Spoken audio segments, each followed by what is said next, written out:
Morning, people.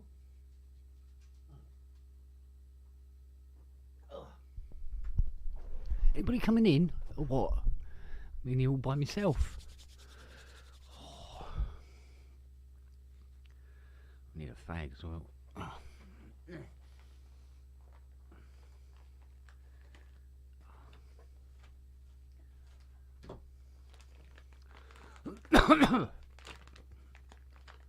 All right, dear.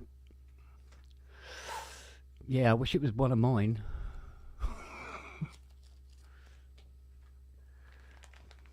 Feel a lot happier if it was one of my ones. That smells. Oh. Ah, Keith, how you getting on with that bloody Cubase, mate? Giving you a hard time? I know my one is.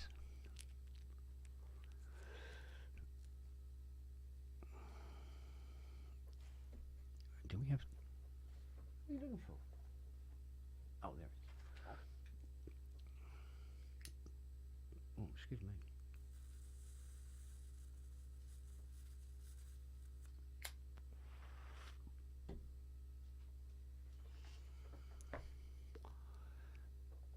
Mal, mate, how you doing?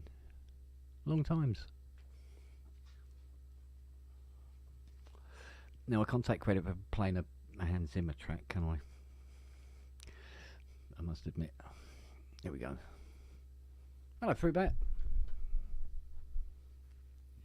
Why haven't you turned on? Can't hear you.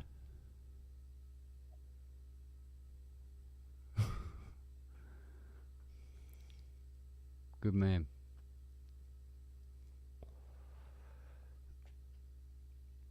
Matt's broken his computer. Back to you, mate. That's better. I didn't do anything. Ah, there you go. Should have bought a Mac, mate. I'm on a Mac. You cheeky bastard. No, that's what we did. It's just the default one now. Oh, right. Just go straight. Just go. Should have bought a Mac, mate. Yeah. Even if, crashed my car. Should have bought a Mac, mate. Yes. Oh, fucking hell. Oh, I'm all caught up. Oh dear. That was lovely. What were you playing? That was from, if memory serves, that is from Dunkirk. I believe. Okay. One of them. I've not seen it. You know, No. that's quite well, mate. I watched it just for the music, to be honest. Mm. Is that one of Hans's? Yeah. Mm. Yeah. So, or one of his minions, or whatever. It's like it's a collective thing, isn't it? Yeah. So, Madcap Modular. Did Kent buy more modular? oh, what's that? The picture? No, No, I'm guessing that's the 55 in the back, isn't it? Yeah, 55 in the back. Yeah. There you go. Not doing too bad. No, the pictures of up 2500 modules. What's that, Facebook? Mm. So it was well, those are the modules that went into Hans's 2500 that, funny enough, he used on Dunkirk. There's a tie-in for you. Weirdly, That's what's inspired you to play. don't know. Oh, I've been trying to write a track now for 2 days, and you know when you go through a doorway but the door's closed, Yes. and you just keep repeatedly hitting the door. Mm-hmm. Or maybe this time, clunk. Yep. Ow. Yeah, so that's what I've been up against. Okie dokie. Keep thinking I've got something, and then no, it just sort of peters away. Yeah, I know that feeling. Mm. I'll tell you what. I put the Model D on today. First sound I made, Mm-hmm. recorded it dry. chucked a fucking reverb on it. It was like, hello. And then that started a track. Oh. Fucking, huh? Oh, thank you for that uplifting story, you bastard. No, I'll tell you, it's only 4 bars at the minute, but it started a load of ideas that are just. 48 hours, mate. I haven't even fucking got that. But then I was talking to Rob. Oh. I was talking to Rob. I said, fuck it. Now I'm thinking of neutrons and fucking other things just to patch in and piss about. Go, because it's built like a fucking tank, that thing. Yeah, it's very good value for money. It really is. I know it's Behringer, and I hate to say it, but it is. So it just is. Hang on. He is, yes. So that's the missus asking if you're doing a show. So I said, I'm sort of tempted to go down the semi-modular route now, just to see what I can fucking get away with. And Robbie went, "Oh fuck, man down." Yeah. Yeah. So I can't do fucking modular because I must admit, I'm kind of working my way around the room. I've still got to go back over to the 50 because I want to mess around with the 55. I want the 55 to be on the track. And they're going, "Oh, I bought a brains and an abacus for this. I wonder what they do." Well, that's one of the things I wanted to do with this track was put Model D on it because it was Dom's. Yeah, just get it in there somewhere. And I'm sitting there fucking around at this sound, and it's just like, "Oh, I like that," and then chucked it in, and it was like, "Oh bollocks, here we go, completely different fucking route, total left turn." So yes, man. Well, I mean, I wanted to use a piece of Dom's equipment on the track, but I haven't got the money to buy the bit because I'm super brassic and will be for quite some time now. Right. But as you know, so I can't get the bit that I put my name down for. So I just have to wait and see. Might get lucky yet. How expensive was it? 14, something like that. Right. So, but might have a saving grace. Looks like there might be a geezer going to have once his CS80 restored. So that's a POS. Right. Looks like Flood is selling one of his System 700s, and I'm going to have to restore that. As in Mark Ellis? As in Flood, yeah. Right. Yeah. And so that might be a little extra money coming in. The producer responsible for my 2 favourite albums. Amongst other things, yes. Yes. And keen member of Node. Etc, etc. Mind you, I was talking to a really interesting guy yesterday. He wants his Jupiter 8 and his Prophet 5 sort of like just tarted up basically. They've been in flight cases since mid-80s. Yeah. And this, he said, "Oh, I've got a Kenton kit in the Prophet 5, which is a Rev 3, by the way." He said, but it's a Kenton kit that allows you to control the Prophet 5 by MIDI. And I went, "Well," I said, "Yeah, but that's what the kit does." He said, No. He said, "No, I developed this with John at Kenton, and every knob and button has its own CC numbers." Excuse me? So you can control the entire polymod section, everything, remotely via MIDI.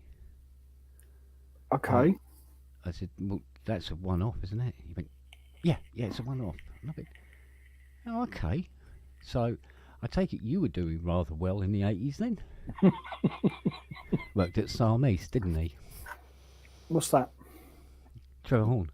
Oh, fucking hell, right, okay. One of the programmers and a bass player. Right. And has played on certain records. So you're not going to take photographs of this circuit board then when it turns up and sort of replicate it? No, I think if memory serves, the new Dave Smith one does that now. Right. So because it's conveniently easy to do now. Yeah, but it'd be nice to be able to offer that to Rev 3 customer, though, wouldn't it? Mm, who'd want to spend that sort of money developing that? Because developing that thing, and talk about intrusive. Because instead of it running on through all the boards like the Dave Smith one would be, because it was designed at that level, this is going to be wires going everywhere. Yeah, true. To the off the wiper of every single pot. And Yeah. And off the tack of each switch, and it's like, Jesus Christ, that's a lot of wires that's going to be running around inside that. It takes forever to fit it, and then hope it stays working. You know what I mean? So yeah, there is that. Yeah, there is that. So it might not be. This is why I don't do R&D. You see. Well, the thing is, but if you did R&D, if you go right now, what am I going to need to do to make this work? And then you go, oh, hang on, I'm going to have at least one wire go to every single control on the front panel. Hang on a minute. That's a shitload of wires. Do you know what I mean? Yeah. And you'd start going, yeah, that's not so fucking attractive now. But technically, if I took one of my processors from the touch digital controller, mounted it inside the Prophet, and then took my pre-programmed CC pins, and then just ribbon cabled and just attached to every control. There you go, done. It was a very unique little processor board I built, but I still wonder whether it's possible to get those boards made up again. Because if I did,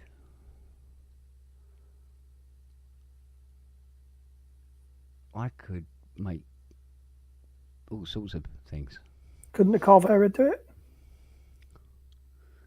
Well, see, today, in today's tech, it would have to be surface mount one. Possibly. Assembling it might be a bit of a fucker. But, yeah, possible. They're all possible. There you go. So, but yeah, because it was one of the few controller boards where you have, Christ, I think it's 124 cc's. Most of them only do 64. This is 124 or more. I can't remember. It goes on to MPRNs as well. Right. Which is then converted to various CC codes and what have you. Theoretically, if Fiona rewrote the code for me, could probably get it to like an MPE controlling thing. Rob's on his way. Oh, okay. Look at this. Look at this. Ian and Walthamstow. Fucking hell. Good evening, good evening, good evening. How are you, hello, mate? hello, hello. I'm all right. I'm in Walthamstow. And now you've got an accent. Yeah. You've got an accent there. Give it 2 weeks, be fuck off. Do you know what? You want some? You want some? What, mate? You wanker? Yeah, he'll be saying fuck with an A. Fuck off. No, I'm not. I'm not. Actually, let's move this to some. That's better. I'm not moving. I'm not losing my Yorkshire accent for anybody. Bloody right. Yeah. I've been down here with the Carrot Crunchers 33 years, and I still haven't lost it. So. No, you haven't. No. So it's not going to happen, is it? No, you don't really lose your accent. No. Well, not when we're this long in the tooth, anyway. Although that's true. When I spend a lot of time around people from London, they say, "Fucking hell," you and then it comes right on. Yeah. And then I really drop back into it. So I've lost a little bit. Evening, Keith. Evening, Matt. Hi, Keith. Hi, Ian. All right, still doing battle with Cubase. Yeah, but it's been much better. Oh, okay. Well, yeah. I mean, I'd struggle. Well, last I used it, I had a struggle with the registration for the paid version, but I've sorted that. Right. And then started to record some tracks, which weren't distorted, and what else? Yeah, I'm just sort of doing a little bit of a battle with the metronome, Okay. but it's nothing major. I just need to get back on it again. YouTube is your friend in everything like that. Yeah. I know. I'm We- just saying. We trying to get it to do like a 2-bar counting No, it does the counting. because mine won't. Mine won't do it. Okay, it does the counting, which isn't a problem. It's actually the first beat of the bar that clashes with the first note you want to play, Yeah. and then the first note drowns out the next 1 or 2 beats, and it could be just to do with levels. You know, I'm not too worried about it at the moment. Yeah, so I need to get back on it, but yeah, I'm feeling a lot better about it. Good Good. man. Yeah. Good. Hello, young Robbie. In his new setup. How's that Evening. going? Nothing's blown up yet. Something fell down this afternoon. Oh, okay. Luckily, it wasn't. The economy again. Well, yeah, that. Dropped a bollock in an egg cup. That's what you done, didn't you? Something like that, yeah. Oops.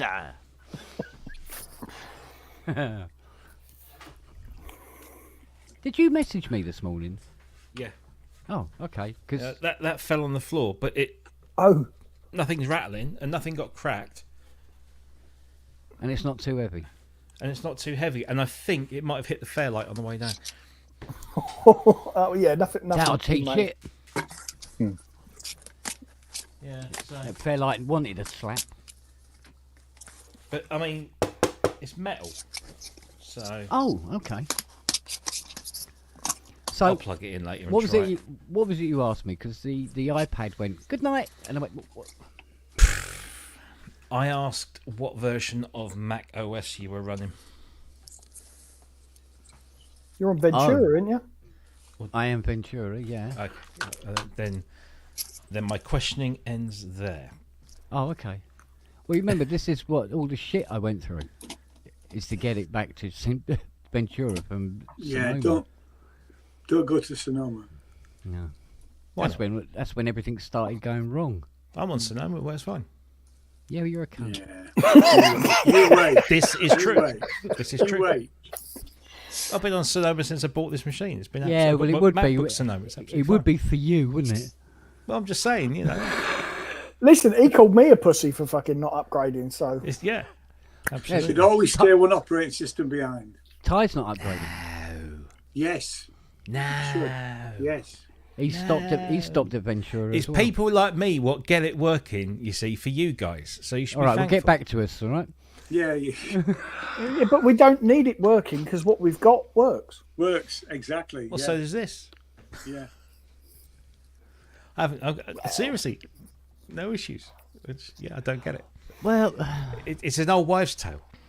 Well, I'm happy with what. No, I've got, it's not. I can tell you from experience, it is not an old wives' tale. you haven't got contact, have you? Yes, You've got Works Native fine. Instruments, yes, and works fine. it's fine. Absolutely fine.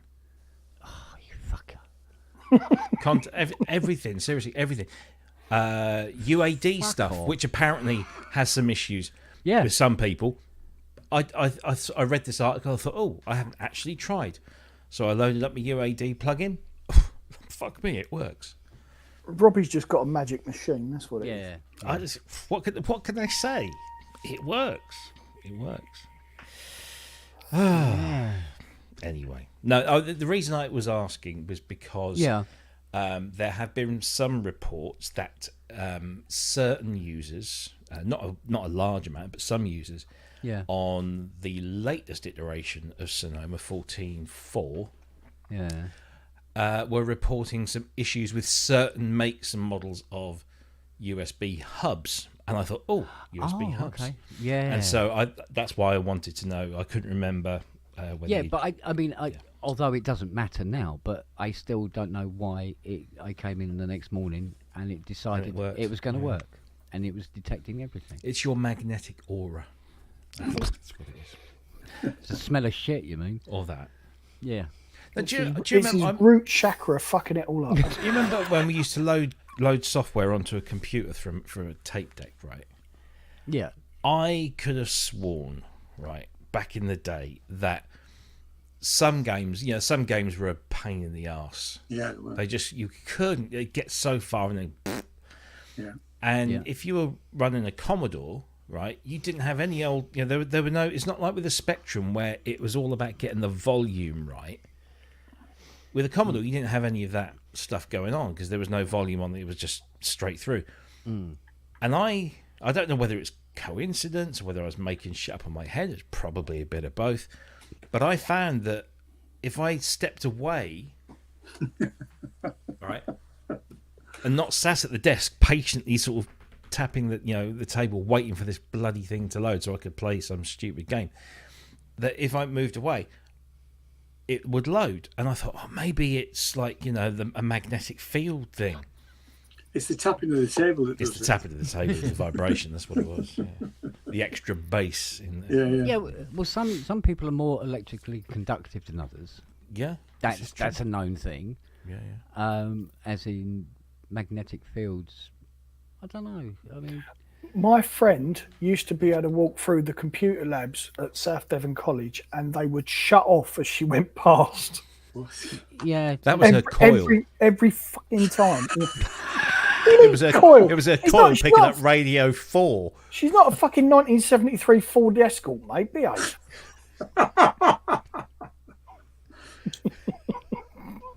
She needs a new coil fitted then. Contraceptive coil. Yeah. Hey, Kent, I'm going to come over and see you next week. Any particular day that bothers you? Every day bothers me, so any day is fine. All right, mate. He should be in. Yeah, I sure I'll be don't here. know why, but Fiona, apart from the bot pad, Fiona boxed up and taped up the other thing. Did she? Yeah. Oh, that was nice of her. I think she was going to. She goes, aren't we posting this? I said, no, Ian's coming down. Is he? Yeah, I did tell you. Actually, I was telling. I was talking with Andrew yesterday, sorting out wave shaping on the montage, and I was telling him about. I got into trouble with Fiona. No. Yeah. Yeah, well, with good reason. Yeah. I told you about it, didn't I? Yeah. The cherry. Yeah, the T-shirt thing, yeah. The cherry T-shirt. Basically, what it was it Robert at Cherry Audio was talking to Fiona and said these T-shirts come in. So if you get a medium, when it's done, it actually is more like a small. So you probably go for a size above what you would normally have. And because Fiona was talking to him and saying about, well, I'll probably have to get extra large to accommodate my huge tits, my big boobies like that. So they were having a giggle anyway. And I shouted across the room at her, and I said, yeah, they come in. What was it? Small, medium, large, Cyril Smith. extra large, Cyril Smith, and aircraft carrier. And I said, if I was you, I'd join the fucking US Navy. And somehow he's still alive. I did mate this morning. She come out of the kitchen and walking by, and as I walked by, I just grabbed a breast and went like that, right? And she went. I pressed the other one. I pressed the other one, and he went. He went. I said, "Your tit's broken, mate." I walked off. Oh, I'm doing that to the missus tomorrow. I'm doing it to Fiona when I next go up. Yeah. You go. Yeah, it's broken, isn't it? Tip repair, man. There's your challenge, Ian. You're I'm next not up. doing that. I am You're not doing next that. up. No, absolutely no way. I'd never get out of line. Ian's not stupid. That's the thing. Yeah. In one. Yeah. Oh, mate. What? Listen, I've still got the video of fucking Fiona pulling a knife on Kent, asking for a bit of cake. So I'm not going to fuck about. That was so. Oh, I love it. Yeah. I don't remember you saying you could have any cake. Yeah, of course you Can I have some cake? Yes, of course you can. You can help yourself. Mate. Oh, fucking hell. I've lost my little shadow. I don't know where she is. She's been following me around for like 5-6 days now. Curled up asleep at my feet when I'm playing in here. She's buggered off. Oh, fucking the new cat. Oh yeah. He's hidden behind the sofa for 2 days. New cat, you know, new surroundings, all that. Litton comes home from school today, lays at the end of the sofa. Come on, Effie. And out he comes, headbutts her and starts rolling around in front of her. We go near him, he fucks off. She's like Yeah. that with all cats, though. But yeah, he's loving. He's got this. He's got markings. He's a black cat, but he's got this white thing on his face like that. So he's going to end up being called Dickhead. Because that cat has got a big dick on its back, isn't it? Yeah, And its fur. yeah. Bloody hell.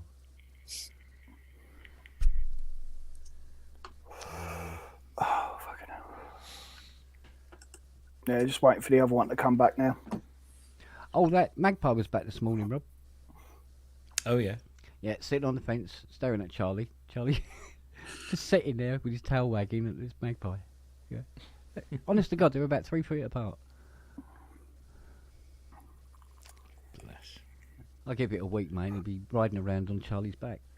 And he, Well, he, if and he I'm wouldn't not- care. If I'm not mistaken, aren't magpies part of the crow family? Are they? I think so. Are they They're called? cheeky buggers. I think they're corvids. If not, they're closely related because corvids are bloody intelligent birds. Oh yeah. Yeah, Oh, the Mum- Corvidae, yeah. My mate's got a raven. Walks around with it all the time on his shoulder. Yeah, Nice. and the brains on that fucking thing. He puts Yeah. all the time in the aviary. He's put in challenges and things for the bird to work out. 5 minutes yet. What next? What? Yeah. Amazing fucking thing. You go, The here's my Eurasian tax, work that magpie out. is thought to rank amongst the world's most intelligent creatures. It is a member of the corvid family. Doesn't Google make you look intelligent? No, I'm not going to deny it. So, I'm just reading Wikipedia. It must be true. I tell you what, I was reading about, weirdly, missiles. Like you do. And they were talking, yeah, I know, I don't know how I got onto it, but they were talking about the fastest missile created so far, and it's called the Avant-Garde. And if you were to fire it around the equator of the Earth, it would complete the Earth in 49 minutes. Which is what, 18,000 miles? 33,000 kilometres an hour. And they go, good luck shooting that down. So less than 4 minutes now then. Did you see that declassified footage of the British laser weapon test fire? Oh, yeah. I can't remember how long ago it was, but they test fired a laser to shoot something down out of the sky, and it worked. Mm. Wasn't Star Wars. It was, just you couldn't no, even 'cause- see. Yeah. It was a special The camera. The Star Wars program that's proper in space, isn't it? Apparently. No, I mean it wasn't like a. Wasn't that one of Reagan's ideas? Yeah.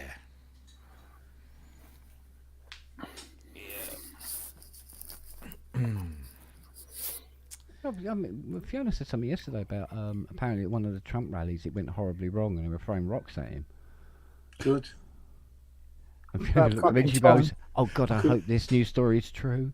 Nicer I saw person. this brilliant meme today. It was it was like a picture that was one picture, and then the next Yeah. picture was like immediately after, and it was a picture of Jesus walking with Trump, and it would underneath it said, "What would Jesus do?" And the second picture is Jesus holding Trump underneath the water. Not religious, but yeah, I believe that. Yeah, but apparently all Trump said was Jehovah. Aren't these? Was it the fish? Was it the fishes are? Fishes are good enough for Jehovah, wasn't it? That's it. All I said was this piece of fish was good Yeah. enough for Jehovah. You're not making it any better for yourself. Okay, who threw that? Yeah. Who did? Who did? Who? No, he did. I'm getting weird looks now. Yeah. Yeah, I'm fine. Yeah. I know, yeah. It's all right. It's not having a stroke or anything. She can hear strange noises. Yeah, it's just us. Having a stroke. Night.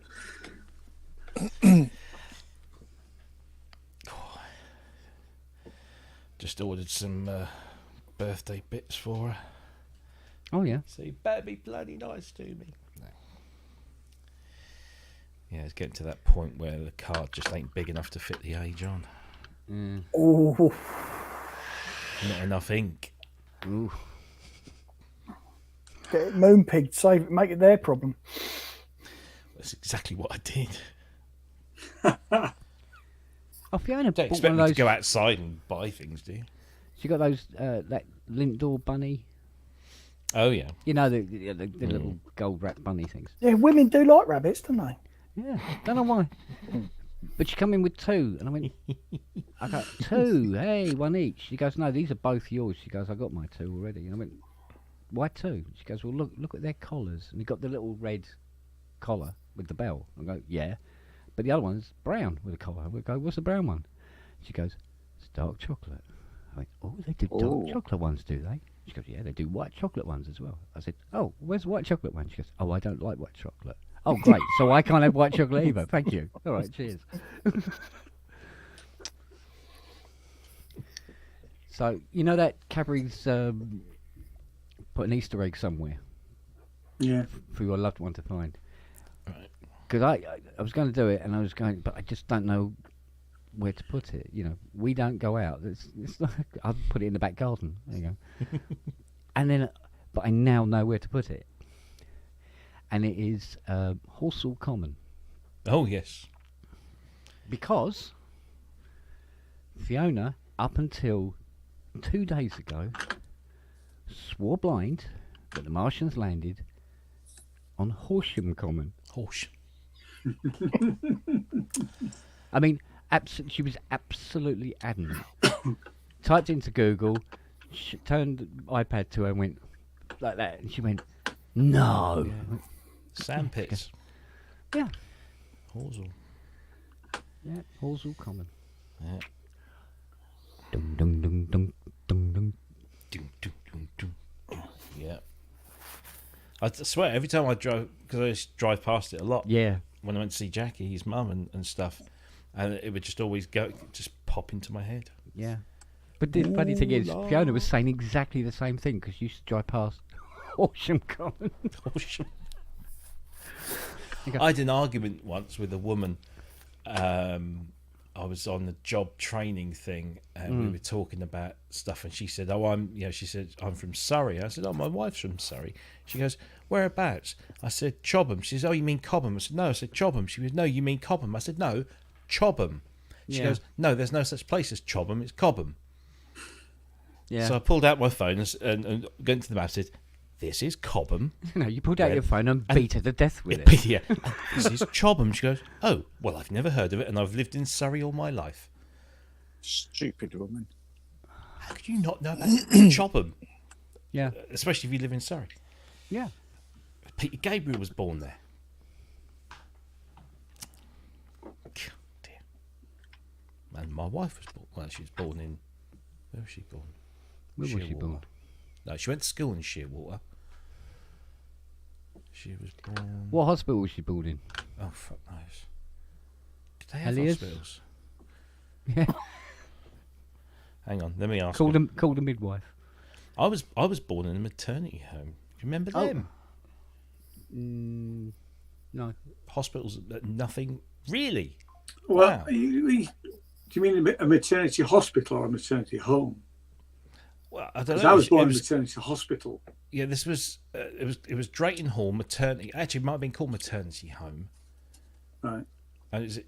Oh, but it was a dedicated maternity just- The hospital. dedicated medical That's it, hospital that's just for All just it for- was just for giving Yeah. birth. Yeah. Oh, is Yeah. it? Me Yeah, and my yeah, sisters yeah. were both. Yeah, I was there. born in Naburn Maternity Hospital, which is just on the outskirts of York. Yeah. Yeah.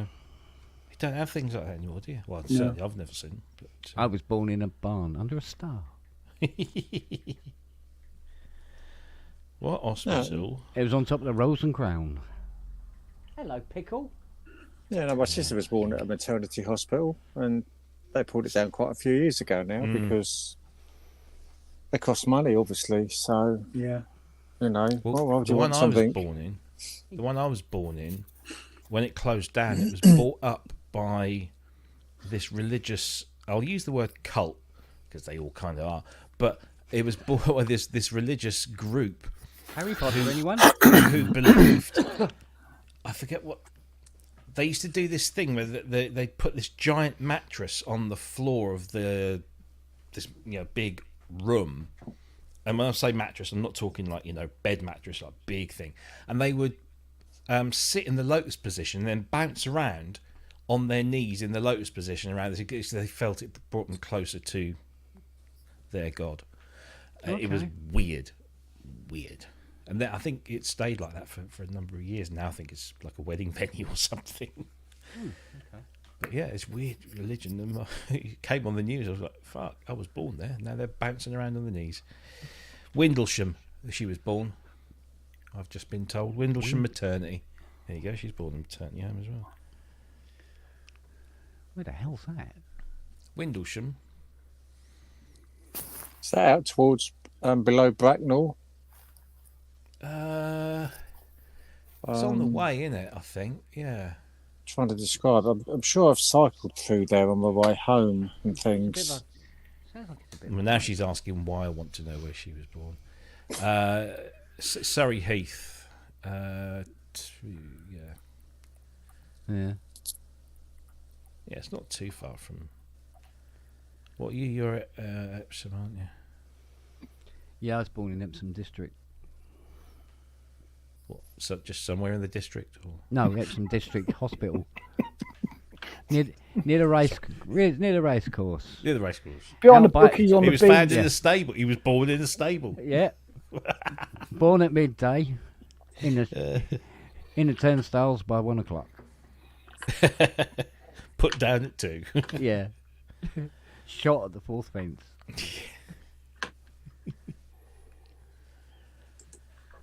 Oh dear.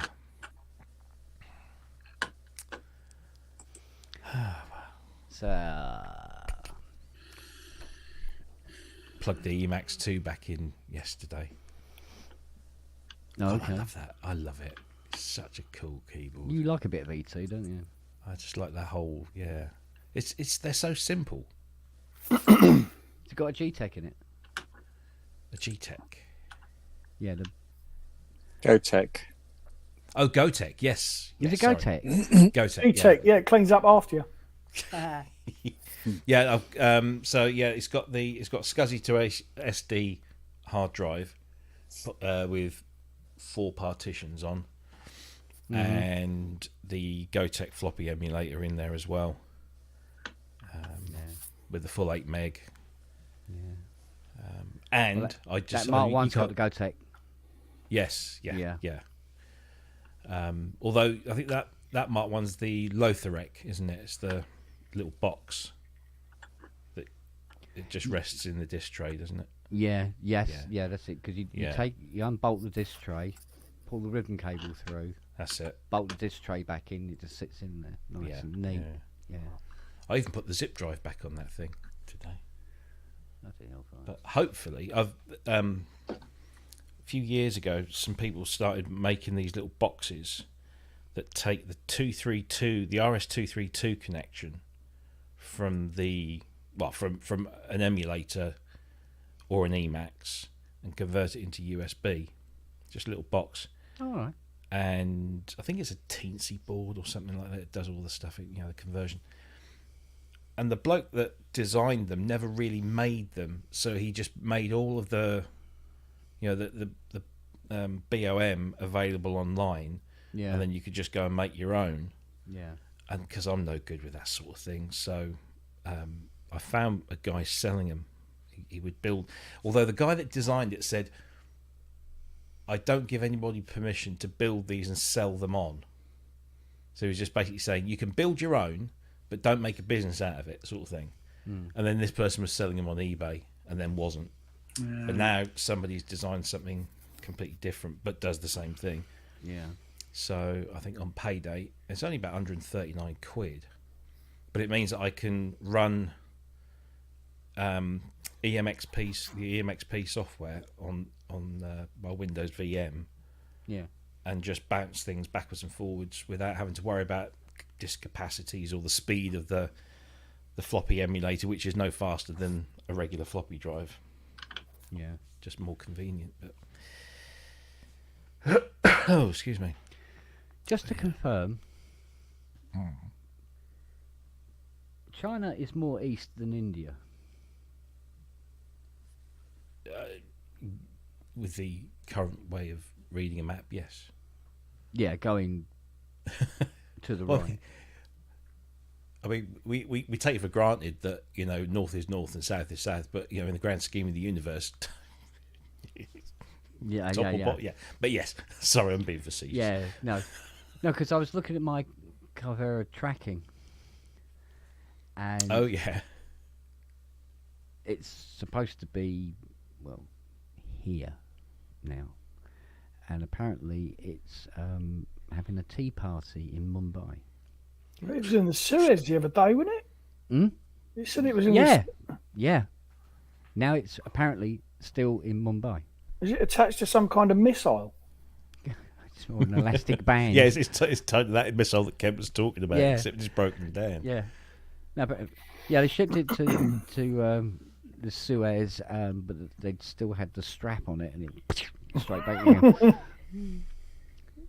Yeah. So the tracking, I don't know whether to believe the tracking or not. I don't know. Do you know, sometimes I look at certain things that I've ordered, and 1 minute they're in Charles de Gaulle, the next minute they're back in Germany. I've had stuff that was supposed to come from America and then went halfway around Europe before it came back to me. Now, whether that actually happened, I don't know, but the tracking, said so. But, Parts of take all China the are pictures, north so- of India. Yeah. Yeah. it clips around the top. Yeah, clips around the top, doesn't it? What?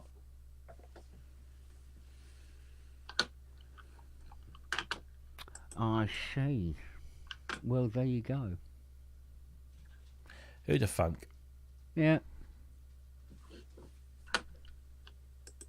What were you barking at, woman?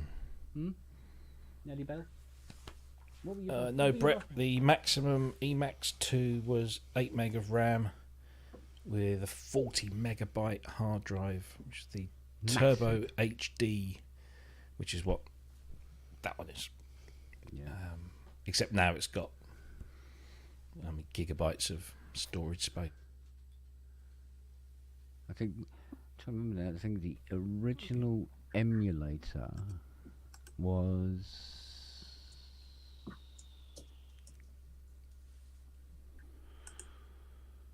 Probably. I think it was 8 meg hard, was it an 8 meg? No, 20 mega hard drive. What, the emulator 1 or the emulator Yeah, 2? the emulator. Was it? No, it wasn't. There was No, the no hard emulator 1 drive. didn't have a hard drive. No, did it? it wasn't. It was a 5.25.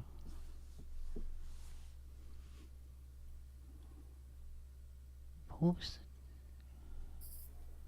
I think it was 8 meg of RAM and 4 voice. Mm. I And was it was- surprised. No, I'd be surprised if it was 8 meg of RAM, because each No, it might voice not would have only been. be about half a meg. I'm thinking of fully loaded. It might have only been like 2 meg. Yeah.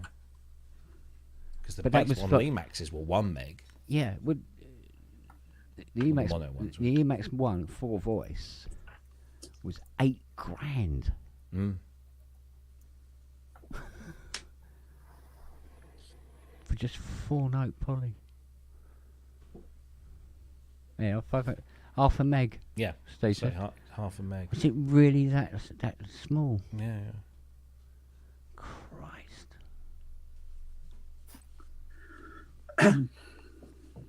Mind you, what was the RAM in a?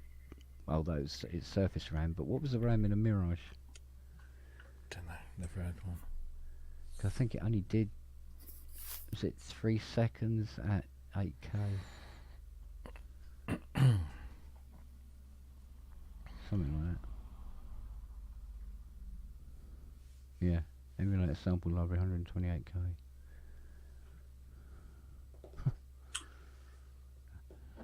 For an $8,000 machine. Fuck's sake.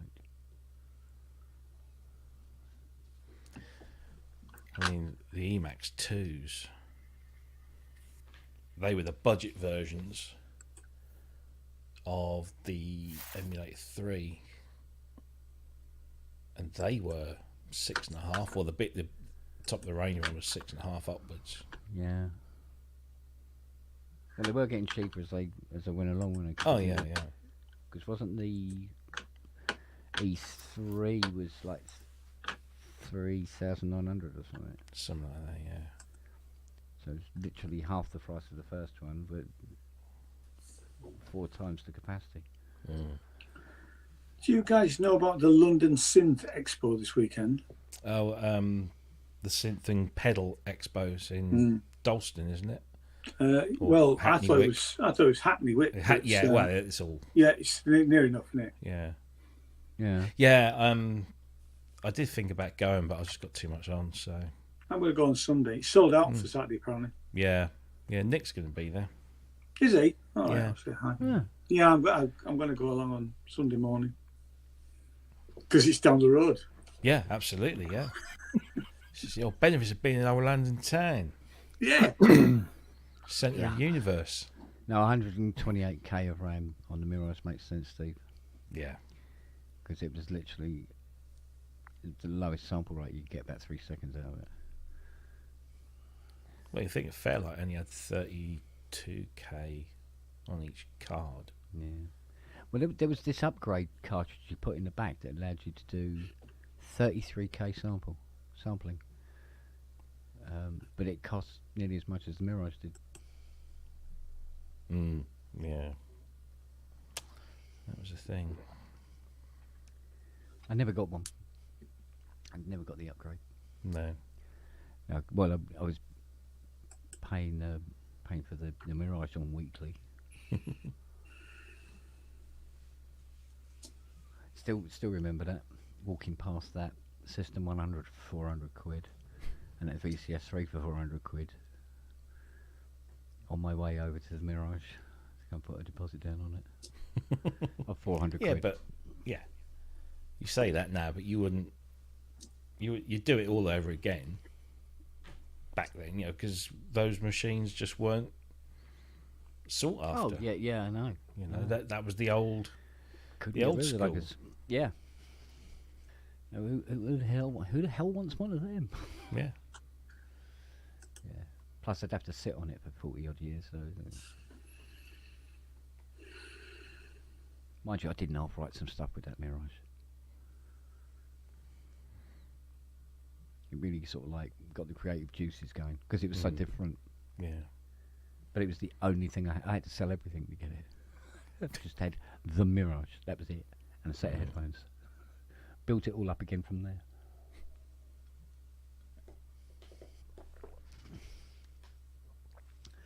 I think I only got about 80 quid for my Monopoly. Absolutely immaculate as well. Wow. That stuff was worth nothing by the time you got to the end of the 80s. Nobody wanted. Yeah. Nobody wanted Poly 6s and MC 202s. Well, I think I saw my original Korg 700 for something like 130 quid. Yeah. Although it happens. I mean, bloke bought in a Juno. I think it was no, 2 weeks ago. He said, "I just need a bit of a tart up. It's been sitting around." And it was a bit grotty, that was all. Give it a clean up. But beautiful Geno 60. And he said, "Mate, it's such a bargain." He says, "I paid £80 for it." I said, "Oh, when did you buy that?" He said, "Oh, about 2 weeks ago." You bought a Juno 60 for 80 quid? I went, yeah. Okay. One off the crackheads down here, was it? I mean, those bargains. Every now and again, isn't it? Yeah, every now and again. I bought a DW 8000 for 25 quid at a car boot sale. Yeah. And obviously, I didn't know whether it worked or not, but it did. You know, but for 25 quid, it's a no-brainer, isn't it? Selling spares for that. Only keyboard I ever saw at a boot sale was a Yamaha DS55, Oh yeah. which I got for 20 quid, and it worked. I never found a car boot sale gem. You know, there was during in the 90s. It was like, you know, so many people were saying, "Oh, I found this TB303 that somebody was selling for 50 quid at a car boot." Yeah. And like I would rummage through everything, and the best thing I could find was like a Yamaha PSS or a Casio Tone Yeah. or a Bontempi. Steve Smith, I paid $50 for a Genos to be taken away. Fair.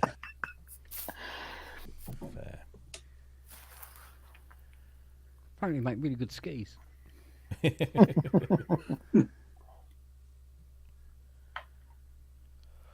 Oh, she's back. Oh, bloody hell. Right, Cicely. Good girl. Oi, oi, oi. So I've sat here for 2 days writing and produced Cool. nothing. Oh, Not a thing.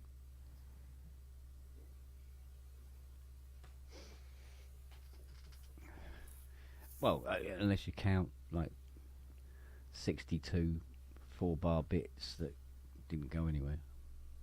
yeah, but you stitch them all together. You recorded them. It'd be very weird. No, there was one I did. You heard some of the hardware jams?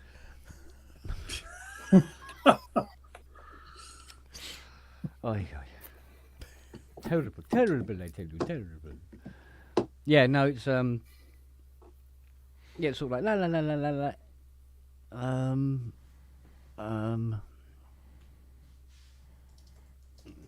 going to try something else.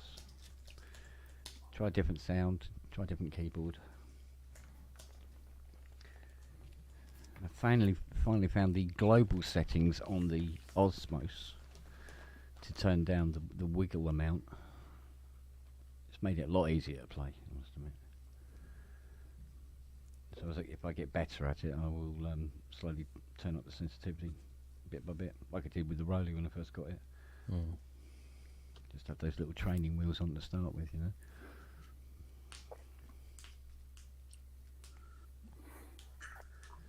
Yeah, somebody, was it last week?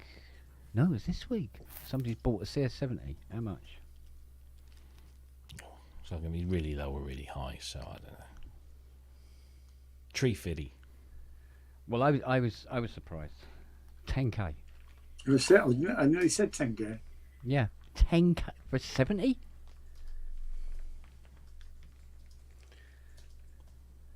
One of the most bland fucking CSs ever devised by man.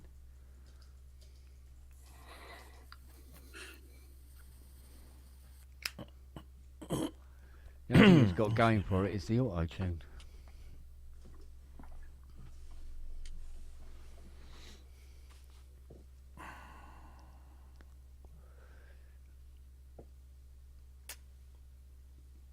Yeah, 10k for one of them.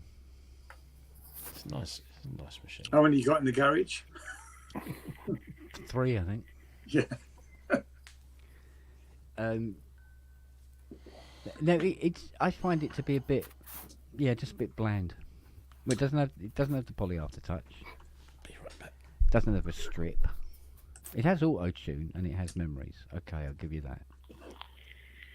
but it's one VCO, one filter per voice. It's just not really much to write home about. Mm.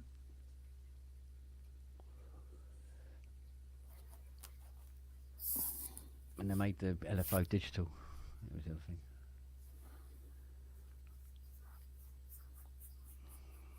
Let's just say the resolution isn't what one would call wonderful.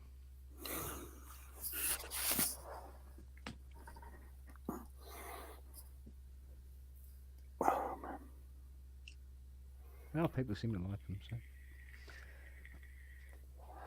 That's the thing, isn't it? People want them. Yeah, It's a collector's item. that's probably why it took 2.5 years to sell.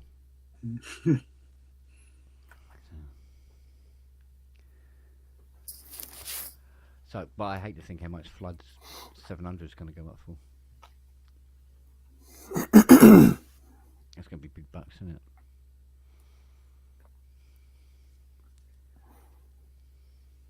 Makes you wonder why he's getting rid of it, though, doesn't it? Well, he's got two, hasn't he? Oh, is he? Yeah, he's keeping one and he's flogging the other. Maybe he's discovered multi-tracking.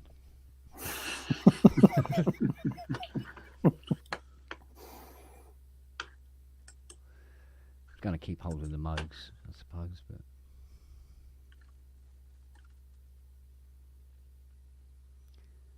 but that might go up for silly money.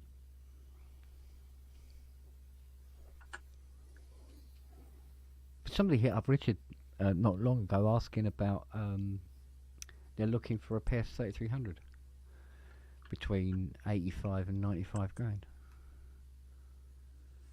Even though Korg are reissuing it, he wants an original one,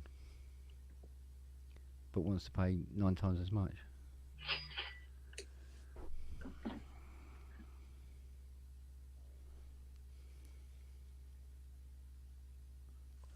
So I don't know, you know, there's still appeal and romance for the old gear.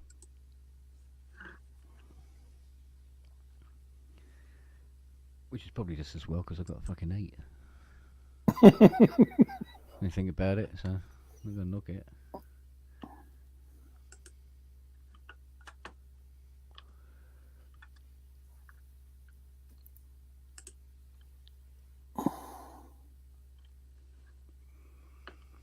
But I'm a little bit pissed about having to delay my retirement from this game.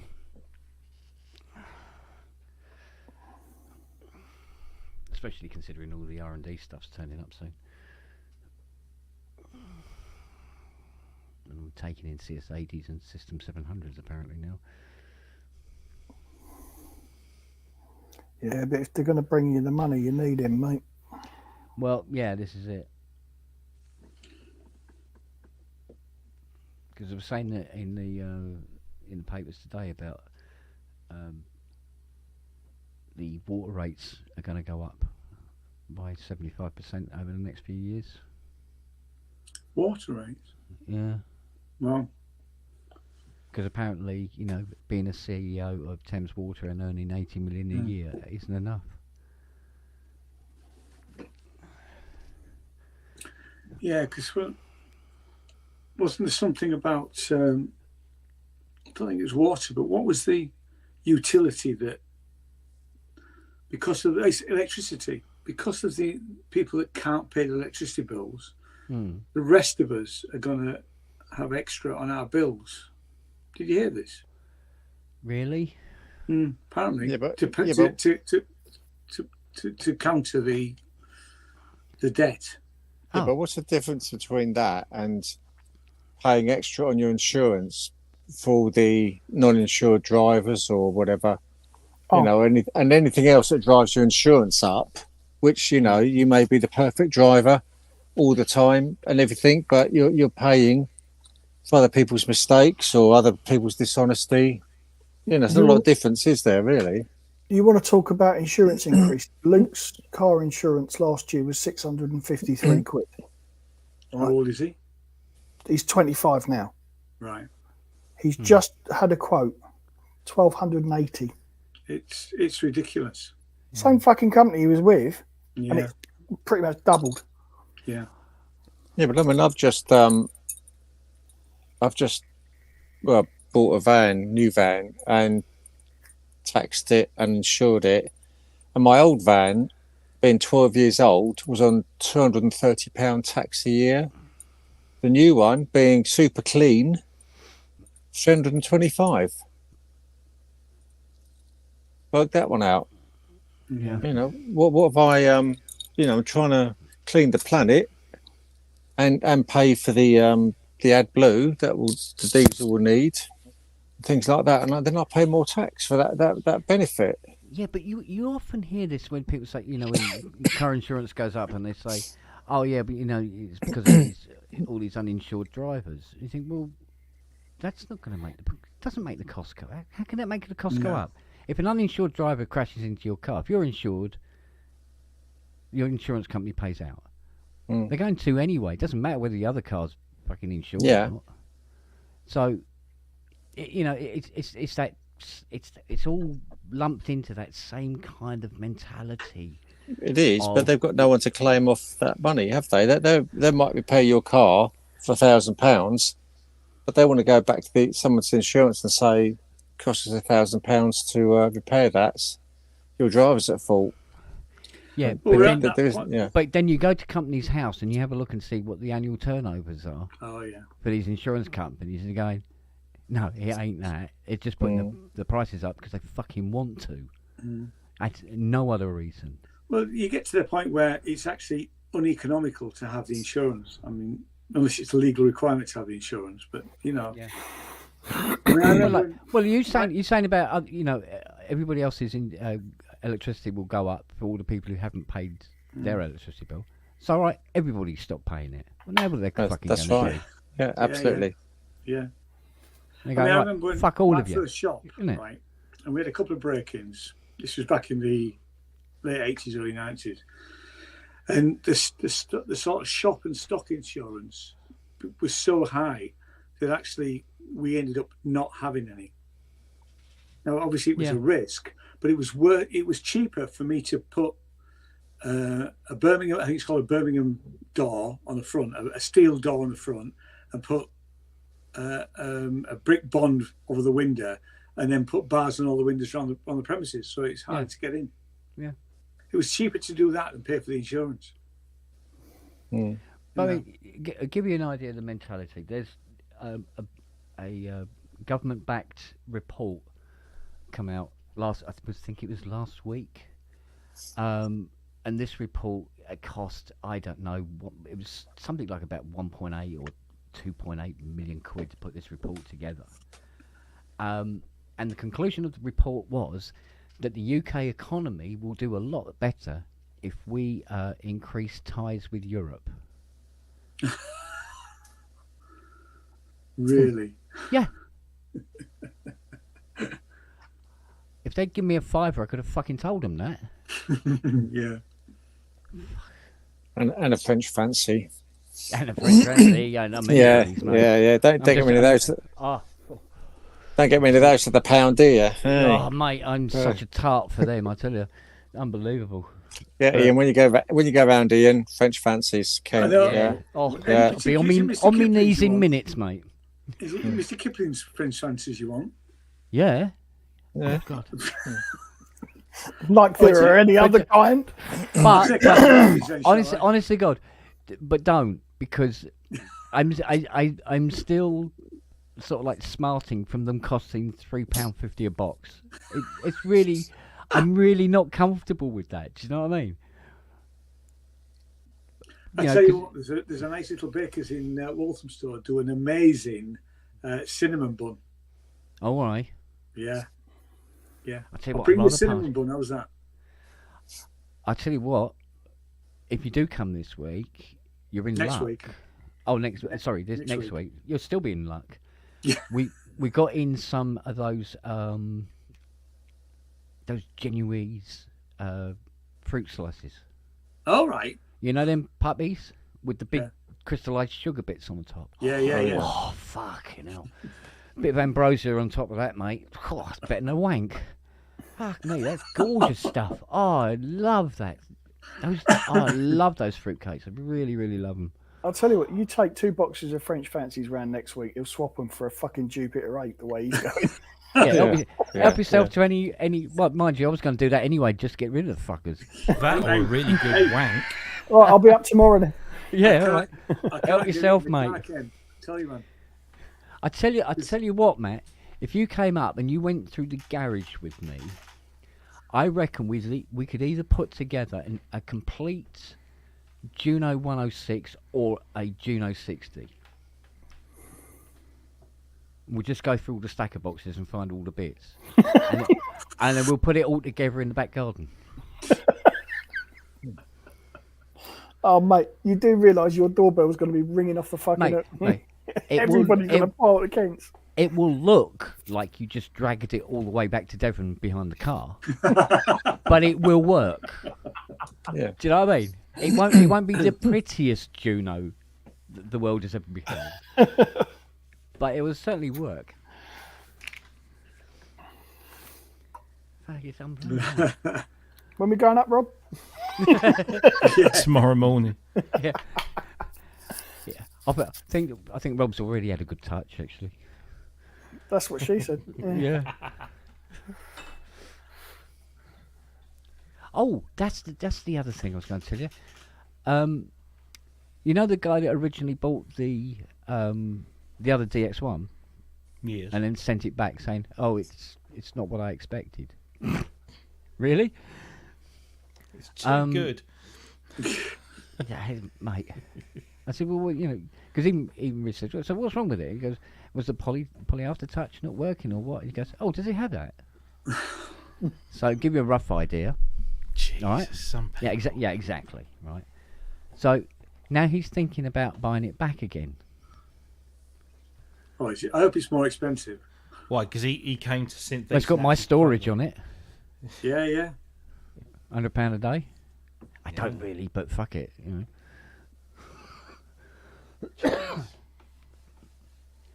Yeah, so God knows.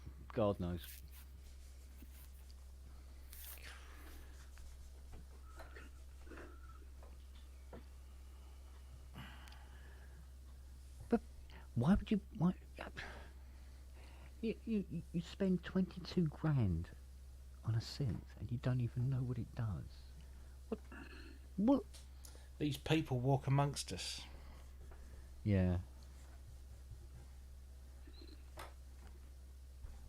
Unless he bought it as an investment then. Because, you know, there is that element of those people out there that don't know what they're buying really, but because they think that it'll go up in price. Yeah. Could be, Yeah. Yeah. Because it is the same with guitars, isn't it? You know, Yeah. Can 1965 Fender Stratocaster. That vintage bikes and cars. Yeah, It's all lumped into that same sort of category, isn't it? yeah. Everything goes that way eventually. It's just that synthesizers have only just started to really do that. So we notice it a bit more. Yeah. Mind you, it has quietened it and slowed down. I've had another attempted scam on my 700 on Reverb. That's the third one now. Oh, really? Yeah. Oh, did you hear about Robbie's rip-off? No, Not Robbie's. Sorry, Matt's rip-off. no. Oh, he bought a power supply to go with that Behringer Mini Mug. Plugged it in. No lights, no nothing, no 440. He hits me up on Messenger. He's going like, "Fucking hell! I think the Moog might be broken." I go, "No, they tested everything. If there was something wrong with it, it would have come here first." Yeah. I go, Ooh, "Is it the sound right a bit tight, clarity?" Robbie. Yeah. So, yeah. Get some Vaseline on that one, mate. I goes, it's, you know, what's the plate? Is it centre pin positive and, you know, the right voltage and all the rest of it? He said, no. He says, it's all correct. I went, oh, okay. I said, well, don't really know, mate, but, you know, if you want to hit it up and I'll sort it out for you, whatever. But he hits me back a couple of minutes later saying, he says, oh, now I've got a big pile of transformers. I found one, plugged it in, it works a treat. He Yeah. said, this power supply I bought, it's got no transformer in it. What? It's an empty case. Where did you buy that from? Amazon? God, I hope not. Well, at least should with be that, you'd sending definitely back. get a refund if you did buy it through Yeah, Amazon. well, actually, not always. No? I bought. Oh, this is Marketplace. Yeah. Yeah. Through Amazon, I bought a petrol pump. So, because I had to drain the tank on my motorbike before I went to storage, and it was only cheap, and I took it out, took it out of the box, put some batteries in it, didn't work. Okay, dismantled the whole thing, finally get it to work, and I think, well, actually, once this it really is a pile of crap, it's about 20 quid, something like that. Yeah. So I thought, well, I'll manage, because if I held it in a particular way, it would work, and I'd be able to get the petrol out of the tank. So I did that, drained the tank, cleaned it all up. Thought, right, I'm sending the bloody thing back. No, they want me to pay the shipping back. Oh, right, okay. And I'm thinking, anyway, I think in that case, then I'll bloody well keep it, because it's not worth sending it back, because it's long. It's quite a big parcel. Yeah. It's the first time I've had that off Amazon, though. But it does get like that, doesn't it? Well, with Amazon, if it's Amazon Marketplace, you're actually, you're dealing with a third party, not Amazon Yeah, I didn't direct. know that. I thought, because it was just said Prime, I thought I was dealing with Amazon, but obviously not. It must have been Marketplace. But saying that, there's a lot of sellers on Marketplace are absolutely, fantastic. They They I've are. had issues. I mean, I've never had any trouble. It's very rarely do I send anything back, but occasionally you get something that's broken or it arrives. Yeah. Yeah. And I've never had a problem really till now. I mean, I actually, what I should have done, I should have looked at the reviews, and there was a couple of reviews when I looked that said this thing doesn't work. So I posted another one saying this thing doesn't work and don't buy it because they'll want you to pay the shipping back.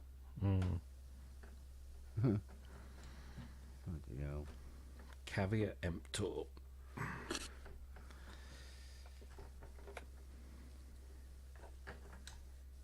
So I'm half tempted to buy. What is it now? There's something on eBay. It was a DX100.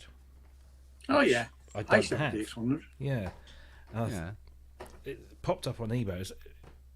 Last time I looked, it was about 100 quid, which is not bad for one of those. That's pretty good actually.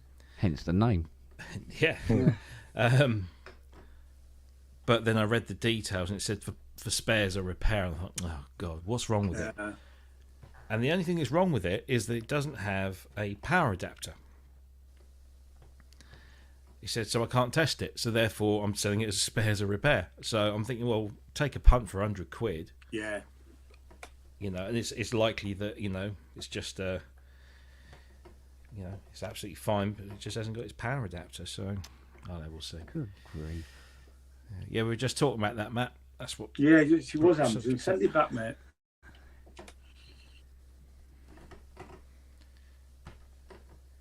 Yeah, I mean, I know sometimes, you do get these fake parts, but I suppose, when times get hard, you're going to see more of it. Yeah.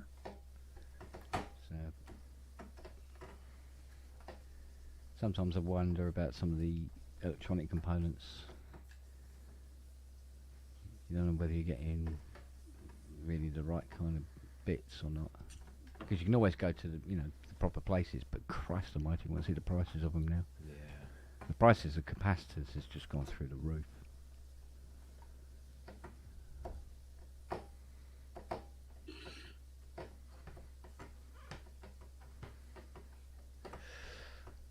I don't Yeah, know. I've got one of those Behringer Model Ds. They're all right. Yeah. Once I got it calibrated, because mine came uncalibrated. They all do, don't they? I think they do actually. So I've heard. That 55 wasn't calibrated. Yeah. Fucking Yeah. miles out. Yeah, this was miles out. It took me a while to get my head around doing it, Mm-hmm. but no, it's great. And I always wanted a Model D, a real one, but can't afford one. No, they're silly prices now. I mean, my Oh, if it was Dom's, right. Yeah, Dom will have calibrated it. my Model D, my mum bought me that. She paid £800 for it, Wow. including the shipping. But that was some time ago. Mm. So that ain't going anywhere. No. That'll go. It's the same with the Polymode. I mean, as much as I fucking hate them, Mum bought it for me. Well, I hate them now. I used to love them. I had a poster on the wall and everything. I was going to get one come hell or high water, but they were $4,000. You know, it's like it was ridiculous. That's not going to happen. And they got cheaper and cheaper and cheaper, and eventually I got one. Mum bought it for me. It's about £200, but it was a wreck. It didn't work. Yeah. And this was my surprise face.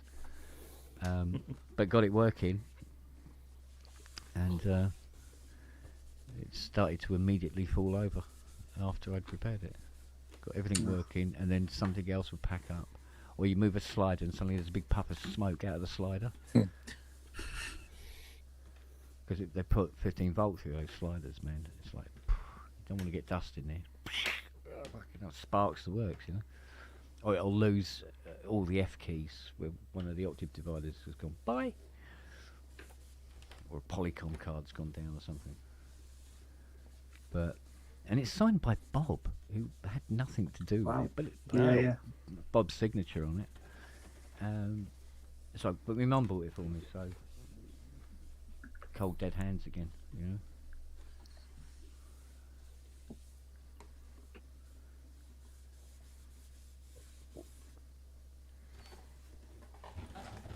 Mind you, I still think I've got my Transcendent upstairs in the attic as well. I'll have to have a look and see what's up there. There's right there. I mean, it's Transcendence have picked up in the marketplace, haven't they? Have they really? Yeah. Well, I went on eBay a little while ago, and there's people like Sam Battle, Yeah. who've just pushed has pushed the prices for them really, because he still uses his one, still speaks highly of it. Yeah. And a couple of other synth influencers, whatever they are, have caught on to them as well. So when they come up now, there's they're on a bidding war. Good grief. I can't remember how much the last eBay one went for, but I think it was a lot more than I imagined anyway. Because I got, funny enough, in the garage, I got the 4-voice one. The big one. The big Transcendent Polysynth. Right. Which is, 4-voice jobby. Maybe we should get that up and kicking. I mean, it's not exactly the hardest thing in the world to get going. Mm. But it is... The design it is very closely related to the VCS3. Simon Fenn in the chat. Yeah. He's going to pop any minute now. His own special cleaning fluid. Yeah, oh God. Synth gravy. Only for the white keys, though. Synth gravy.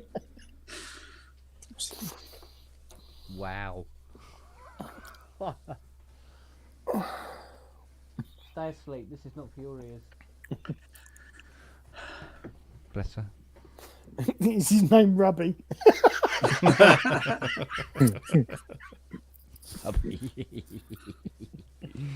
I used to have a friend. I still do have a friend who's from South Africa, and he always called me Rub. Hey, Rub.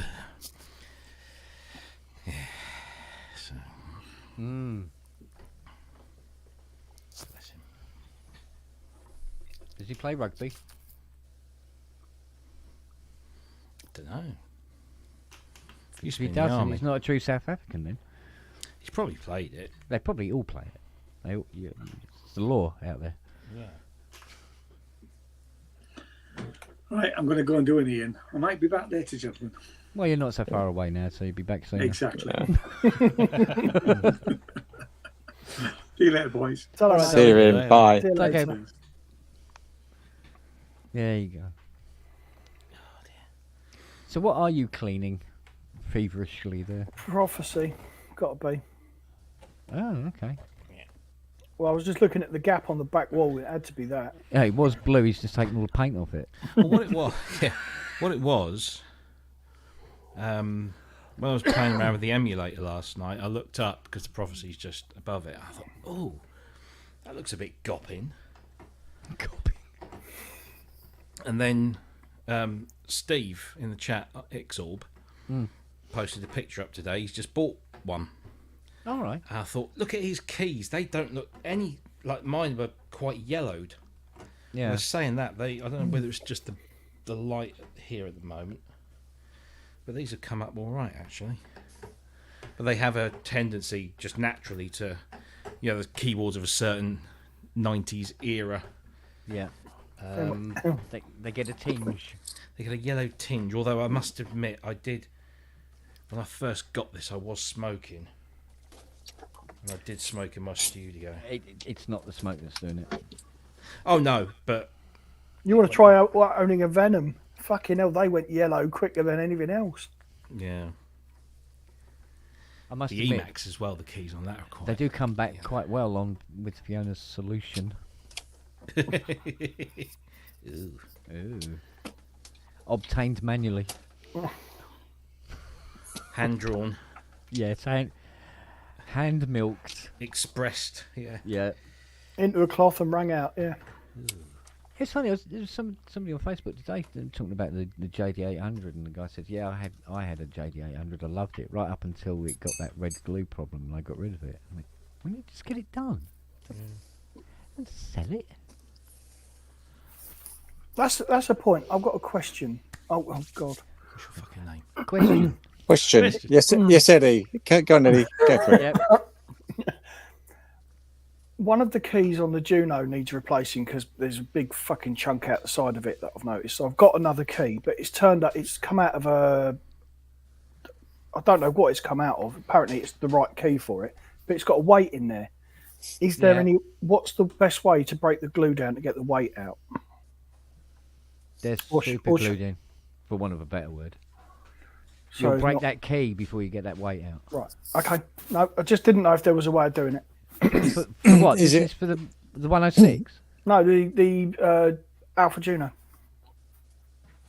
Is it a red glue that's in there with different colour? No. No, it'd be, it's the Yeah. it's the proper stuff. Yeah. Where'd you get the key from? Oh, eBay. Are you a fucking idiot or something? Do you know how many keys I have? I didn't think. You didn't think. No, I didn't. I don't like to trouble you unless I have no other way. The amount of spare keys I have run into the thousands, right? And I'll have a Alpha Juno key here. Alpha Juno key that won't have a weight in it. Okay, well, I didn't think. I'm sorry. Tit. Which key is it? Oh fuck. I think If you it's a, say white one, I'll slap you. Yeah. I think it's yeah. a B. I think it's a B. I'm not. I'm A not B. Sure. Yeah, I think so. All right, yeah. we'll check. And I can ship one down to you All right. Thank you. Thank you. without the weight, because it will react differently because you've got velocity on those keys, Yeah. Not on the Juno 1. isn't it? Not. No, it's only on the Juno 2. They only fitted it to the 2. Type Yeah. bastards. Yeah. And the, then the three differences between the Juno 1 and the Juno 2 is velocity, aftertouch, and the cartridge slot.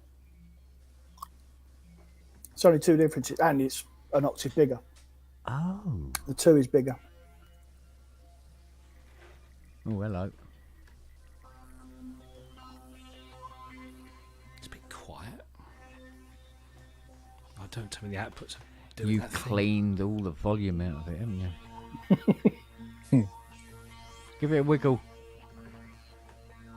There's a known issue with these, where the output goes Oh. goes quiet. You No better find it. issue. Lack better of volume. Cure. better- Slap it. Yeah, percussive maintenance. Yep.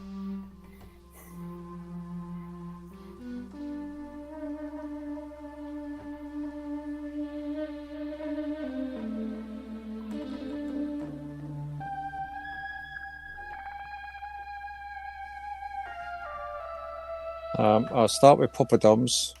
I was going to start singing Tea in the Sahara.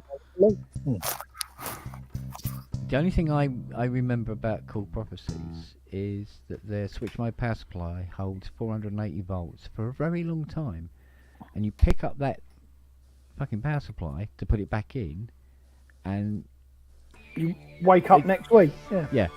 and you don't think it's possible to piss, shit, and ejaculate at the same time, but apparently it is. Honest to God. The only time I've ever seen anyone do that, literally, was the guy who was fucking around with a 415 three-phase supply and took a belt off of that. Yeah, it knocked him about 7 feet. So what I love about this is That's clever. World's first attempt at articulation. Yeah. And if you do this, so this wheel 2 is amount of air. So if you have it right down, and then if you use the pitch bend, it bends. Well, obviously trumpets don't bend; they do that, which is clever. Yeah. But if you have low wind and try and pitch bend, you can't Yeah. Because it won't do it because on it a real won't do trumpet. it in a real trumpet. Yeah. And it was little things like that. I was going, fuck me. Physical modelling, mate. Brett's just reminded me that Juno 1 does respond to MIDI velocity and after touch. Responds to it, Yeah, but doesn't play it. no, because the keyboard doesn't have it. Yeah. So our weight issue still remains from that point of view. Yeah. Okay. But yeah, check which key it is, Yeah, I'll have a look. and I'll put one in a jiffy for you. Bless you, darling. Don't be iffy, come in a jiffy.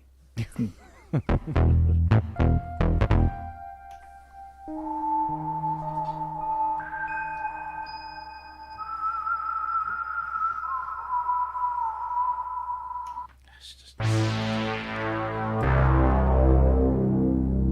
I've forgotten how good that synth sounds.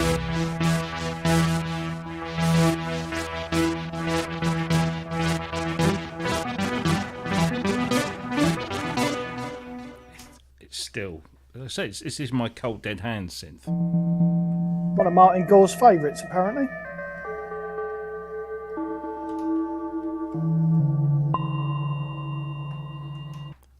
And of course, if you have a trombone and you have the ribbon, you can do this. Ew. Every time.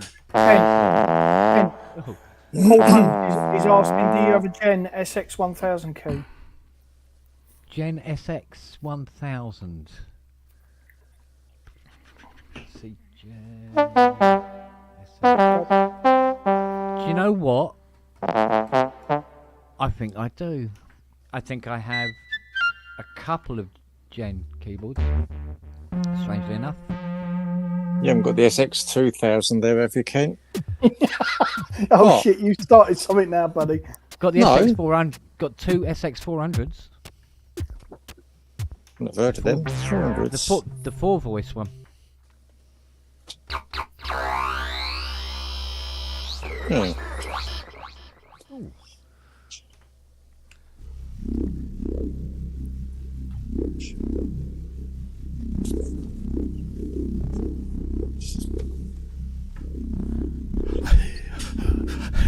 Can you guess what it is yet? Yeah. Oh, I think it's can't- a little boy. It's a little boy in shorts, isn't it?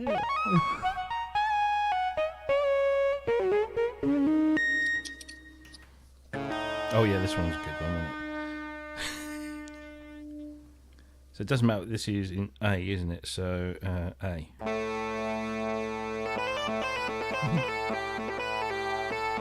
And we let go, and the air comes out of the. Oh. But they can't say, was it purple burglar alarm? Yeah. Purple burglar alarm.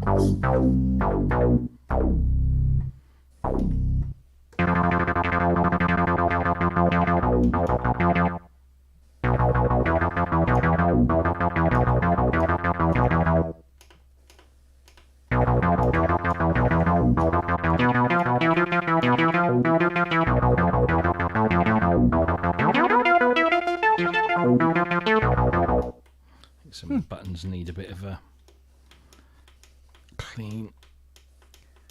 Yeah, I was thinking about getting a load of 2-pole and 4-pole micro switches before they go up drastically in price. Apparently, it's around the corner. All the tax switches are going up by about 200%. You should Yay. crazy. Yay!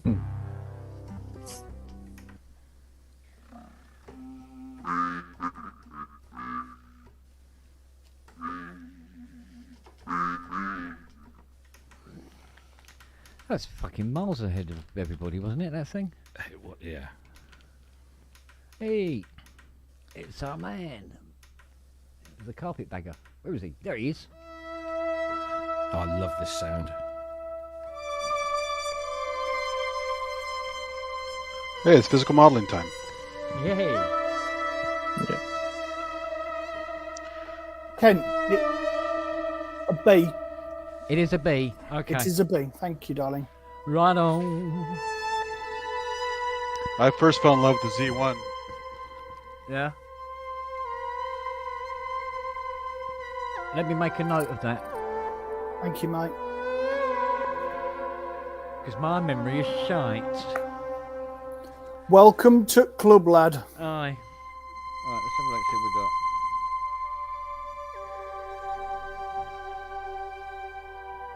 Right.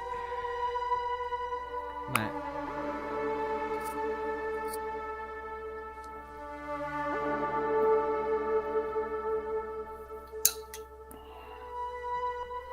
Alpha. Juno. DK. Cool. Thank you, mate. I'll have a little route for that tomorrow morning.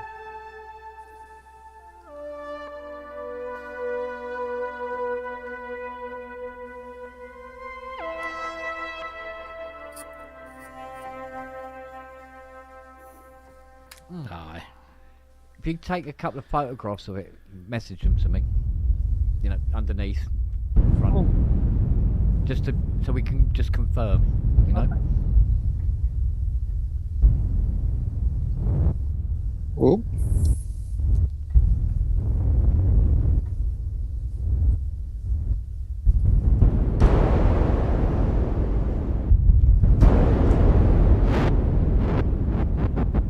a bit less Robbie, and then Ken coming with some fanfare for the common man. Yeah.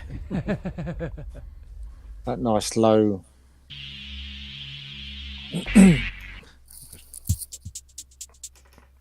Where's that patch? Amp patch. I can't play it. That's it. Must know where that's from.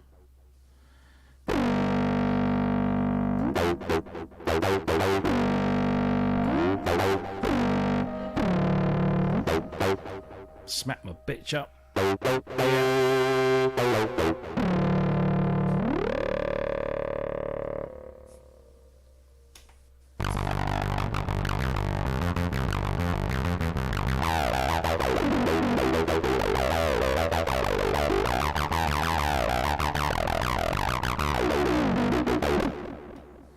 Love it.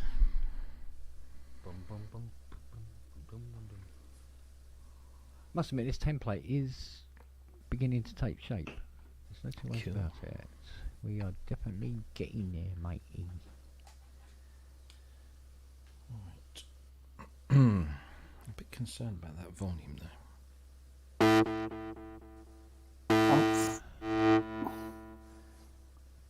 Have you put a bit of... Fucking hell. You know this mill that Longhurst has been trying to save? Looks like Yeah. it's been sold from under them. Oh, God. What? Yeah. Joking.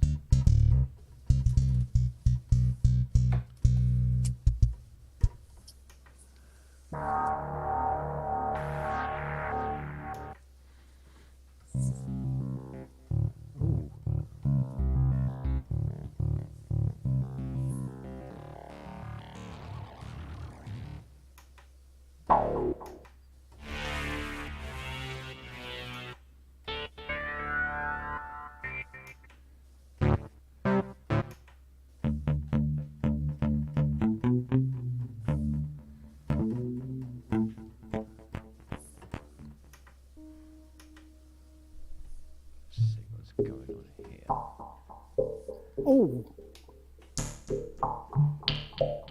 You know where that's from, don't you? no, but I like the sound. Something familiar about it. There is.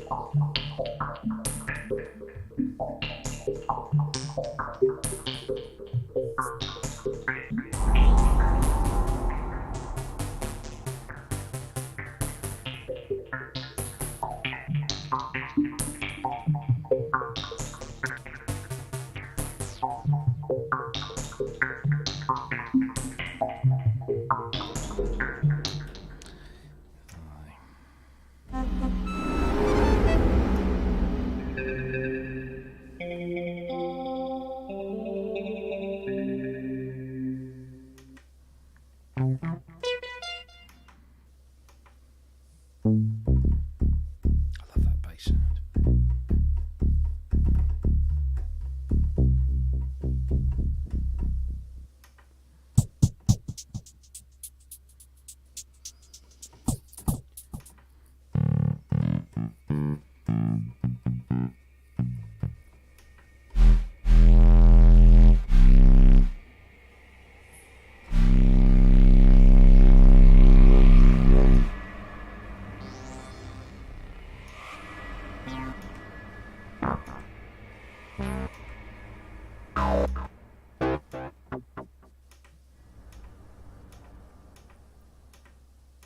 Takes forever to change.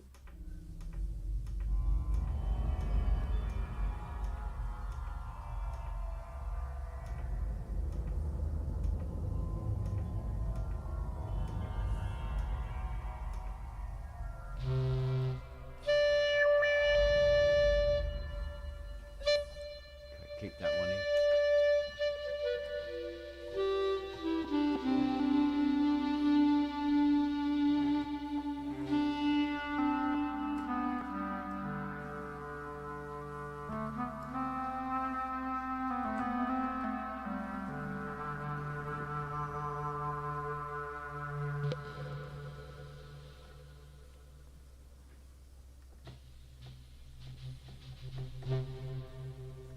Yeah, right. All in one hit, really?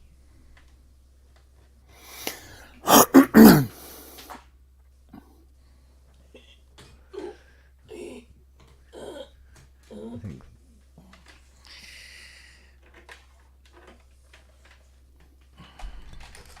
And don't drop it.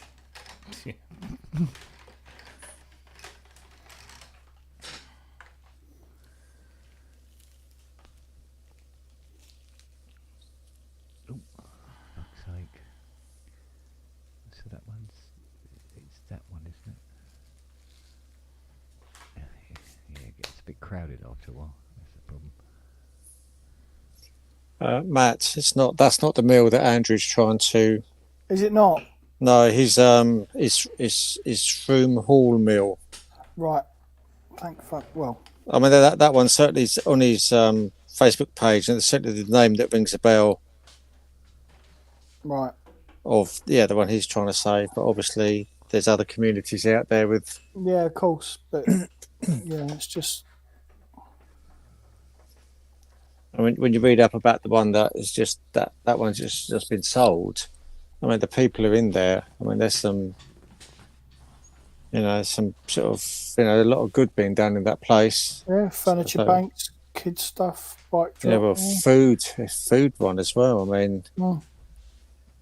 big food one. Big, looks like free food sort of thing and feeding people and things. Let's try that.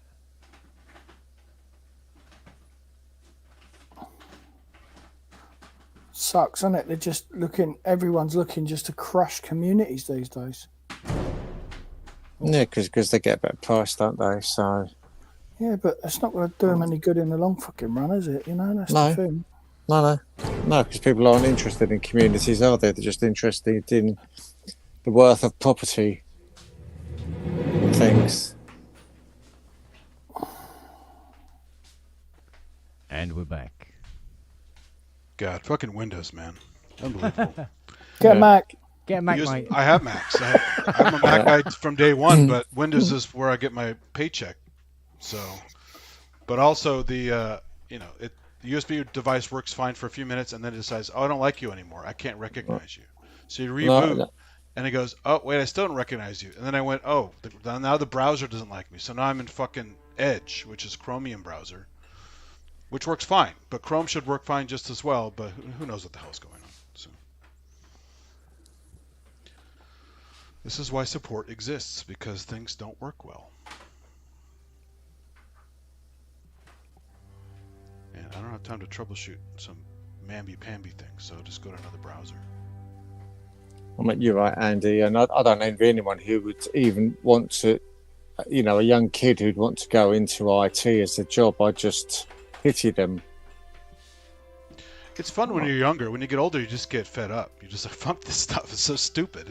Yeah, I know what you mean, because it's because they don't know any better, and they don't know the past, of which people will say, yeah, the good old days. Right. And the problem with all IT now is the hacking from anywhere, anyone, anywhere. Yeah. I mean, I work for a global company, and it's constantly under attack, and Sure. also BMW Mini, who is our dealership. Right. They're constantly beefing up security, passwords, etc., etc. They suddenly get outages of, oh, you'll be back in a minute. Just get this, and the Windows updates and things like that. It's never ending. Yeah, and Apple's gotten worse over time as well. I mean, although Yeah, I still like them a lot, yeah. they act more like Windows Yeah. all the time these days. So, Yeah, I mean, we don't have Apple at work, and but I'm sure they're as bad as each other. They basically have copied each other left and right for decades, and Yeah, to a fault, actually. So, yeah. But you sort of like to think the self-employed will be the better type of person in a way, up to a point. Because some of them will only need a certain amount of technology, won't they, to run a business? yeah.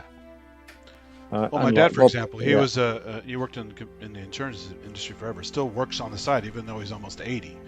Yeah, And he doesn't know shit about computers, even though he's been inundated with them his entire career. right. So, and I tried like hell at home to teach him on the Mac how to do easy stuff Mm. for his own good, and also for his potential work stuff, and he just can't be bothered. He wants No. the bare minimum knowledge about computers.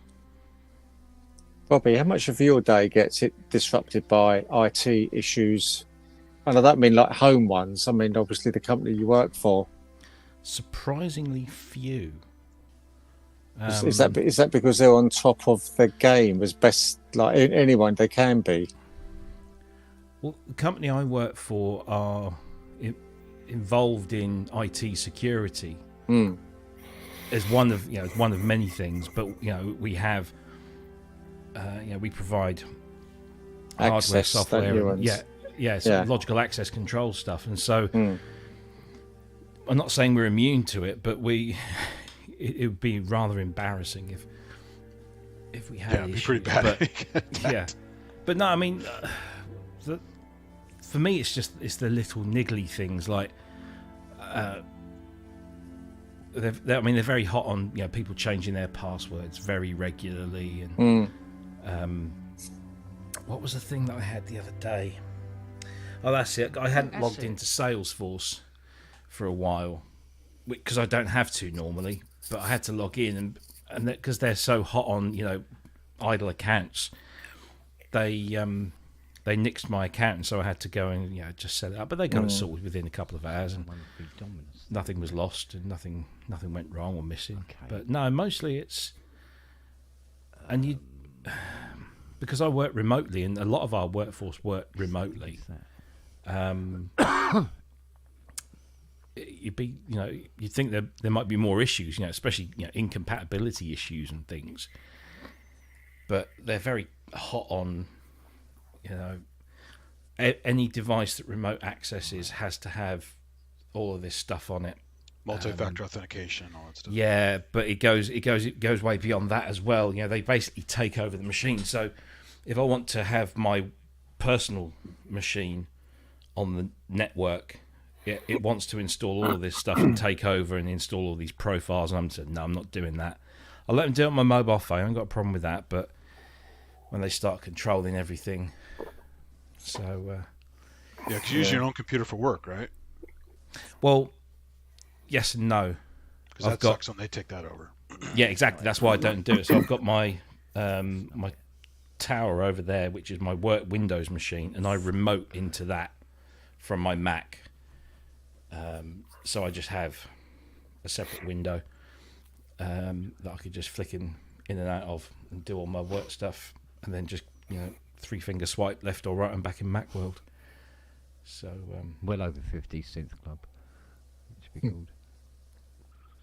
The biggest deal these days is obviously social engineering, right? If you Oh, yeah. do change your password, you're not clever about how you do it or how you store it or things like that.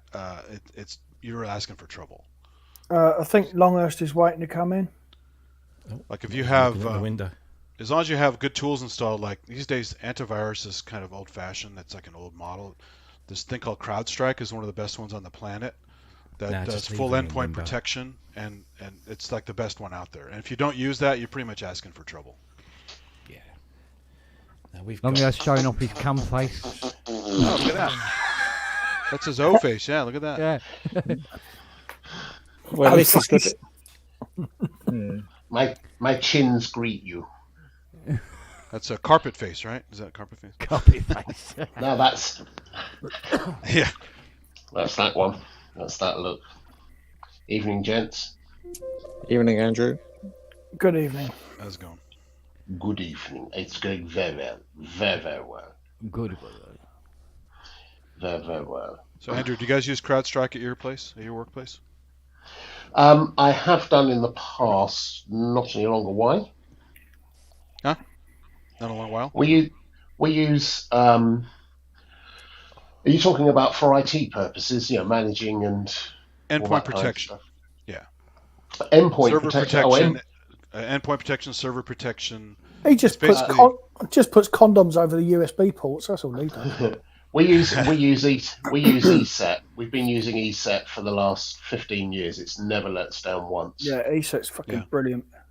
It's expensive, mine, but it's really good. Light So is CrowdStrike, yeah. deployment, but it's Jesus, it's good. So tried others, but that's the one. How Always about web filtering? You guys use like WebSense or something like that for web filtering? again, ESET has a complete package. It does. Yeah. I mean, it does the whole thing. There's Internet Security Advanced and an enterprise. We use the enterprise package. It And gives port us blocking and all that stuff. Yeah. everything. Yeah. Everything, the whole lot, the whole 9 yards. And then, yeah. It's kind of set it and forget it. And it goes on all including this device, so it goes on all the devices as well. Sure. Yeah. Apart from my vibrator. Well, that's just USB power, so that's okay. Yeah. You don't want any. you don't want to block any ports with that, do you? Yeah. He blocks one Well- big port with it. Oh.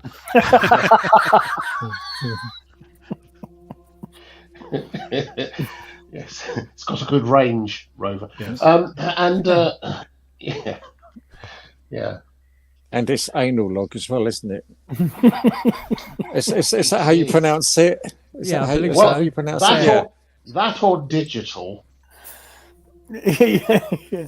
It's definitely anally logged. So Yeah. Yeah. But digital control, yeah. That's the one. That's the one. Yeah. Digitally controlled oscillator. the it's doing the shocker. You know, that's very good, Matt. That's so much better than I think anyone realizes. Yeah. Well done. Well done. Yeah, IT is a pain in the ass. But it's kind of, and it's something that no one wants to deal with. A bit like getting your websites done or anything like that. You No one wants to always deal with want it, including people in IT. well, and in the end, if you ask someone else to do whatever it is, set up your website, do some marketing, help you with some copy, do your networking, almost always you have to put in so much work in the end to make sure it's right. You might as well have done it yourself. But there does come a point where you can't keep doing everything yourself. But Sure. you still seem to spend an inordinate amount of time working on it for some reason. Yeah, you have to be able to delegate. No. Yeah.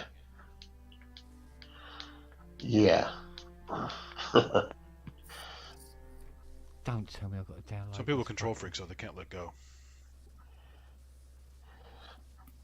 The problem is, even if you do let go or try to let go,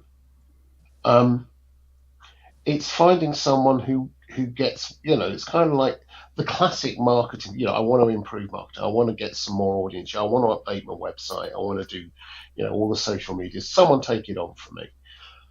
And then everyone promises the world, absolutely promises the world, but they have no more idea than you do by doing the same sort of research. They might be better versed in use of some of the tools than you, but if you say to them, look, this is what I want to do, this, and this is what I've got, tell me what you need, and then go out there and do it for me, and just charge me a monthly thing, and we'll just review it once a month. It never ever works like that, and they're always coming back and saying, well, what did you, what do you want? Who particularly did? Look, we're a freaking studio. We do 3D video, we do voiceover, we do whatever, we do audio, we do editing, and all these things. Guess who's going to be our audience? Go out and fucking find them, for God's sakes. Yeah. Or do you have a contact? It's pretty funny. It's kind of, I thought, if you're going out to search for people and you can't work out what it is we do from everything I've given you, and I always brief well, it's kind of, what confidence do I have you're going to go and find the right people? Yeah. And occasionally it works for a while, but it just requires so much intervention. And I think it's just about finding the right relationship with the right company or whatever. As with all these things, once you find one, a good provider of whatever it is you want, then you stick with them, hold on to them, pay whatever they want, just let them do what they do well. Yeah, you get these crazy long-term relationships, but then you get companies like Ford who try to blame Firestone after like 50 plus years of collaboration. Blame them for their unstable cars, the high center of gravity. Oh, it's a Firestone tire problem, not our problem, not a design problem. So they said, fuck you, and the Firestone thing broke up. It just destroyed the relationship. Yeah. That's because the people in the company will have changed, and both companies will have changed, and it's and sometimes you just get dicks involved, and what can you do? Yeah. Always easy to blame somebody else. So. Yeah, always. I've learned to my cost to be own up to. If you make a mistake, own it. Just own it straight away. It's the easiest way. It is so much easier looking a dick than being a dick. Although if you've ever dealt with Japanese companies, the standard is they kind of hide that. They don't want to admit. Yeah, there you go. They didn't want to admit the shame openly like that, so you have to dance around the issue to get to the straight answer. So. Yeah, I know. This week, in fact, next week, we're going to film in London. We're doing some filming in London on location, and whenever I'm doing filming, I always get a really good DOP, director of photography, in, rather than just a cameraman, because they know how to light it and they understand the whole thing, how to frame it and everything, and they'll do a much better job than me, because guess what? They're doing it all day, every day, and they've done it for years. They have the kit, which they know, so I hire them their kit and say, just fill your boots. This is the script, get that, and then fill your boots, and you always end up with a good thing. So I'd hired this director of photography. I'd had calls with him and got this going back in January. And then finally the client said yes, and I got back to him. I sent him an email saying, you're still good for the 20th, we'll all go. And I got this very nice response back from him, and it was all good. And I let the client know who he was and when we were going to turn up. And then I suddenly got another email from another man with the same name, not the same last name, just the same first name. And I realised, it was the wrong person.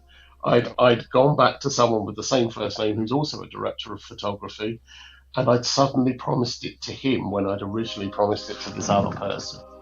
And it was all a bit of an embarrassing situation. So I just went back to the guy I'd accidentally promised it to and said, look, sorry, I promised it to someone else. My fuck up. I'll make sure I take care of you. And he was really sweet about it. But, you know, when I explained it to the first DOP, he said to me, what are you going to do? Are you going to make up a lie? Are you going to say you've got the client's not doing it? And I said, no. No. You know, are you going to tell him a big fat porky? No, I'm just going to tell him the truth. I was a wank puffin. Yeah. Yeah. And it's great. You know, we've now got, you know, we've managed to speak, and it's good, and I will find some other way to work with him, and he'll trust me, and that's great. That's really what it's all about. Did he just not have the style that you liked, or he just didn't have the experience, or what was No. I promised it to. I had spoken to someone else first and agreed all of this. Yeah. Including the rates, the quotes, everything. It was just detailed, but we hadn't spoken for a couple of weeks. And when I did an email back to him, I chose the wrong first. I just chose. It's not his work; it's just the wrong guy. Yeah, right. Yeah, he's a good guy as well. He'd have done a great job on it, but I promised it to this other guy first. So, yeah. So it was my fuck up, no one else's. Yeah. But he was fine about it, you know. As people generally are, if you manage. You could have had an on-set Christian Bale rant, like the lighting guy kept messing things up. He's, oh, good for you. He's like yelling at him and stuff. You ever heard that? Christian Bale rant. Yeah, I heard something. I seem to remember. It's on the Terminator Salvation set, and oh, the that's lighting right. guy kept Yeah. fucking around when he's trying to be in character, and he got distracted and really lost it. And there's a great rant on YouTube of Christian Bale just losing it. But it's the same with all the stuff we do, isn't it? You know, we all. Yeah, it's just. Yeah. Work with the best you can. You should have been yelling at Mick G, because Mick G makes a lot of crap. So. Yeah. Yeah, it's funny, isn't it? So have we been synthing? Kinda. A little. And what have you been synthing with, Keith? Dom's music. Right. Well, just saying with the music I've been writing for Dom, and just getting Cubase is up and running okay.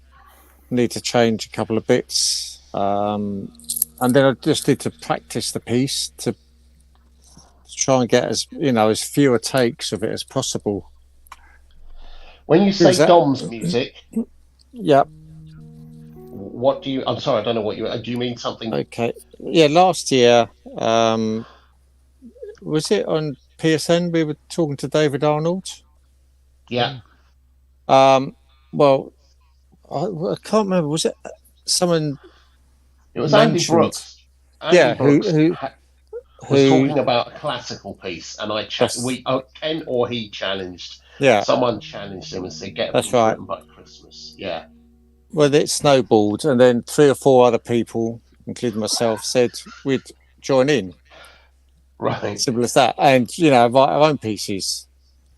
And then if we could get it all together, and then there should have been an EP released last Christmas, but as per usual, things overrun for one reason or another. So I'm still working on it. Where does Dom come into this? It was all. The idea was that the piece would be based around the motif that he used in his last EMOM. Oh, Dom. Oh, right. Yeah. And so what's going to happen? It's all going to be collated by Ian Cole and put out as a charity album. Oh, cool. And the money raised would go to a charity chosen by Sophia. Yeah. Cool. So I'm still working on that. and the last deadline, the next deadline is April the 19th. 16th. No, 19th. I was told. Is it? Well, I thought it was 16th. no, I wrote down 19th, and that's Dom's birthday, as would have been. Right, okay. So Andy is doing this as well, I'm assuming. Andy Brooks? Yes, but he's never really mentioned it since, so I don't No, know he what he's. I don't know what he's got up his sleeve. So who is doing it? Right, Matt and Keith. I'm going to give it a try and get my shit together. So. And Andrew. Yeah. Right. I believe Kent's having a go as well, isn't he, mate? For 2 days now. Okay. So here's my music, and April the 19th on it now for my deadline. So there's my music. I've got to just turn it all into musical notes on the door and send it off. Cool. Cool. Well, good luck with that.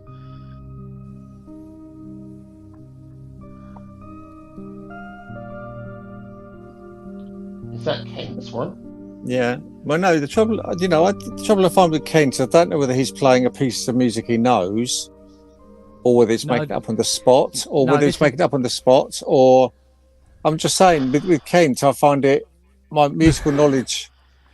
No, this I did today. Yeah. This I did today. So far. And that's about as far as I keep getting with it. And then it goes major for some reason, and then it goes back to minor again.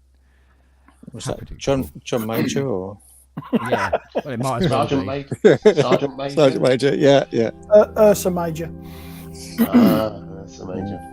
I thought you Major. So yeah, the music's out there and things like that. It's just trying to get it done. Well, good luck. We're getting there. Yeah. I was waiting for the Model D to turn up because I want to try and work that in somehow. Just somehow. I don't know quite how, but... Oh, right, that makes sense, yes. Well, considering it's an orchestral piece, it's going to be fucking... Well, Wakeman and Emerson managed to do it, so don't see why you shouldn't do it. Go on. Because you haven't heard me play. Well, there is that. No, fuck. Kent, stop kicking yourself, mate.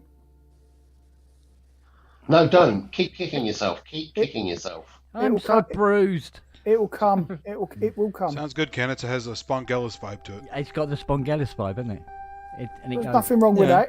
If that's what you are, then do that.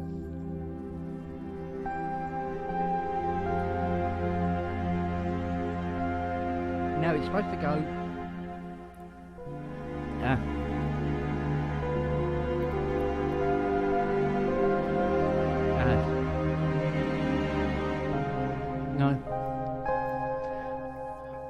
That's why you should record it, Kent, so that if you can pick up what you've played, as in you reckon, you can pick out the chords. Not, you don't use names for chords, but obviously by the sound or whatever, or even if you just video yourself playing the chords. I mean, yeah, you'd be able to piece together. Which is why I write music, because I don't want to sit with the phone and the camera trying to watch myself play and things. I'm better looking at that and learning it that way. Yeah.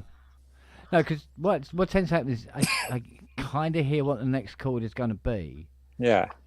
And then I go in there and it. So I can get this bit where the strings will finally come in. So you got the.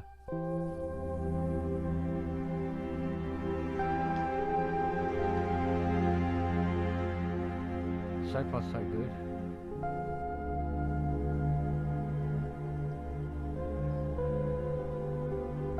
That's better.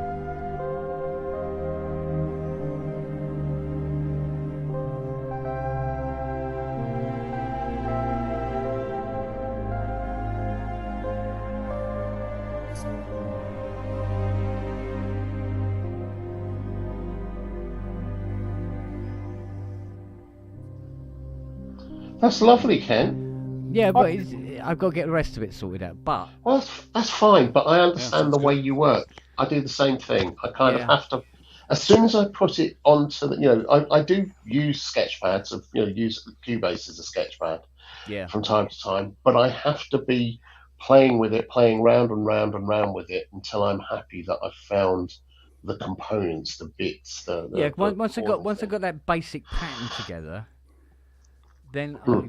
I push it one side. Then I got the template which is going together, and then put the whole thing. Yeah. And then go. Yeah. Yeah, but that's going to be brass coming there. It's going to be woodwinds and blah blah blah blah blah. Yeah. And then it's going to be like I always like doing. Suddenly put quite a very strong synth sound in there, and people go, "Hey, what? Where'd that come from? That's not very orchestral." And go, "Yes, it's not, is it?" Yes, You it can add the is, famous that's the whole Tomita point. whistle patch, right? Or you can just whistle. Now the synth whistle is more fun. Oh yeah, absolutely, all day long. So, but it's the thing is that there always seems to be a certain familiarity when I write something. It always seems to go. It's quite similar to the one you wrote before, Ken, isn't it? But that's So that's Yeah, you. but that's Every something artist has familiar a to style, you, that's isn't how you it? know who they are. So Yeah. when I've written for, I used to do a fair bit of work for the Beat, right, doing music for them and Channel 4 and stuff. And I always used to write something which I'd have 6 weeks or 3 weeks, and I'd write and write and write, and I'd have to write the thing that I knew was sounding like something else I'd done and get it finished, and then have 2 days left where I'd got the other one out of my system, and then I could start working on the real thing and just really knock it out fast, and it always worked well. Always worked well. Yeah. If that's what you're going to do it. But I think what you're doing sounds great. It sounds really lovely. Well, I must admit that one of the best things I did was applying vibrato on the strings to the expression pedal. Oh, So that when you do because what that does is normally what happens is I've seen it on telly. You watch the orchestras when they do like a quiet chord. It's not so easy to vibrato when you're playing quietly. So what should happen is as they get quieter, any vibrato that's in it dissipates with the level. hmm And I don't know why it took me 40 years to work that one out, but there you go. I got there. So when you got something loud, sort of like.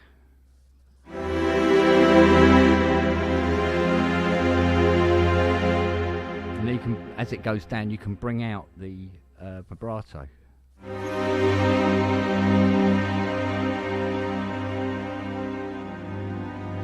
Like that.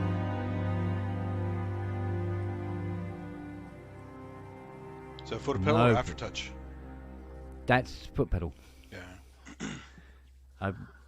I'm still trying to get the aftertouch to assign correctly into the sample library, but it will get there because what I want to be able to change to legato if I hit the key hard. Yeah. You need a D-beam, man. Got to get some D-beam in there. Use your head with the. I tell you what I've got. I got this bloody thing. Seen this? These things. What's that? It's a ring. It's a Ken's got his ring out. Oh yeah. Is Yeah, it the but- Niova or the other one? yeah. It's the I can never remember which It's the one. Japanese one or Niova? This is the Enhancia. Enhancia, Niova. That's Niova. Yeah, Niova one. Yeah, it's the French one. Yeah. Yeah, they're belly up now, unfortunately. Yeah. So Go get the drivers while you can, because they'll disappear forever. So. yeah, I know. This is the trouble with buying stuff, isn't it? Yeah, you could always That go was for the dope for Yeah, yeah. and 7 minute. Yeah. That works too. Mind you, I've got that stylophone thing coming, haven't I? That Well, theremin what's the delay on that then? Or they just hopelessly sort of oversubscribed and Yeah, I don't know. it's been a while, hasn't it, since they were first come out? If you ask Seen someone always- to delay, they'll just say Bucket Brigade. Wah, wah, wah. Hey. It's been what, 9 months since I ordered the ELZ1 play. Yeah, that was delayed. Ah. They put a notice out about that. yeah, that Build just keeps issues. getting delayed. You know, Well, same with Well, the that's- Anima Omega. It's also delayed. yeah. There's a legato switch on the Virtuoso 2000, the EMU thing, the orchestral module, which is freaking brilliant. It's got, as well as the standard patch chords, I say standard, they're pretty comprehensive. It's got preset patch chords that allow you to switch. So if if you're holding a note down, it knows to do a legato to the next thing. Yeah. And if not, then it's, you know, you get all the attack and everything else. It's a lovely switch and some lovely samples on there. Really nice. I'd forgotten. I'd actually forgotten how good Synphobia is. Oh, really? Yeah, I remember Synphobia being okay, but what they've been doing in the background quietly, without telling anybody, is constantly correcting, updating, and improving all the sample libraries for free. Really? So I've come back to it. It now has its own download app for all the Synphobia ones you own. You don't have to go anywhere near the DVDs again. Yay, considering I haven't got a DVD anywhere in the house. And PlayStation, I suppose. They've introduced new articulations. They're giving it a new GUI. Mate, it's... Wow. Well, that Symphobia Rolly demo from a few years ago is amazing. Yeah, I mean, I didn't realise... I mean, do I have it in my template? Hang on a sec. Is she in... I think she is in the template.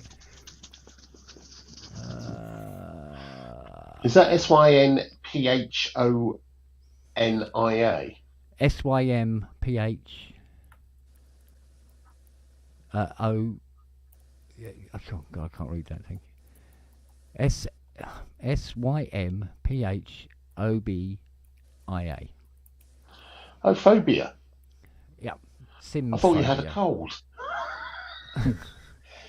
Phobia. I'm working on it. Not only have you got the one ring to rule them all, we've also got a cold. Thank you very much, Mr. Baggins. Right, is it that one? Yeah. Right, this is their strings. Admittedly, let's have the a key. listen. Right, they're standard. This isn't on pedal though. This is just standard sort of thing, right?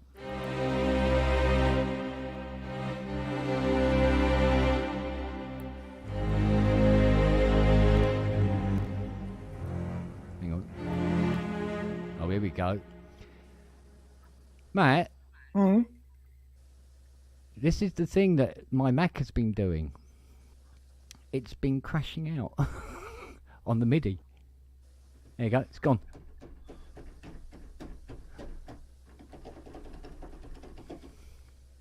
Weird, isn't it? What's the MIDI? What MIDI interface are you using to get into it? USB? Yeah. Into the Scarlett. Okay, right. I think it's back. It might do poly. Let's see.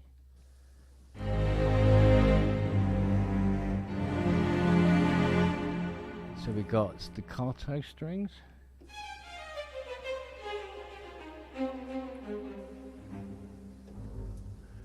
We have Maccato.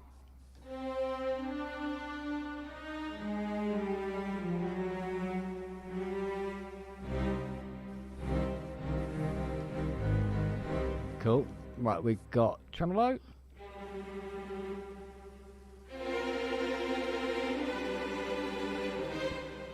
Okay, we got pizzicato.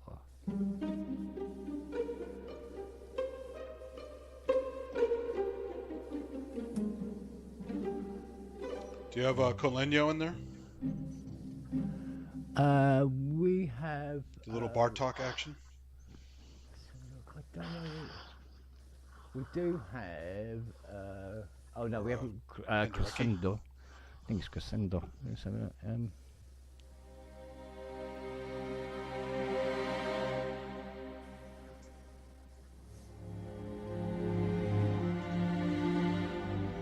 but that doesn't re-trigger completely across if you move a key across. Then we've got Corlango.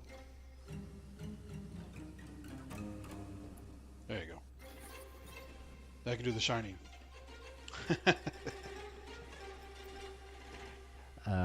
Chords and clusters.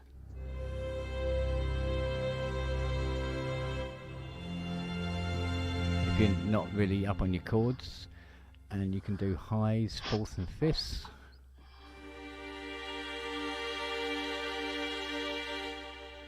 So yeah, that's good for sampling stuff. And then various effects.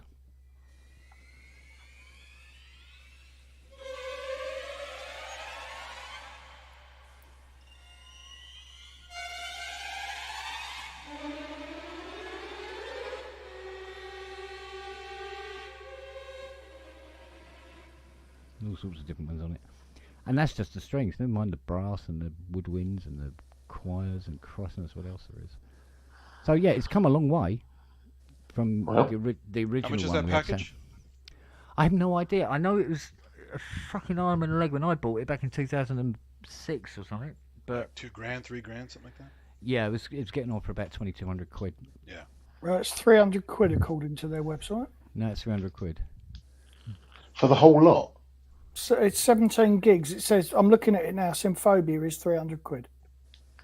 There you go. So that'd be the strings, the brass, No the subscription, brass. right? That's flat out. It's flat out by the look of it.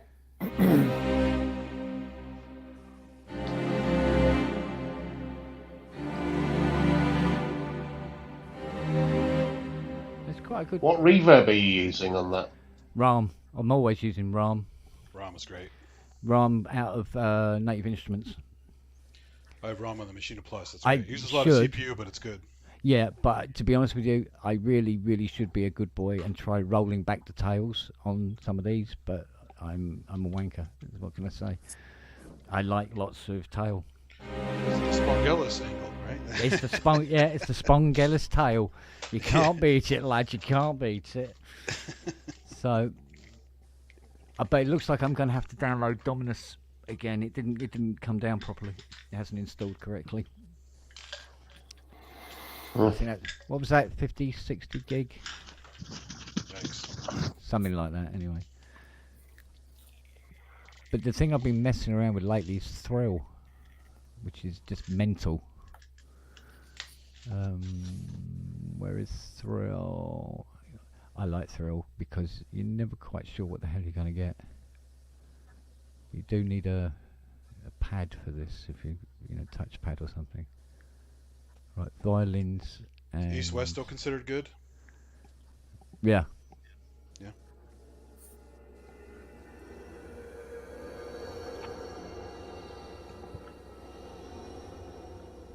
It's very good for doing the old ambient bits and bobs.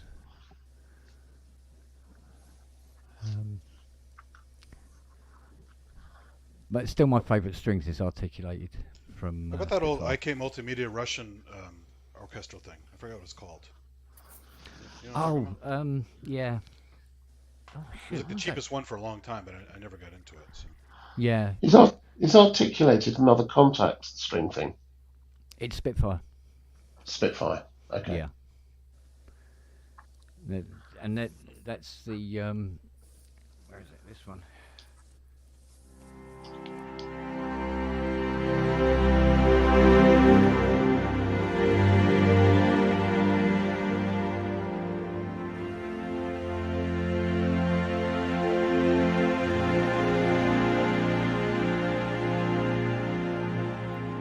Which I love that one.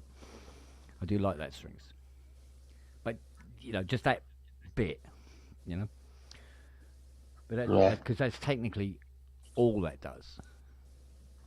So we get is like a really, really great string sound, but no frills and bits and pieces around it. So, which is fine by me. So.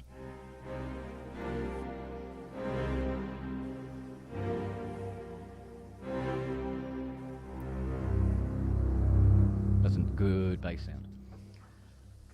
So that's some of the stuff that's going into the template. Then we've got some dirty synths going in there next. Some really weird shit. Cool. Yeah. Cool. And but some of the automated, I got some of those automated libraries, like action strings and stuff like that. and the problem with them is they immediately sound automated when you use them. Yeah. No, I like to play it. I like to play it. I don't like the switchy, automation-y thing at all. Yeah, it's not great. I mean, it does It's produce kind of- good sound, but It does, but it's Genos territory. it is. But there is one that's it's kind of automated, but it isn't. Called Minimal. I don't know if it's still available. Let's see if I can find Minimal for you. It's quite clever. Did you get something called Dada strings? Or Fluxus? Well, we can always look. Yeah. Let's go. Right. Here we are. Minimal. This has been in my collection for quite a while. I actually like this one. Let's see. We'll look at 24-bit slow patterns. Yeah, quite. Let's go for a large orchestra. Right. Here we go. So we got, for instance, you got the 4 parts. You got the strings.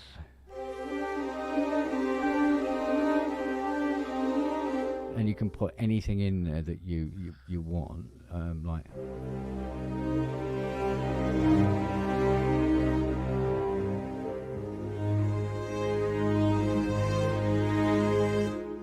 Do that automated.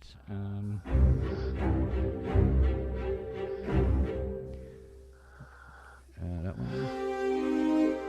And then you got the brass. Now the brass. Let's go.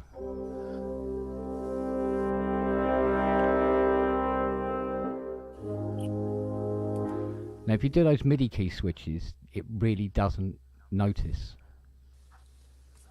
that it doesn't feel that automated. If you key switch, so cut up the MIDI data into quantized lumps and just play the note, and that way you don't get that delay trigger going on.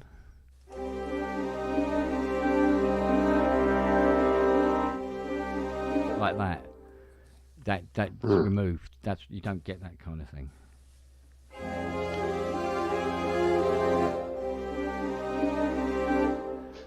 So, and you can go mental with it, really, depending on what you want to do. But it'll either work for you or it doesn't. It depends what you play. But that's a clever little one. I don't think that one's very expensive now. Hello, Mr. Ian at Walminster, West Malden, Chumber, Watcher, Wonderland. Hello. Move to Stroud. Yeah, I told you wouldn't be long back. Now you live closer. Yeah, exactly. Yeah, I'm not staying long. It's bedtime. I'm here because Andy's just sent me a message about the Dom inspired charity album. Yeah. What are we doing with it? So I don't know. I know nothing about it, Ian. Well, I know. I'm happy to put it out. And I said I was going to master it. But have we got a deadline? Well, it was going to be April the 19th now, which is would have been Dom's birthday. Right. I think people are in various stages of writing and recording. So yeah, but to be honest with you, it was only on Saturday that I actually knew about it. I remember the whole, the conversation we had. Yeah, the conversation with David Arnold about it. But that was the thing for Christmas. But this has evolved. But I didn't know it evolved. We missed Christmas. We missed the day of his passing. So we're now having for his birthday as a finishing post, as it were. Yeah. Okay. Well, it's much more doable for me now that I'm not working as much, although I am still working. That's quite a tight deadline, isn't it? If we're looking at April. To get it out, we could probably get it on Bandcamp. I don't think we get it on streaming services that quickly. No, it's just what we can do, isn't it? It's Give yourself 3 days to turn it around. You'll do it. Yeah, well, deadlines, eh? Anything's doable in 3 days, but you want it to be good? Really? Yeah. Not in 3 days. Yeah, in 3 days. Why not? I can do a hardware jam in 2 hours, but I can't do an orchestral thing in 3 days. Is that any better? There you go. Well, So the 14th of April is probably the date that I'm moving into my house. I've just been told. Ah. Oh, there you go. We've had an email today. They want to be in by. They want everything done by and completed by the 14th. righto. Well, at least you'll have Easter out of the way. Exactly.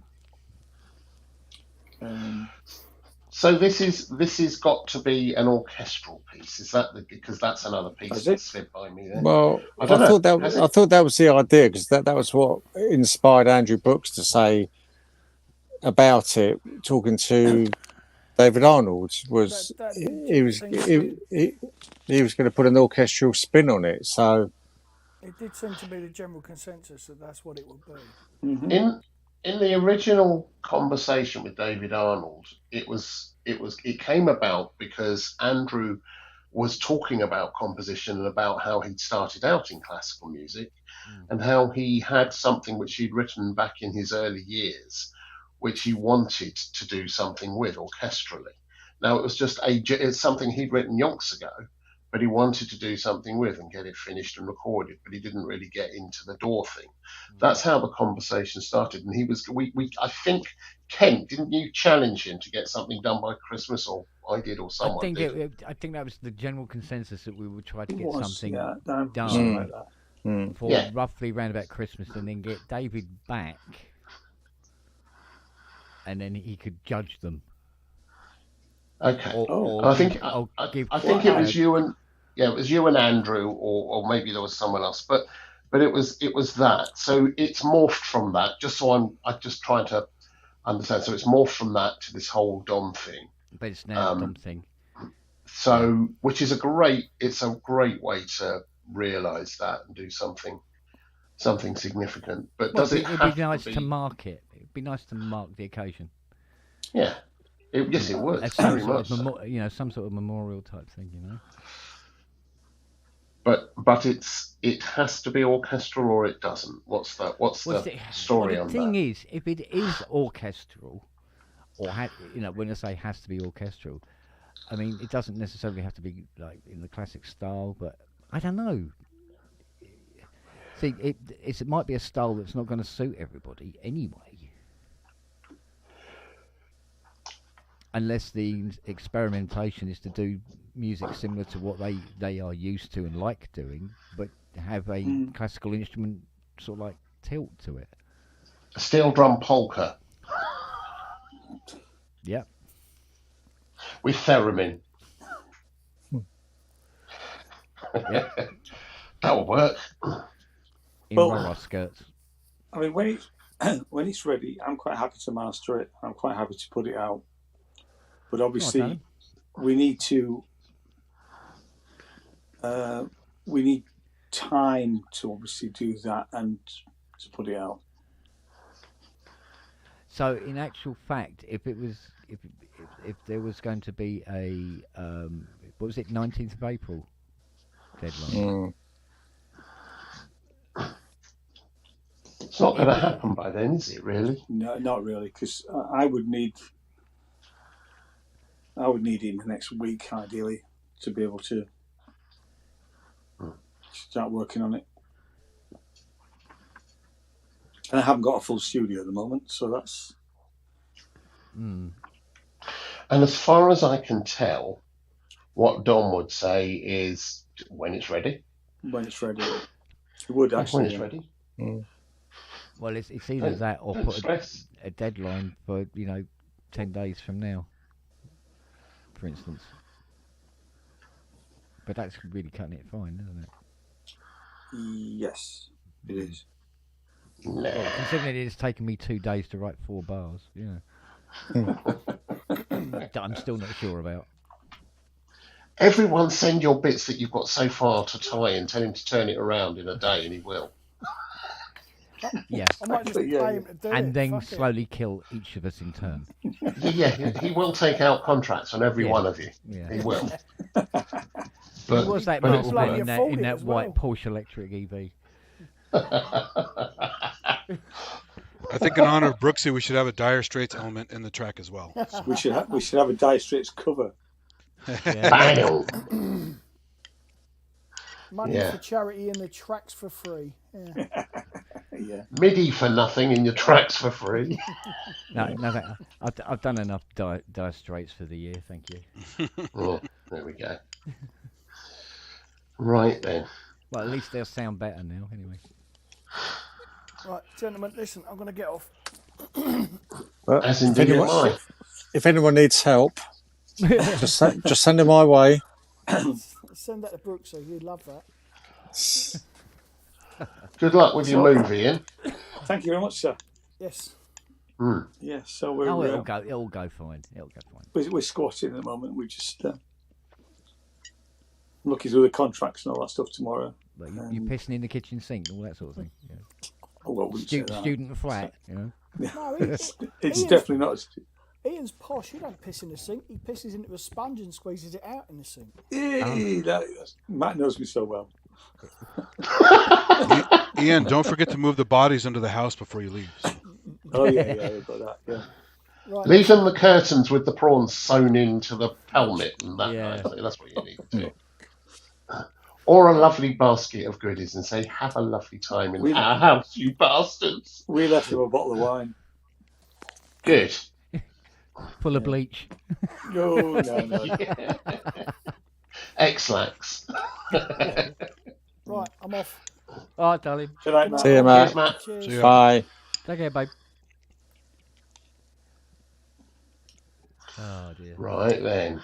So does that answer your question, Andy, that you asked me about? Oh yeah, thanks, Ian. More I details. I keep hearing different things and different dates, and then Well, yes, there are different dates. Now, I mean, I've learned something tonight because I didn't know that we were. My involvement is that I'm happy to put it out, and I'm happy to master it. And I think I even said I would mix it for you, Kent, didn't I? Because you said you weren't going to be able to I'm mix it. shit. Yeah, well, I'll With mix a it. Then. I'll capital mix yours. sh. Yeah. I'll mix yours, but anybody else can mix it themselves. Yeah.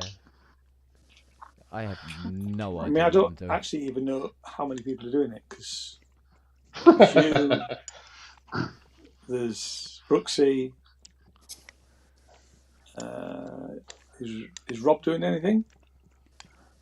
Don't know. No, not heard anything. No, I think it was just Matt Ed- and myself. Yeah, no. No, Eddie said Rob he hasn't was written anything interested. since 1982. Yeah. Rob will do a review of it. Of course he will. And if you ask him to do a Pet Shop Boys remix of it, then he'll do that. All day. All day. All day. Which could actually be quite brilliant. Robbie, do a Pet Shop Boys remix of whichever one you like. That'll So, be pretty brilliant. Does it need like a Facebook group or something? Or a WhatsApp group. WhatsApp Whatever group would be whatever better. that is. WhatsApp. Do you not use WhatsApp, Ken? Never heard of it. No, I've never used it. Never used it, man. Facebook group then. I mean, WhatsApp would be better. I agree, but Yeah. That or we do one of those group messenger group things. if you have a Yeah. corporate phone, then it won't allow WhatsApp because it's the link to the creators has a Chinese connection, so Oh. it's easily hackable supposedly. okay. Okay. What I thought WhatsApp was owned by Meta. So Microsoft. It's Microsoft, isn't it? They may have bought it, but the originators, there might be some backdoor code think in it's- there. Yeah, so I believe it's owned by Meta, but I might So be wrong. that I leaves think us it is. with either painted signs or semaphore. yeah, Semaphore works. Okay. smoke signals. Yeah. You have to go on WhatsApp with the flag. Kind of defeats the object. Vape signals. Oh God, no. That's something I found out about today. Chroning. Never heard of it before. What? Sounds Chroming. rude. I know, it's not rude, it's dangerous. There's some 11-year-old boys just died from taking the chroming challenge. They have to try and get high by inhaling poisonous fumes. Oh, I've never heard of that. What? Yeah, there's about just over The three-quarters of a million people taking up the challenge. Because there's another croning that's an honoring of old women's ceremony. They call it the crone, right? They call it a croning Right. ceremony. Well, this is chrome, as in the shiny stuff. Oh, chrome with an M. Sorry. It's called Jesus. yeah, chroming. Yeah. That's crazy. yeah. Has this been invented by the Darwin Society? That's social sounds media was like it, invented by yeah. the Darwin Society. Probably invented by young morons. Yeah. So, Remember the cinnamon challenge where people were choking on spoonfuls of cinnamon? Oh, that's No. yeah. No. Yeah. Any number of dumb things, people do it. Wow. Eyes watering, throwing up, and everything. Yeah. Idiot. There was a water challenge at one point. How someone died from Ian's just done it. Yeah. yeah. A cloud of dust everywhere. Excuse me. Yeah, no, I hadn't heard of it until today. It's like, what do you mean? Wow. I'd do a fart challenge. Well, they had a great episode of Cops where a guy was he had just ripped off a woman's underwear store, and he was on the bus and he had a big bag. They call it huffing, where you huff the spray paint. Right. And he's gold is their favorite. Look at this. He pulled the bag out and it had gold paint inside of it. Something about the gold or silver paint is their favorite to huff to get high. So For the solvent. it's just more harsh or something. I'm not sure why, but yeah, it's What the? people are nuts. It's a cheap high, right? It's a mad world. So it's throwing yourself off a building, but So you he was know. getting high and stealing a lady's underwear from a store. So Yeah. Wow. Wow. What they need to do is put up a challenge where they got to prove that gravity doesn't exist, and that get rid of the fuckers then, wouldn't it? It'd be the Lemming Society. Yeah. Yeah. Yeah. I'm free. Splat. How bizarre. Yeah. well, the Yeah, flat Earth some people don't TikTok, believe yeah. gravity doesn't exist. They don't think it is what it actually is. They think it's some kind of electromagnetism thing. They're completely insane. So they don't think it's one invisible force. They think it's another invisible force. They're not science people. They're not aware of the four basic forces of the universe. So Yeah. The five. You forgot stupidity. well, that's true. The trend is with people who don't believe in gravity and all the rest of it, there's also that other invisible entity they believe in as well. Yes, that is definitely hand in hand.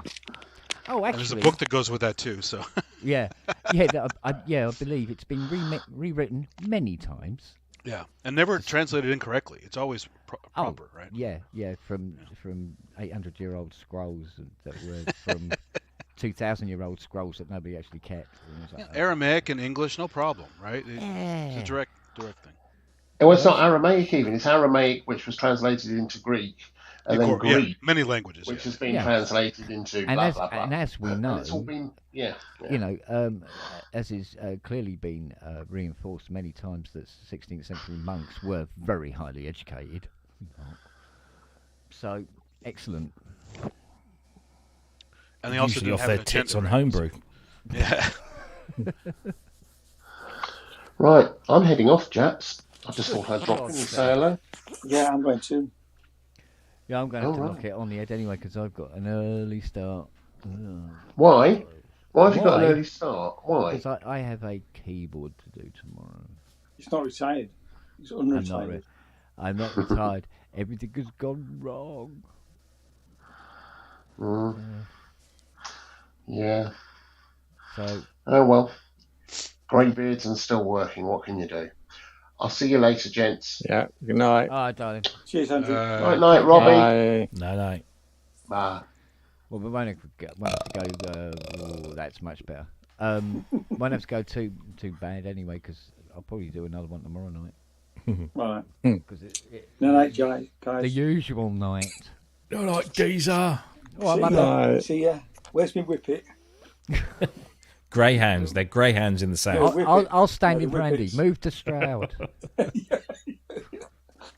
Later, guys. See you Bye. later, bud. Bye bye. No. Right. Oh dear. Oh. I got a new cable for my headphones. I'm gonna... Yeah. It's robust, but it's not stiff like that other old one was. He said stiff. And I can, like I said, I can go to the toilet now without having to take my headphones off. Brilliant. It's so long, it's ridiculous. It's 15 meters or something. Something mental. Wow. What's the impedance on that? About £4 an inch. Because the headphones came with a cable that long. Mm. Yeah, thanks for that, guys. Cheers. Hey, Kent, that poster frame for the show, is that some recent stuff you have been playing with, the modular stuff? Oh no, this the Hands Is Up 2500. Oh, right, okay. After I just finished putting them all back together and putting new front panels on them. Well, anodized and silk screen front panels anyway. Getting it all ready to go into the case. So. Yeah, I don't know. The photo just turned up. I went, oh, okay. We'll use that because. What do you think that's worth these days? What's a good price for that one? What?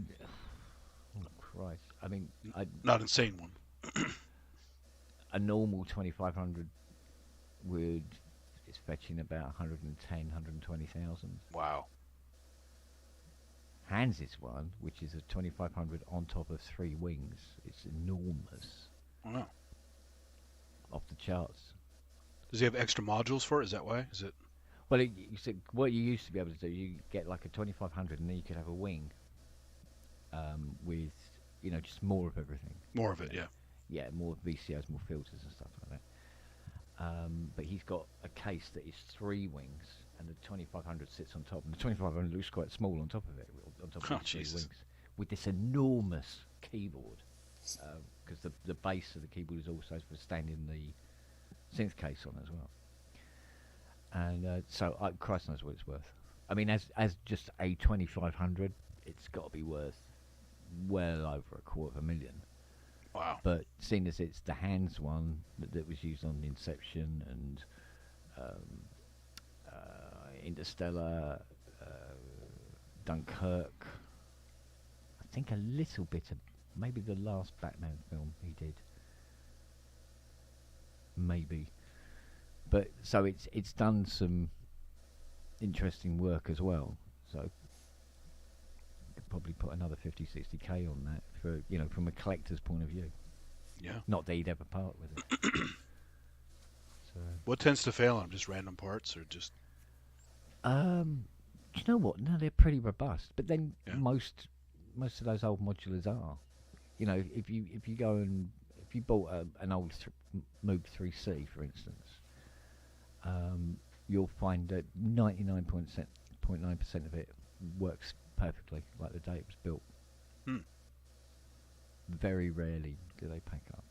It's just the way they're built. It's just because they cost so much money. Yeah. Everything was like built beautifully, really robust and beautifully done. So, I mean, I've only ever seen. Well, there was one 960 sequencer I had to repair, where one of the bulbs had winked out, and that was it. That's the most repair I've ever had to do to a 960. So, mind you, the ICs in the 960, the original 960s, are 54 series. You cannot get them. Forget it. If one of those goes up the wall, your 960 is kaput. So it's just as well Hans's ones was all working. So. Well, wasn't there something about some article going around? It's about Hans's Moog modular. There's a photograph of him standing next to it. I keep seeing that, but I thought it was a fake thing. No, it's a real photo. It's real, It's- but it isn't Hans's. No, it's not Hans's. And there's some literally like a news article thing about going on and saying about how it was his modular and It's all over. Every time you see that photo, it's young Hans Zimmer and his Moog modular, and we're like, Did they have money No. back then for something like that? no. no. So it should be young Hans Zimmer standing near a modular. Yeah. It's actually what it should say. What was this thing someone said the other day about the one used on Switched on Bach that went to somebody else? That actual someone had said that in one of the previous pubs. Well, he bought a 55 from somewhere, and sent it to me to have it fully restored, which now sits next to the 2500 and wings in his studio. But as where he got it from, pourquoi? No ideas at all where it might have come from. But you always get various stories go around. That is either might have some grain of truth in it or something, or it's been distorted over time. See, this is why your job, Robbie, can be a nightmare sometimes. Tell me about it. Because when you're doing the history on something, you go, well, how much of this is true and how much of this is horseshit? Because you don't want to purvey the same bullshit on. Yeah. But the thing is, as I've found out over the years, that even if you speak to the actual people, Oh, their God, version yeah. of events Yeah. is different Yeah. from other people that were in the same room at the same time. Yeah.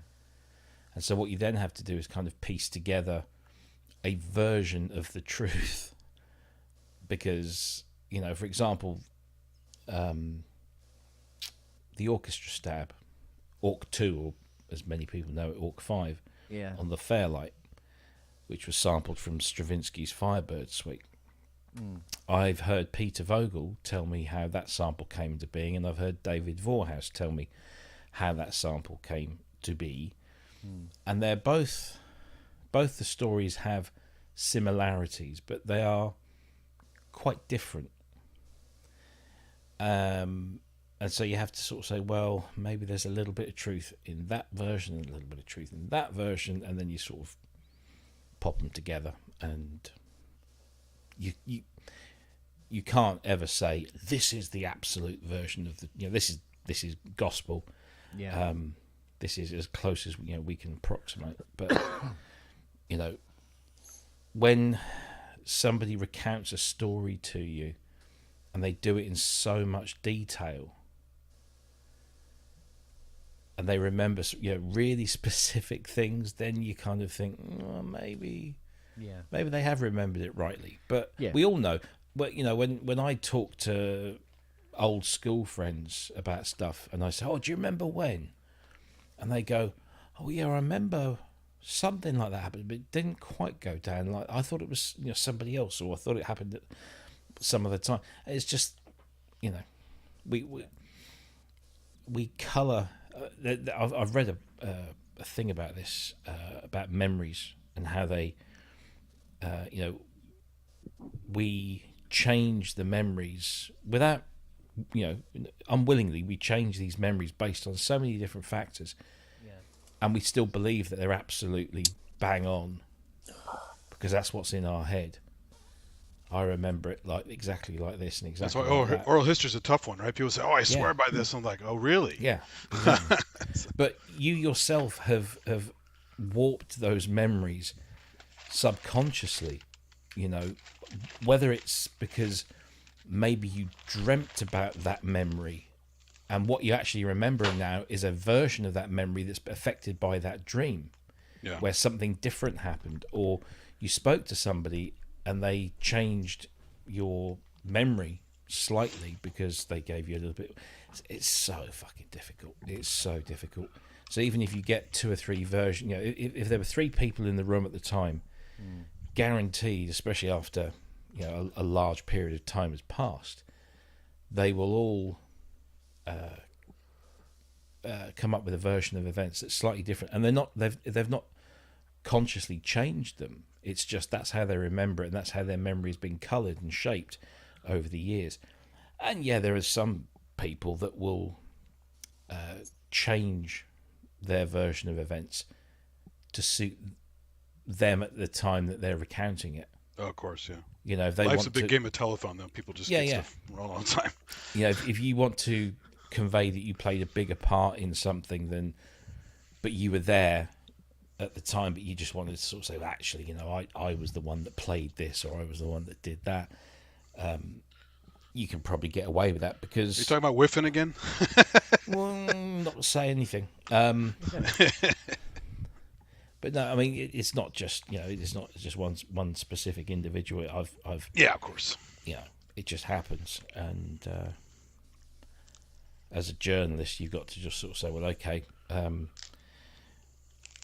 I've got all of this information. I'm not going to get anything better, and so I just kind of have to sort of present a version of the truth and make sure that the reader or the listener, knows that this is kind of how I've interpreted it, and it might, may or not be exactly accurate, but nothing gets in the way of a good story better than the truth. So, people always big these things up. Yeah, it's like I remember I restored an Emu modular. It was an enormous fecker, and I swear blind that Richard told me that he had bought it off of Martin Newcomb, and he'd kept it in a barn for years and years and years. It certainly looked like it'd been in a barn for years and years. And I swear blind, he said Martin Newcomb. And when I was talking to Richard many years later, and he said, "Oh, do you remember that old Emu modular?" He went, "Oh, yeah.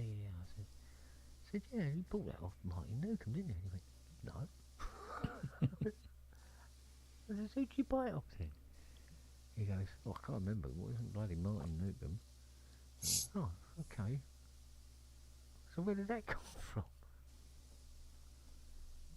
But for like 15 years, I was absolutely convinced that's where he bought it off. Yeah.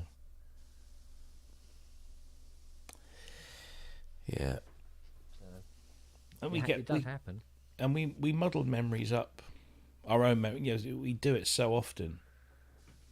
You might have 2 or 3 events that happen to you over a space of 20 years, and that they might be very similar events involving similar people in similar places at similar times, and the human memory is a fantastic thing, but sometimes it just goes, oh, yeah, I think those things all happened at the same time. I'll just compact those and stick them over there, and then it takes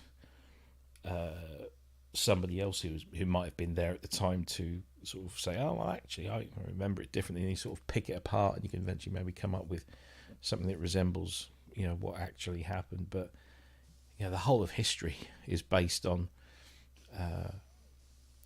false memories, or not necessarily false memories, but distorted memories. As long as we remember the important bits and learn the lessons from them. We're getting deep now, aren't we? Mind you, the thing, the times you pick up a snippet of information and stuff like that, and it's ages before you found out it was all horse shit. Yeah. But of course, every time you repeat it, you're just purveying the rumour more. Yeah.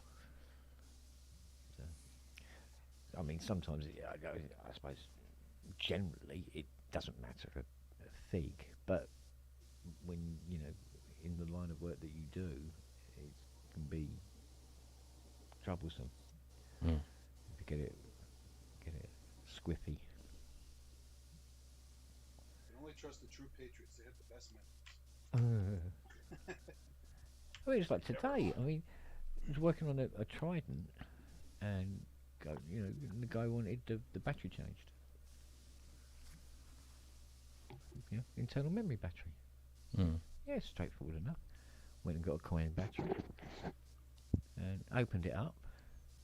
There's no battery. I'm looking and go, well, the battery's next to the CPU. It's always next to the CPU. What the fucking hell is it?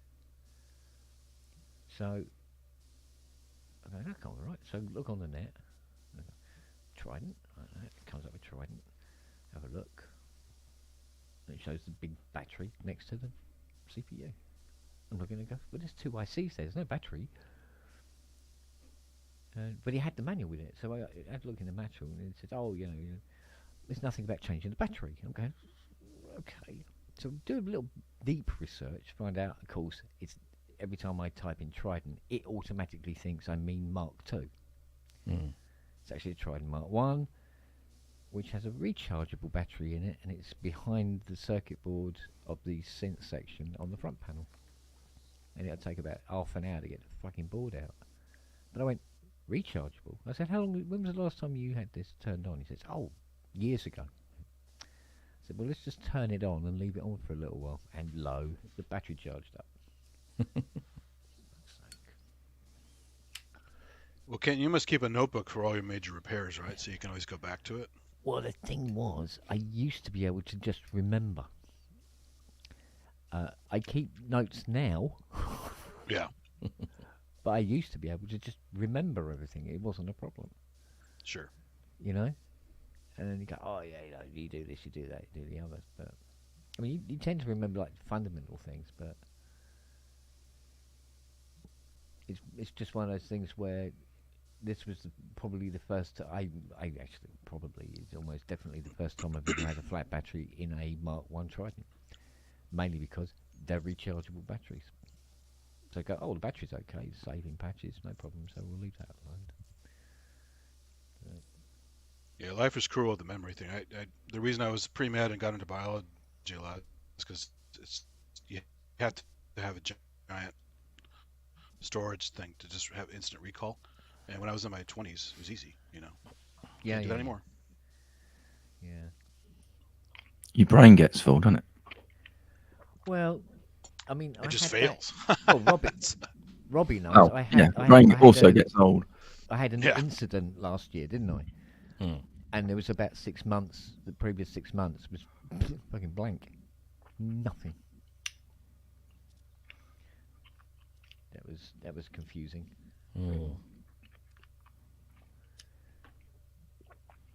I missed the end of the Dom thing. I'd inadvertently paused the video while I was editing, so I've lost it. What was the outcome of the project thing?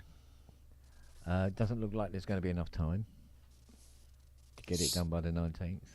Out by the 19th. Seems to be the Right. general consensus. Is that because of the remastering? Yeah, I mean, Ian was saying, it takes quite a while. He said, was it ideally to get it out by the 19th and need everything by next week? What? Yeah. Oh, don't master it then. Release a version that's mastered later. If that's the problem, just do that. There's so many, recordings that always, you go to any of your favourite musicians, it's like, there's the initial pressing of it, and then there'll be a remastered version. Why can't that happen as well? Just ignore the idea that the master is going to put a kibosh on the date and just get on with it. It'd be like the old Pete Townsend demo tapes, right? Just release them. Yeah. Well, I suppose, I mean... This is like the raw release, and then there'll be a mastered version. Yeah. And then you've got two products to flog. So what's wrong with that? There's an idea. I'm just saying, you know what I'm like. I just like getting shit done. So I just try to kick obstacles out of the way. I guess it also depends on how many you want to be there, because if people aren't going to be ready, whether you put a date in the sand or not, you're going to have like 3 tracks on an album. That's kind of sad. So. Yeah. Well, Call it an EP. Yeah. There you Well, I think go. it was That's another solution. Cheers, Robert. I think it was always going to be an EP because it was about, say, 4 people who were going to contribute. So I never thought it would go much further. But Well, you never know how it's going to end. You might have 100 people. try and have a go. You don't know, do you? No. You know. I know that People- the exercise is giving me the opportunity to engage with the fucking equipment I bought and actually use it. So Oh yeah, it's a good learning curve as well, isn't Yeah, it? You're actually on a real project. yeah, You know what I mean? That's cool. yeah. So that's another good part of it. I must admit. Yeah, I wouldn't be too worried about the mastering bit. That can come out later. You know, you don't want to put pressure on Ian anyway. He's moving house and all that. You know, Yeah, he's got a lot of balls up in the air, or whatever you want to call it. A lot of things to do. So don't worry about the mastering. Get like the raw version out. You know, you hit the birthday date, which is what you're trying to get, and then there'll be like a mastered version for sale later. But you've got like a preview or got a version that's. I know, but I just want to get shit done. Even though I'm not in on it, I'm not doing any orchestra. I mean, I could have a go. I mean, I could do that. I've done orchestra type things on my Roland FA06 before, so I could have a go on that. It's all doable. It just needs doing. yeah. Needs people to be wanting to do it. Is the main crux, I think. Yeah, I think this is probably why it might be an idea to set up some sort of like group location where people can discuss it and see who else wants to join in. Yeah. More the merrier. Oh yeah, the more the merrier. And I mean, uploading to Bandcamp isn't a big deal. It's just a load of files. You just upload it. So that's not going to be a major hardship. Yeah. The mastering will be, but the mastering can follow it, can't it? You can have well, a maybe mastering that version will later. be the final solution is to up it on Bandcamp for the 19th and then have a Product later. a product, a physical product later on. Yeah. Yeah, this is like a sneak peek, early access, raw version, or whatever you want to, however you want to spin it. You can spin it in a positive manner. Yeah, because I You think know, the it's idea cool. will be that something is notably happens on the 19th. Yeah. Still got a month and Just do one track for the 19th Even. and say, you know, here's the single, the album's coming later. Yeah. Whatever happens, if it's 1 track, 3 tracks, 5 tracks, or 50 tracks, you know, something's going to happen on that day because you know it's important. Isn't it? He's a good guy. Let's remember the guy. Yeah. That's the whole crux of it. You know, the fact that it's open to everybody. Everybody and anybody who wants to have a crack. I'm still not sure about it has to be classical because that could be very. I don't think it has. I don't. And that's just me. But yeah, you know, you can put if that's what the original conversation was about, then if you want to go off and do that, do that. But I mean, Dom did all sorts of music, didn't he? He appreciated all sorts of music. Actually, I must apologise. I shouldn't use the word classical. Orchestral is a different kettle of fish.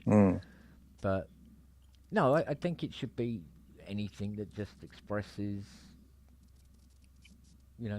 making a piece of music and the appreciation of it. some sort of appreciation on the. Yeah, that could be like say orchestral. It could be like a synth version of that, some sort of like switched on back type thing, which because Matt was on about, says he is using the Model D, wasn't he? And he thought he wanted to get that into it. Well, why can't he? Yeah, there's no hard and fast rules, I don't think. Yeah. If you want to do like a soundtracky type thing or an ambient thing, whatever is the mood that you're trying to put across, that's in my book, that's okay. Can't see that being a problem. Here's me, Debbie Downer. I mean, I just like to see stuff done because it's very easy to push the boat or kick the can down the road and we'll do it next year and then we'll do it the year after and then Well, it's already based on something that missed the completion date anyway. Yeah. Because there was supposed to be all this stuff that was supposed to be happening at Christmas and it didn't. Yeah. And it's very easy for things to not happen. So. Well, Christmas usually gets in the way of everything, doesn't it? Well, true enough. I think I suggested Christmas because it's one of the few times where I don't have to work so hard. Right. Yeah. So I would have had time, and as it transpired, I didn't.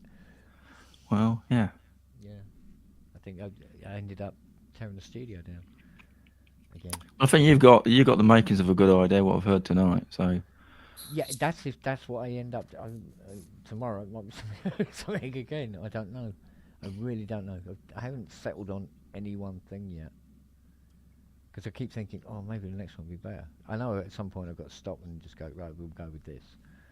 yeah, And at the moment I am going with this because there is nothing else. So we'll just see how it progresses from that. you might also find that you start recording that, and that might Yeah, exactly. move you on to something a little bit different. Yeah. You know.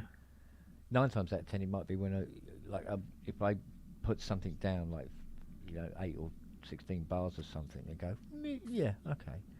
And I find I'm playing it in my head, like laying in bed and falling asleep, and I'm playing it in my head. And then I start hearing, oh yeah, I could do that, and then it could go there.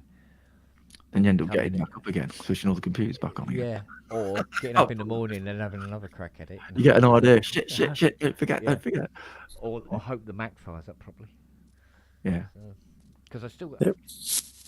I don't know what's doing this yet, Robbie, Mr. Apple. What? Every window on the monitor, right, absolutely perfect, except the Cubase window, which constantly flickers. Just the Cubase window. What the hell do you think that might be? Cubase. Never did it before. Never did it before. Have you updated Cubase recently? Yeah, it's all up to date, but why it's flickering, I have no idea. Was it doing it before the update? Yeah, no, it's been doing it since I put on. Are you running Cubase at a weird resolution because of the fonts you're using or something like that? No, it's just running at standard resolution from the Mac. So I don't know what's doing it. Does it? You're do running it? on a big monitor, aren't you? Yeah, Does it do it when you maximize it, or have it different? it does it when it maximizes it as well. But if I have a window open over the top of it, like now, I've got Chrome open on the top running this. It's perfectly fine, perfectly smooth. But if I bring it to the 4, it starts doing this blah blah blah. How are you connecting your Mac to your monitor, by the way?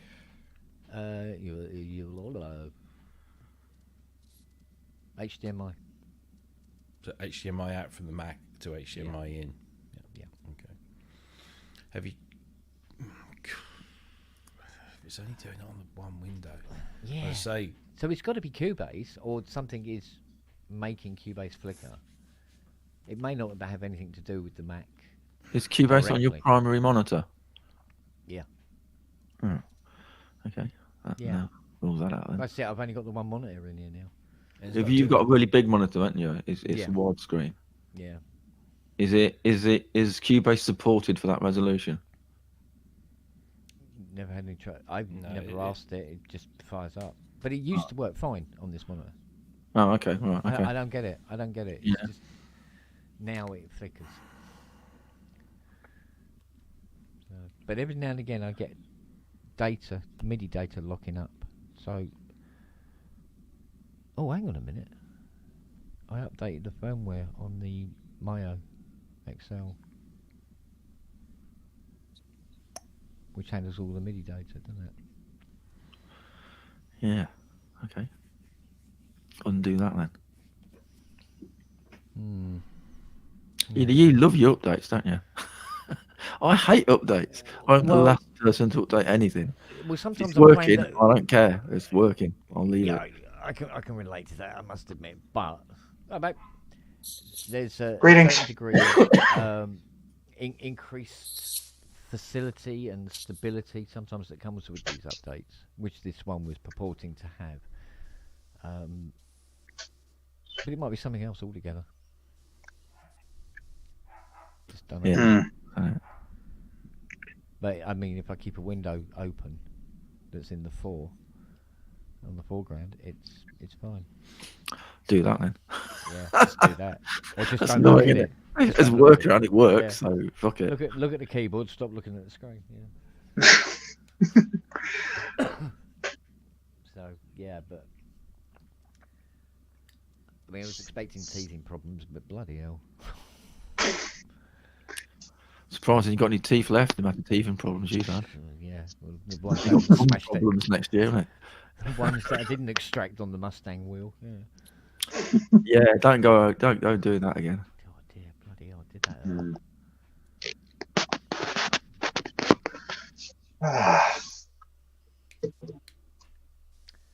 But we shall see.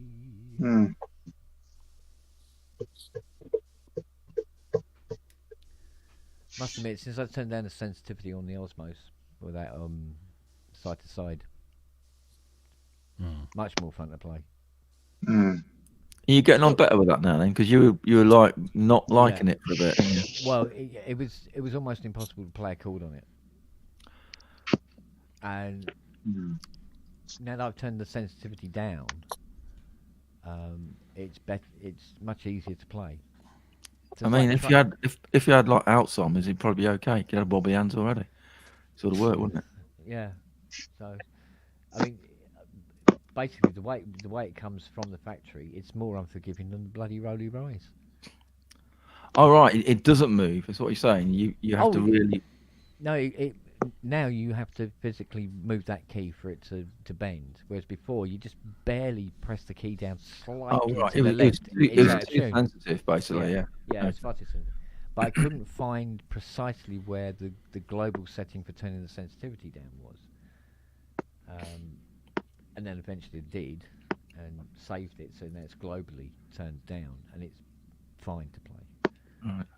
And I'm beginning to enjoy the sounds that are in it more. What do you think to the keys? Because the keys are quite thin, aren't they? Do you think they're not going to be long lasting, or do you think they're all going to die? No, I think it'll be all right. No, Be all it'll be right. fine. Yeah, no, it's not going to be a problem. The travel on it is quite enormous. It takes a little bit of getting used to, but it's certainly doable. Right. So I can see that playing a bigger part in things now. Do you prefer it to your Rolly? No, it's just different. Okay. It's just different. Do you when you approach doing something, do you go, that'll be an Osmos job or that'll be a Rolly job sort of thing? Or do you just pick one and have a go on it? Just pick and have a go, yeah. just flit around, and once I find something that's, I'll imagine something like the Osmos or the Rolly is a bit like finding a patch that works. You end up playing the thing that you've got, and you get something out of that what you're playing, sort of thing. You know what I mean? Just to explain it. But sometimes you pick a synth patch, and it makes you play something that you wouldn't have normally played because of the actual sound you're playing, and that might be the case with a Rolly or with your Osmos, because you get a different interaction of how to play a note. Yeah, I mean, depending on definitely on the library or the synth that you're playing. I mean, if you use Rolly with an external synth, whether it be a software package or something like that, as long as you're getting that full MPE support and stuff, you go to the Rolly because there's things where you want to use a lot of glide or merge things smoothly that you can't do on a conventional keyboard. So you would go to the Rise to do it. Not necessarily the sound. Sometimes it's just the way it operates will draw you to that particular thing. So you just never know. And even on a normal keyboard, whatever sound you pick up, at least for me, it makes me play a certain way. Yeah. Whether it's kind of like a guitar patch or a hammered dulcimer patch or, like a brass sound, whatever. It's a beautiful part about, improvising like all the time, like I do. Just pull up a sound and then ideas will, come right up. Like I just dropped a new track a couple days ago on PSN using one specific plugin, and the title of the track should probably give a hint as to what I used. The title of it is Fairest is the Light. Okay. So pretty obvious. Right? So I started messing around with CMIV and, you know, playing around with some of the samples in there.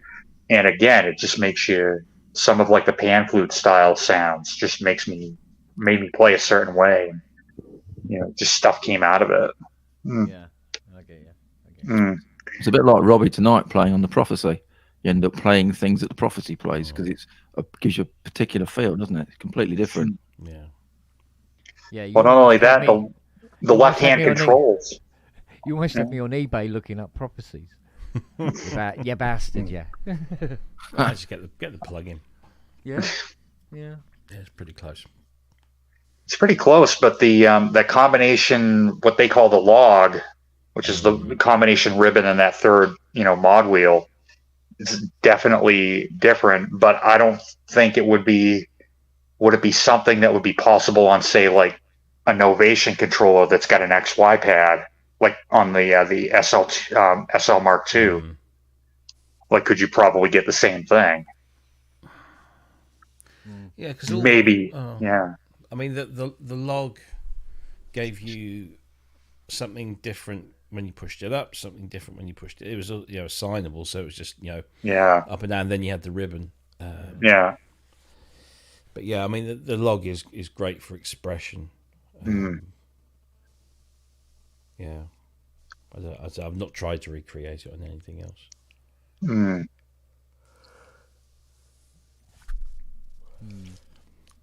I'm off.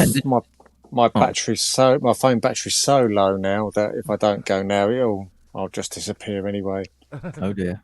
So it's all right. So perhaps we'll spend another night trying to get this working. Oh, your webcam? Yeah. Plug and play my arse. Yeah, exactly. It's about all it's fit for, isn't it? Anyway, yeah. Anyway, see ya. Yeah. All right, Take care, Ken. That's so bad. Yeah.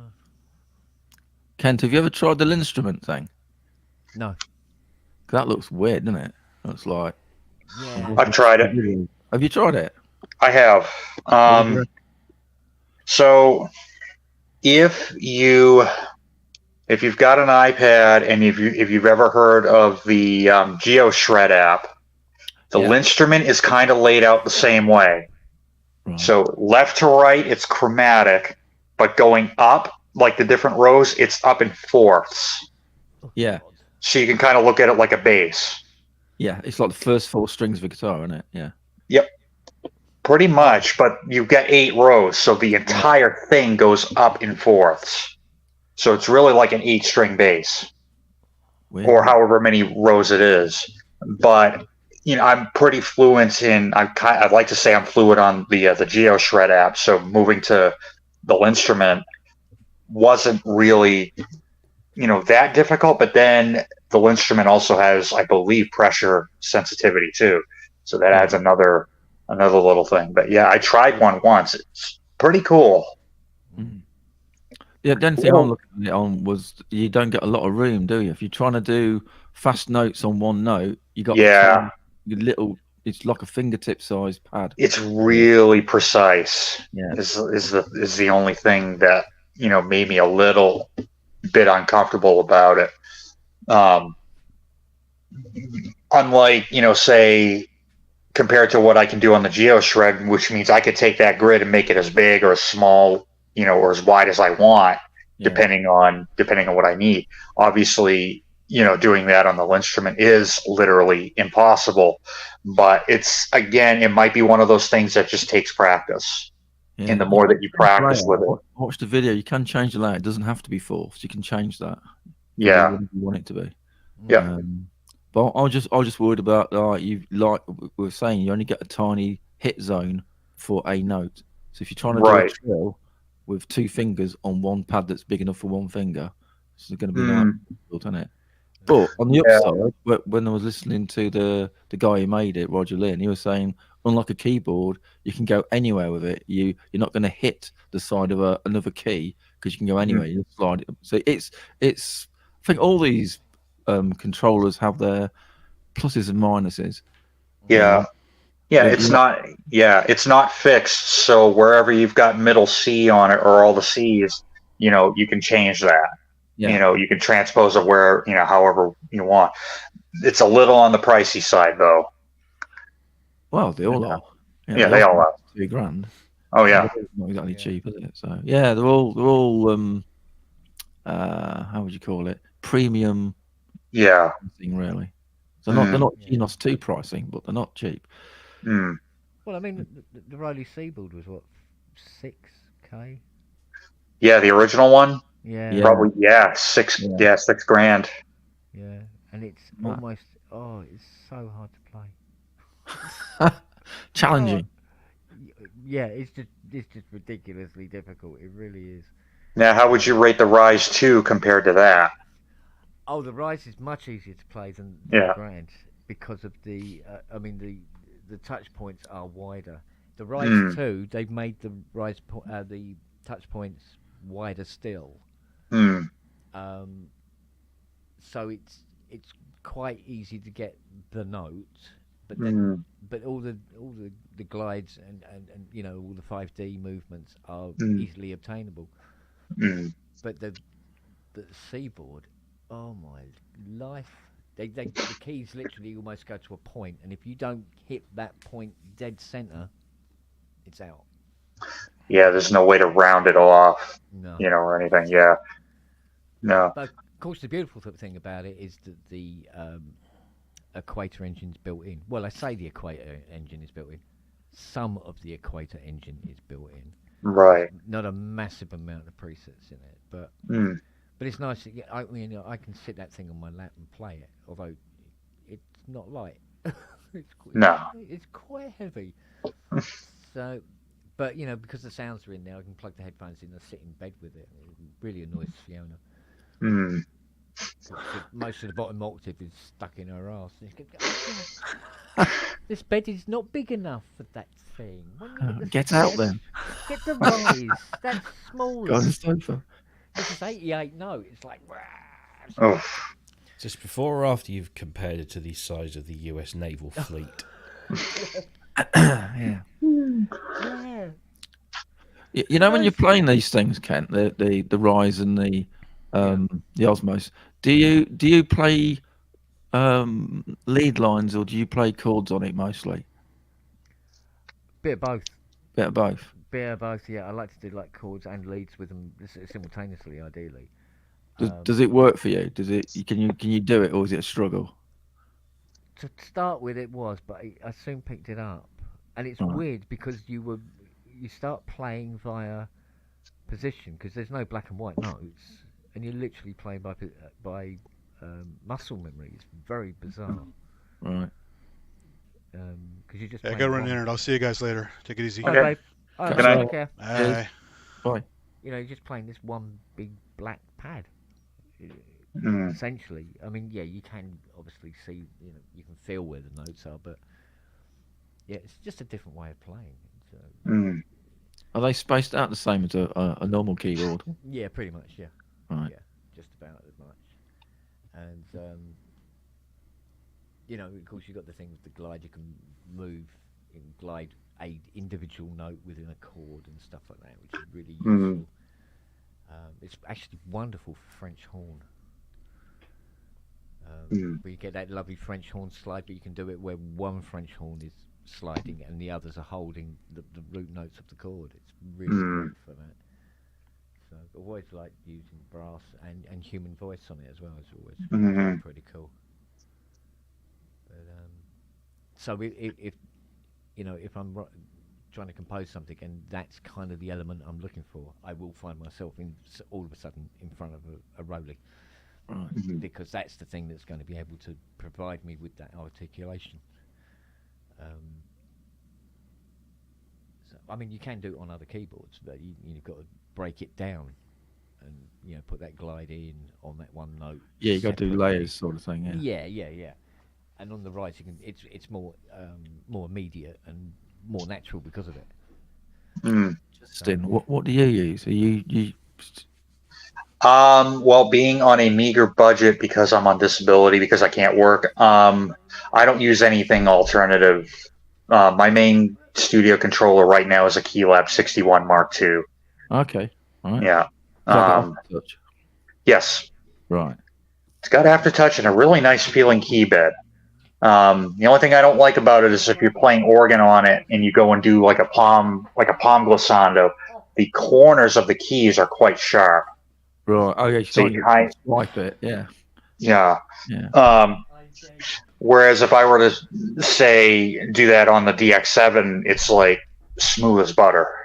Right. The problem with my DX7 is it's a Mark 1 and doesn't have any, like, it doesn't have the Supermax upgrade or the gray matter upgrade, so it's stock at like 100, velocity max. So would I use it as my normal controller? Probably not. Right. Unless I'm playing a synth that has no, velocity setting, like if I'm doing a virtual analog synth or I'm playing like the 2600 or the Model D or whatever, then I'll go to that DX7. Right. Like, that is just a beautiful key bed. Robbie. Oh, hello, Noah. Your mate's here. Oh, Doggies alright. he's too cute. But yeah, in my 20 plus years of playing, I have never played a key bed as smooth or as just easy to play as the DX7. Right. Yeah. Is it because it's your first keyboard that you got so used to it, it's hard to move on from it, sort of thing? Well, no, I've played a few. I've played quite a few, and I've bought and sold so many instruments. My first encounter with a DX7 was in high school. My electronics teacher had one, and he lent it to me for like a week to play around with. So I kind of getting the grips of FM synthesis wasn't the easiest to do, especially when you're working on a tiny little screen and it's like a nightmare to program. Yeah. I didn't really learn FM until I want to say until I got my own DX7 in like 2017. And that's got an interesting story to it too. Found it at a thrift shop, and I know one of the sales guys there didn't know that I was like a keyboardist, and he had me looking at it. He caught me looking at it, and he's like, "Oh, that's not for sale." I'm like, "Really?" Because I'm kind of interested in it. And he's like, "Well, if you want it, I'll let it go for 200." And it was kind of beat up, but it was 100% fully functional. Right. And I said, "Well, can you hook it up to an amp or something so I can try it at least?" So I start, doing playing the way that you guys know that I play on it. And not to brag, but the sales guy's like mouth kind of like dropped right open, and he really, I think it was finally he knew that I was serious. And I said, "Well, I live a town over, and obviously I don't drive due to disability. I was on a bike, so I said, can you deliver this, to me? And I'll give you an extra 20 for gas or whatever." And he's like, "Yeah, sure." So cool. the chassis was really beat up. Like, a couple of the output jacks were loose. So I was like, if I can find one online for $100 that's got a good chassis, I don't care what else is wrong with it. I did on Reverb. Right. Pulled the two apart and basically built a really nice DX7 out of the two. Cool. Until, it was nice until a couple years ago it fell off of my cart that I used to lug equipment around, and one of the corners ended up caving in. But still, I got a beautiful working DX7. Now, here's the other thing that I've mentioned a few times is I had carpal tunnel surgery on this hand and got a cortisone shot on my right hand back in like 2018. So my hands have not been the same since then. So there's a lot of weighted keyboards like Hammer Action that I cannot play. Yeah, too much hard work. It's too heavy and it's really straining on the wrist. So the action has to be quite right, which is why I loved my RD1000 Roland for the last like 3 years. Like, that was the only piano I could play. However, it died. So my church is looking at getting me, an instrument that I can actually play. And right now, they're on board with getting me an M8X. So Oh, mode. Yeah. Okay. Right. Yeah, Montage. Yeah, Montage, yeah. yeah, they're on board with getting me one. Right. So, and from reviews that I've read, it's supposedly got a light action. Kent and I talked about this. Yeah. Yeah. It's nice. Yeah. Supposed to, yeah, nice light action compared to say like the what you had before, the SL990, or even the Yeah. Didn't you have the complete control at one point? Yeah, the complete control is actually closer to the action on this. Yeah. Yeah, the SL88. Holy crap! You break into a sweat playing that. Yeah. Well, yeah. If it's got the same action that I'm pretty sure the Keylab 88 had, the original one. Yeah. Like I had one of those and I couldn't play it. You know, honestly, I can't wait to try the M8X. I mean, from reviews and from obviously your input on it, I really feel like it's going to be the one that I'll be able to say, all right, finally, I've got a hammer action that I can play. Yeah. Plus the Poly AT, that wouldn't hurt. Yeah, true enough. Well, plus being able to take, say, my Keylab and USB it straight into the M8X if I want to have a second keyboard to put organs on, or whatever. Not to say that I probably couldn't do it on the hammer action, but having a second keyboard there, and then it would probably just make things easier if I wanted to go that route. Yeah. Like I just like the amount of possibilities like that are available on that instrument. Yeah. You know. Yeah. Quite a swathe of sounds in it, that's for sure. Oh yeah. You don't want it for anything. Mm. Right, little one. Yes, thanks. You're staring at me, Robbie. What do you want? You want something? What? You want sausage? Is that what it is? Did you see that little Norfolk Terrier got was it not best in show, was it? It was I don't know. oh man. There was a word for it where they win, but it's you don't get a prize, but it's noticeably Commendation. yeah, kind of thing, yeah. Because it's a Jackie. Was it Jackie that won it this year? I think it was Jack Russell. His first time ever. Looking at the chat here. Yeah, Culture. I've got an SY77, and even putting that next to the DX7, the two key beds feel really different. There's some grease, I think, in the SY77 that I need to clean out and I need to have redone in order to get it smooth again. Hang on, just got to go and get a sausage. I used to have an SY77 back in the 90s. Pretty good. Yeah, I got mine for $250, and then I added the Chris Poacher floppy emulator for it. Oh, I bought mine new. It was like not cheap. Yeah, no, it's really good. It's really good as a workstation. Oh yeah. Yeah, if anything, the pad sounds that I get out of that thing are just enormous. Yeah, I can hear that, Robbie, by the way, if you're wondering. Cool. Yeah, it's working. Okay, I think he's setting a mic up near his keyboard. Okay, on. Sample that, throw it into CMIV.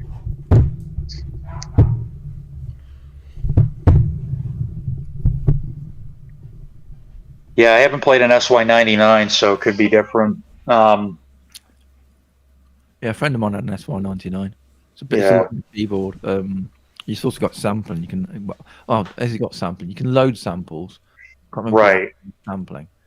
Well, it's got a bigger ROM, better effects chip, and then obviously it's got an extra like octave and a half. Yeah.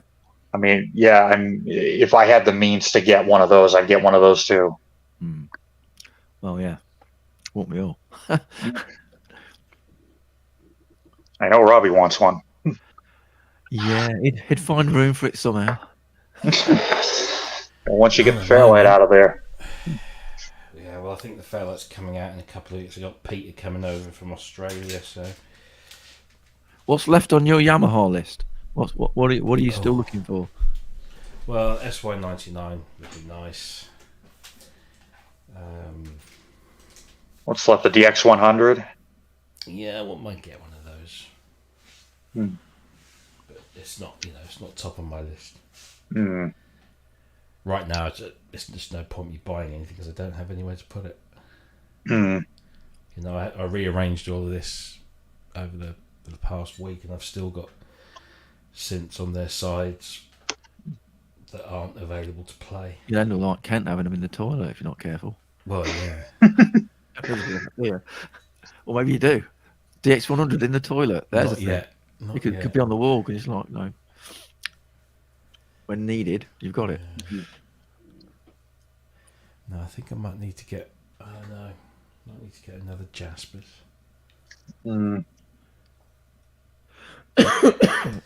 We shall see. It will cost money and. Yeah. I wouldn't mind an SY35. Well, I've got a 22, which. Yeah. TG33 back in the day. Yeah. TG33 is the same. Yeah. I think. Yeah. 35. Smaller footprint. Yeah. A bit more memory than the 22, but it's actually the same sort of thing. Well, having that vector, that orb kind of, thing. Yeah, it's like a D50 type thing you mix between the waves. Yeah. Well, D50 Prophet BS kind of thing. Yeah. Yeah, it's a popular sort of thing back then, wasn't it? Didn't Dave Smith do any work on that? I thought he did. Dave Smith. I think, yeah. Yeah, so the SY22 35 and the TG 33 were all kind of conceived by Dave Smith and his team in that short period of time when Yamaha bought out, Sequential. Right. And so that was a result. Although I think by the time the SY22 came out, I think Smith had left.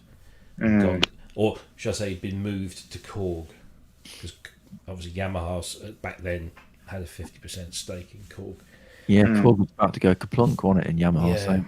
So Yamaha sort of moved him across, and that resulted in the Wave Station. Yeah.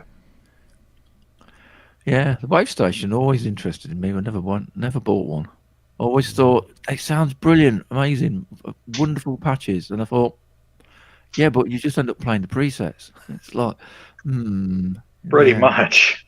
You sound like everybody else with the same preset then. Ski Jam. Oh yeah, there's some great patches on it. Does sound really good though. The way it's interesting me, but I'm going, I don't know.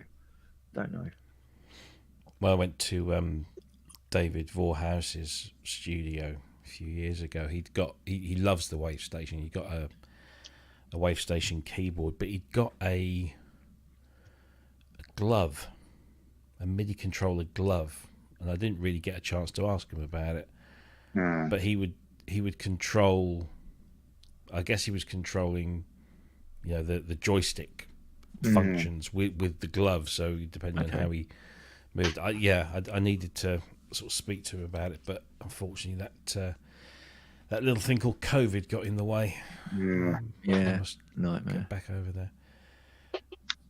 Well, the thing was, when did I visited him in 2019.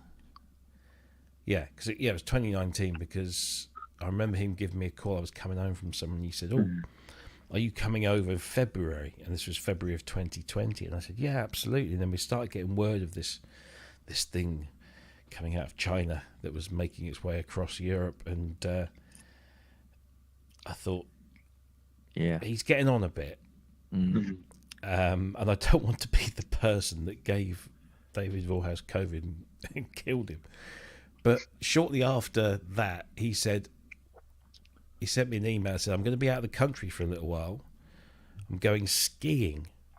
And this guy's an octogenarian, and he's been obsessed with skiing for decades. In fact, It must be quite good then.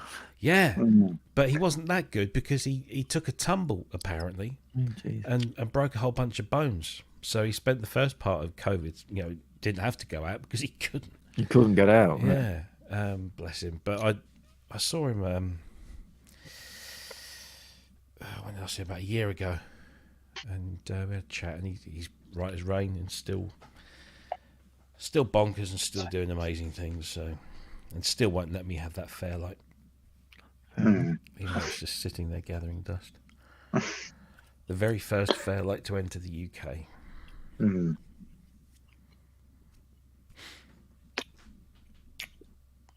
I should be doing some work on those in a couple of weeks' time.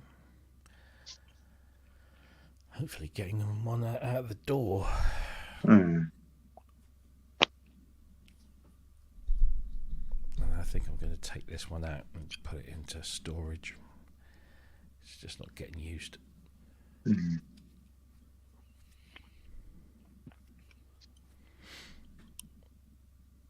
Yeah, that keyboard's got to weigh quite a bit, doesn't it? No. Really? That's a Series 1 keyboard. Right. And they were effectively... they're almost like balsa wood. I mean, it's... Oh, wow. Yeah, it's just cheap wood, poorly painted. When you look at it close up, you can still see the brushstrokes. Mm. And inside, they're just a keyboard mechanism and a small PCB, Mm. a few wires and some sockets in the back. And on the left-hand side, you've got 3 little faders and a couple of buttons, and then you've got the keypad on the right. But it's mostly air. And the keyboard mechanism on that is the worst, lightest, cheap-ass keyboard you could imagine. It's horrible. So It's so horrible. And you think they were charging people 25 grand for these things, and that keyboard was horrible. The later ones that they did were made out of a much more solid MDF, and they were painted with a paint that had a texture to it, a bit like Hammerite kind of stuff. Premium chipboard. Yeah, that sort of thing. Yeah, really. But it was a much more solid construction, but still on the inside it was just the keyboard mechanism, a single PCB that married up to all the different connectors on the back. You know the keyboards that connect to your Fairlight, the main system. Is it a proprietary connection, or is it just Yes. MIDI? Yeah. Is Yes, it? it's proprietary.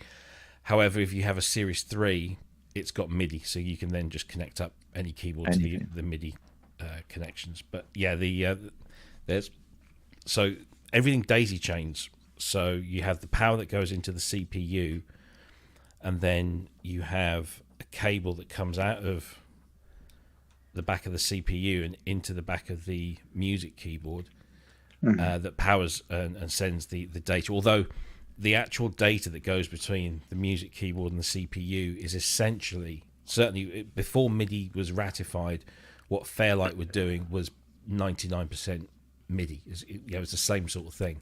Right.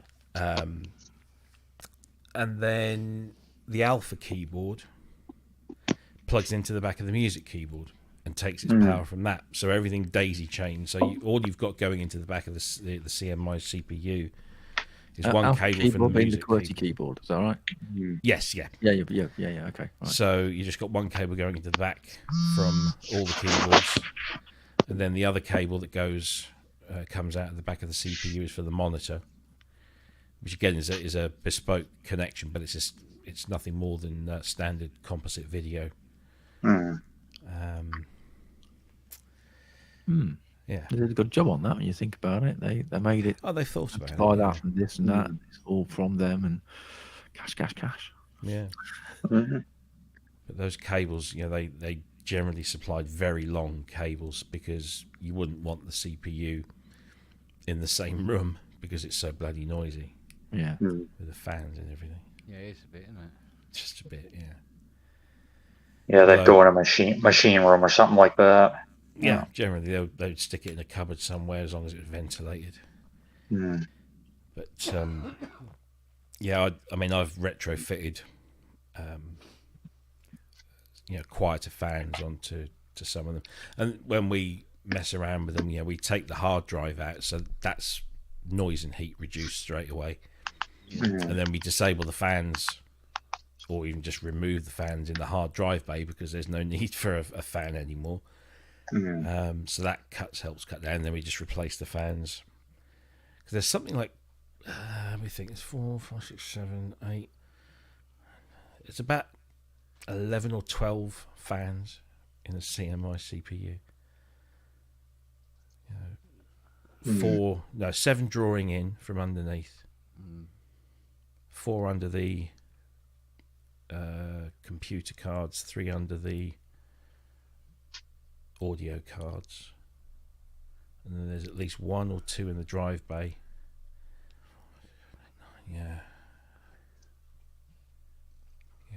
So I think It's like I'm going to have to mount this Midas differently because of the fan. It's making a lot of noise now. But it's vibration to the desk, the way it's sitting on the desk. So I was thinking of getting it up higher. And could you put a piece of foam in between the desk and the board? Funnily enough, where the foam really needs to go is the intake for the fan. Unfortunately, so I was thinking I might do a little quick bit of woodworking tomorrow morning, make up a plinth. You're a bit quiet, by the way, Ken. Am I? Yeah. I need to get the microphone closer as well. Just make up a plinth and just sit it up and get it up off the desk where it's getting this initial vibration.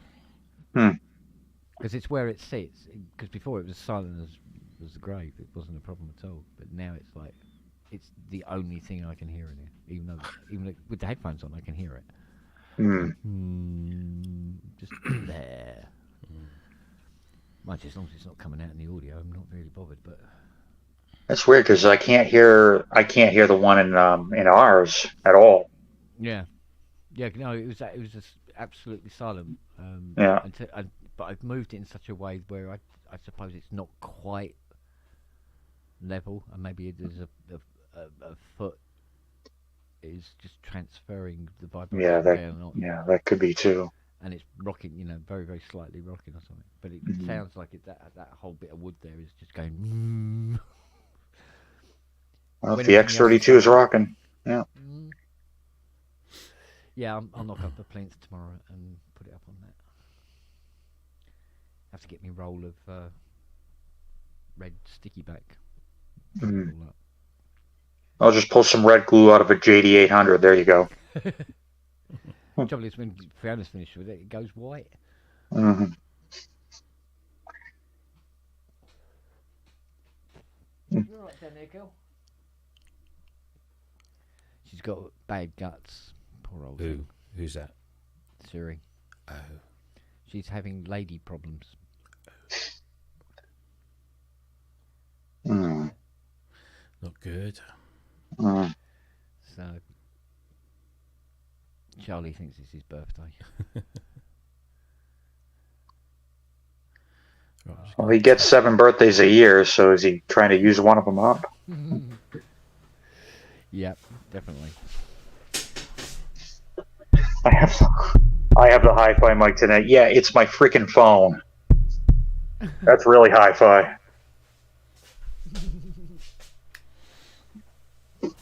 Now on my computer rig, this is the one I use. Let's see. Here it is. Come here, you. There it is. That's my Behringer C1. That's what I use on the computer. All right. C1's all right. I like this mic. Good vocal mic. It sounds really good. Like when I mic up a drum kit, I surprisingly don't use dynamic mics all over the place, like a lot of studios like to. I like a dynamic on the kick, a dynamic on the snare, but on the toms, these C1s, and then I got a pair of C3s for the floor toms. They just sound beautiful. Well, you get more of the sound of the room, don't you? You get the toms to ring, same with the cymbals. Well, these are cardioids. So I actually don't get a lot of room out of these. Okay. It's more, I get more attack out of them because they've got a wider frequency response than, say, Do a you have 50. them as overheads, or do you put them on the Yep. tom? So what I do with the overheads is equal distance from the snare, but in production, depending on the sound I want, I might high pass the heck out of the overheads and let the tom mics do what they're supposed to do and just take care of the toms, and then the overheads will take care of the cymbals. Yeah. But because I record in a church, I can do ambience mics wherever I want, and they'll always sound good. Oh yeah, you got a built-in reverb, haven't you? It's the room. Pretty much. Like I'd say a 30-foot by, I want to say an 80-foot room. So I'll take a couple of mics and put them up like 10 feet in the air and put them on Omni, and then really get some nice room sound. And then if I want another perspective, I've got another pair of small diaphragms that I'll go maybe about halfway up the aisle and stick them in XY mode to get something different. But I've never gotten a bad sound in that room. But yeah, these C1s are pretty versatile. Like, they sound good on vocals, they sound good on drums. They're only like maybe, I bought 2 of these back when Sweetwater really had the prices lowered. Like the lowest I've seen them was like $30 a mic. Yeah. And I've never had a problem with them. There you I've go. only ever had a problem with one of the C3s, which are it's the same thing, but it's a multi-pattern mic. So you can do cardioid, omni, and figure 8, and then it's got a low cut and it's got a pad on it. I was getting a really bad ground hum on it.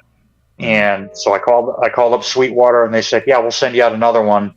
If that one works, just send us the old one. So they let me keep the old one until they sent me the new one, which was really cool on their part.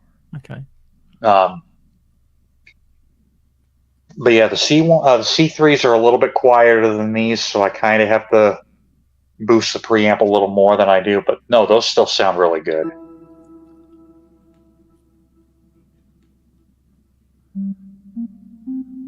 These also sound really good on acoustic guitar. Yeah, I've done some tests on acoustic guitar with different mics. Mm. It's very, very placement orientated. It depends where you put your mic. Yeah. You can make it sound quite different just by moving the mic a little bit. You know, just literally just angle it a little bit different. And it's like, oh, stay there. Do not move your guitar. It's like, Exactly. Yeah. Yeah, exactly. Unless you've got a situation where you can have a little bit of distance off the guitar. Yeah, then you get more of an angle then. But yeah, if you're making it, yeah. Yeah, I like stereo mic and an acoustic. So like one mic kind of on the neck, and then one mic, over by where the sound hole is. But yeah, it's amazing. Just moving a mic even a half an inch or whatever can really get you a different sound.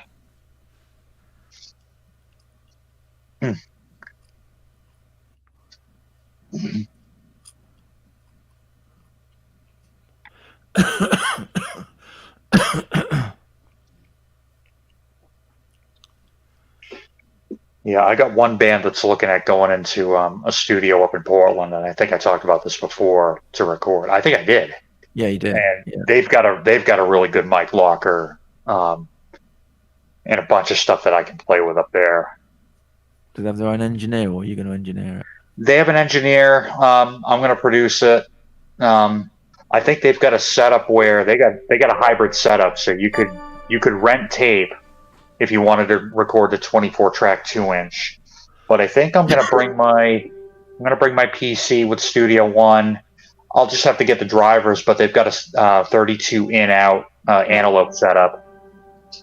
So which is I think 32 channels of USB, which is more than I'll ever need. Yeah. So I'll just bring my computer up there, fire up Studio One, just put the drivers in, it should be good to go.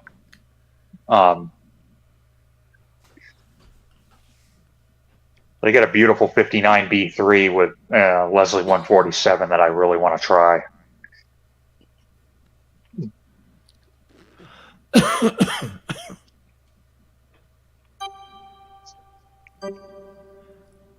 What's Kent doing? I can hear him tapping, doing something. Sounds like the cathedral patch. Yamaha. Yep. Because I've got that on the Modi X. I love pulling that organ sound out like during a Sunday church service.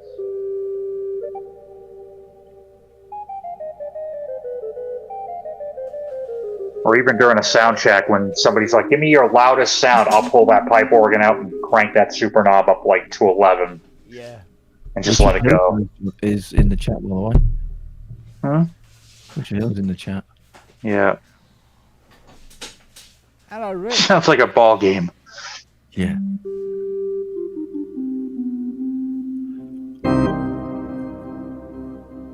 Oh, lovely Why have sound. they, yeah, but why have they put delay on it? I don't think it's delay. Check there. I think it's a pre-delay with the reverb, Yeah. Yeah. Yeah. and it could be some early reflections there too. Technically, it is a delay. It is a delay. It is a delay, but you're delaying the reverb instead Yeah. of delaying the actual source. Yeah. Yeah. If you change the type of reverb, it should go. There's a bounce on Is it bouncing? Oh, that's weird. Yeah, it's like a delay, but it's doing a pan delay. Oh yeah, What Panda's got to do with it? It's like I know, right? Those Pan delay. bastards are at the base of everything that goes on. They're sneaky. They go, oh yeah, it's really, really cute, but in real life, they're taking over everything. Is it a red pan boy?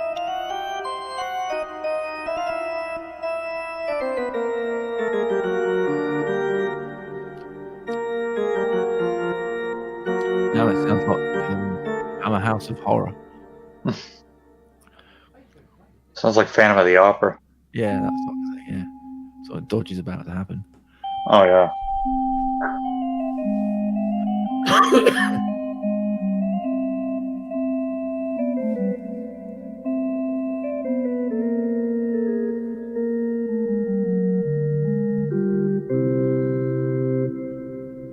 I don't know what the hell it's from, but Tomita played it. It's the only reason I know it. Hmm.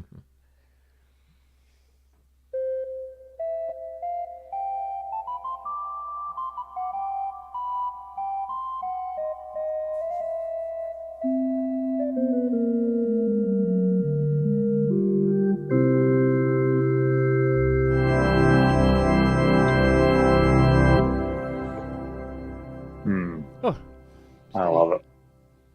it's a lovely, lovely sound. Yeah, it is. Oh, so good. The one at St. Paul's is I couldn't believe how loud that one is. Mm. Hmm. The one at the Royal Albert Hall's Yeah, that's a not very killer. well, isn't it? Oh That's a yeah. kicker, yeah. There's a lovely lady who plays the one at the Royal Albert. Yes, yeah. Can't remember her bloody name. No. What's the one that Andy Richards really, really likes? The one that they sampled for Spitfire. Oh, Some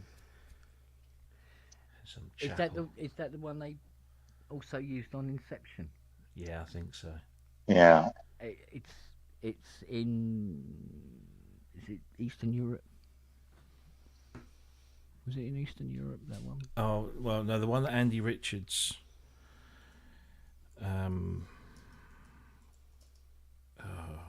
That's in London, I'm sure, or somewhere. Yeah. Something like- I remember it being incredibly ornate. no, it's not.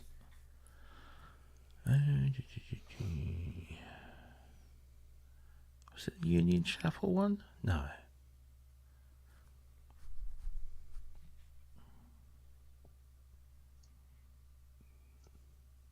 No, I don't think it's the Union Chapel one. Although that is a nice organ. Hmm. Yeah. I think it's the Yeah, symphonic one at Rugby School. The Rugby School chapel organ. Yeah. 3,721 pipes. Cathedral-sized organ housed in an intimate chapel. Oh. Yeah, it's pretty fucking epic, yeah. Everybody does that one, don't they?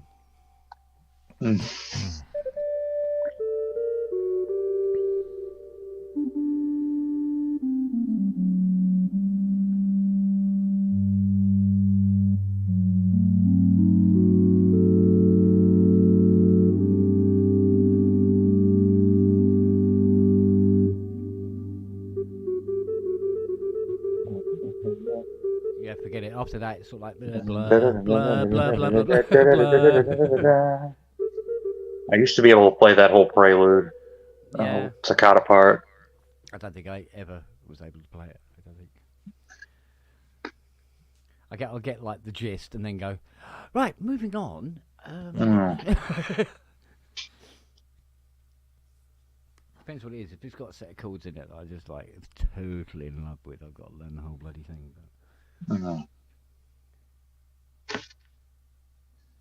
Fuck, I used to be able to do lumps of the Firebird Suite at some point.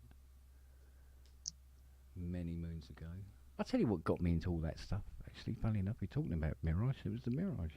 Because it was doing sounds closer to the actual sounds that were being used. So I think that's where a lot of the inspiration to go down that road was. Because before that I was doing, would you believe, basically synth pop. Not that there's anything wrong with that, but that's what I was concentrating on, you know. League, Depeche, you know, then going down that road.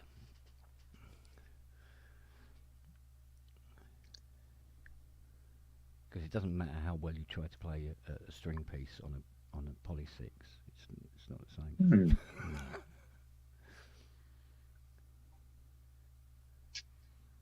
But then I always wanted to run before I could walk anyway. Nothing new there.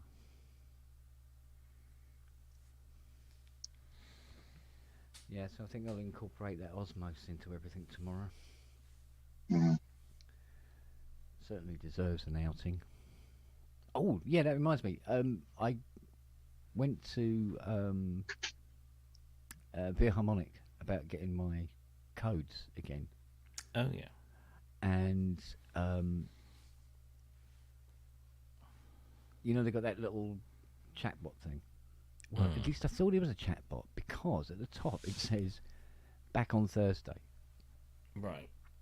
So I could leave a message. So I said, can I have my codes, please, for my blah, blah, my account, blah blah blah blah blah. Because that'd be nice. Because it turns out I completely forgot this, but I also bought the viola as well. I didn't. Yeah. But they use a separate application they call Pulse. Yeah. No, I have the software. It's downloaded and it's ready to rock and roll. You call it up in Cubase and it goes, enter your code. I go, where's my codes? I've looked. I thought I would have put them into a separate folder, but I think also wrote the codes down. And I believe it was sitting in a text file on my F drive. The one that went bye-bye. Bye-bye. So I may start, do I want to hunt through everything, see if I can find it, or just get the codes again and be done with it? It's like, for fuck's sake, it's more to life. Is there? I don't know, is there? I was under the impression there was, put it that way. Stranger things have happened, obviously. But normally I put them into the notepad thing on the iPad, but it doesn't appear to be anything there.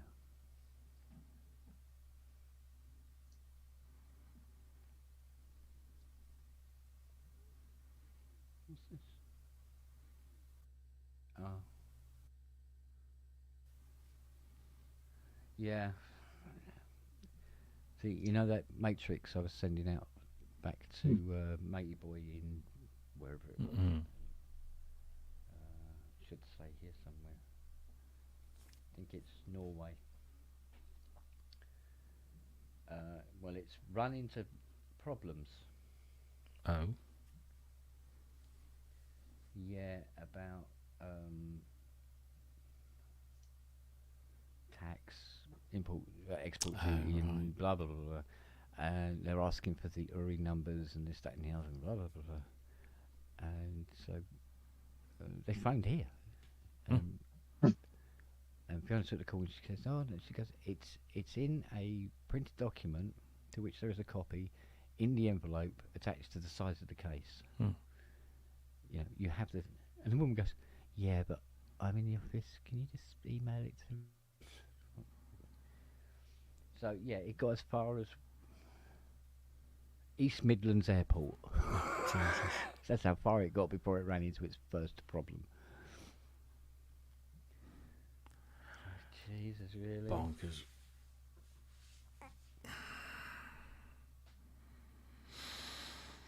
Oh, I didn't know that. Oh. I would have to do something about that immediately. I didn't know that. We were with OVO Energy. Did you hear about Victoria, Corin Mitchell? No. They'd taken thousands of pounds out of her bank account for energy bills, right? Because of a glitch somewhere. Something wrong with the smart meters and something wrong with their billing system. I mean, you'd think they'd know, because apparently they were taking some poor biddy to court over her £42,000 electricity bill. Yeah, little old lady living by herself. Yeah, 42,000 in a quarter. It's not rocket science, mate. No. You know, which, you know, it's like, what? She's running her own nuclear facility. Jesus Christ. You know, it's like, you'd think they go, no, that's a bit high. Maybe we should look and see if there's no, let's lawsuit. And I didn't realise we are with them as well. All right. We're with Octopus.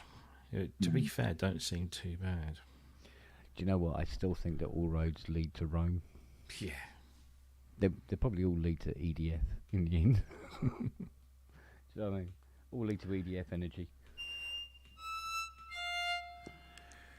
Yeah. We were with Bulb for many years. Bulb? Yeah, Bulb. They went. They stayed up all night thinking up that name, didn't they? Yeah. But they were one of the ones that went to the wall during pandemic or after the pandemic. Oh, okay. But they got, because of the laws and everything, they got taken over by the government for a period of time, and then was sold off to Octopus. And to be fair, Octopus are pretty good. Yeah. With the few problems that we had when we moved in, and moving everything over, they got it sorted pretty quickly, and yeah, they don't seem too bad. So until they do seem bad, and then I'll just change again. But like you say, they're all much of a muchness. Yeah. Yeah. They do this thing now with Octopus. They have, like, what do they call them? They're basically events that happen every few weeks. And what you do is you opt in to these events. Yeah. And then you basically, what the purpose is that during, say the event is going to be this Thursday, and it's going to be from 5 p.m. to 6 p.m. And if you opt in, you've got to try and use as little electricity as possible between those two time points. Right. And if you achieve sort of like a minimal usage, they'll give you points. And what do points make? Prizes. So Problems. well, yeah, but you save up the points, and then you can either exchange them for, vouchers or something, or you can just take money off your bill. I've got about 4,500 at the moment. Which, bloody hell. yeah, because generally they put these events around the time that the grid's going to take a bit of a pounding. And they send you a little email afterwards saying, of all the people that opted into this event, this is how much energy you saved, which equates to powering 500,000 households for half a day, or charging so many electric vehicles, or so yeah. It's quite easy to do here, because usually between sort of 4 and 6 there's only me here, and I generally just have the computer on and that's it. So Yeah. it's quite easy for me to not use a lot of electric at that time. It is good though to have some sort of energy saving incentive built into it that you can... My biggest incentive is that I'm a tight fucker. And so I'm always telling the kids to turn the lights off, and every single bulb in this house is an LED bulb, and You're a downer, Dad. things on timers, and Yeah, I know what you mean. he says sitting here in a room full of keyboard. In fact, most of these don't draw that much energy anyway, so Yeah, you keep telling yourself that. yeah.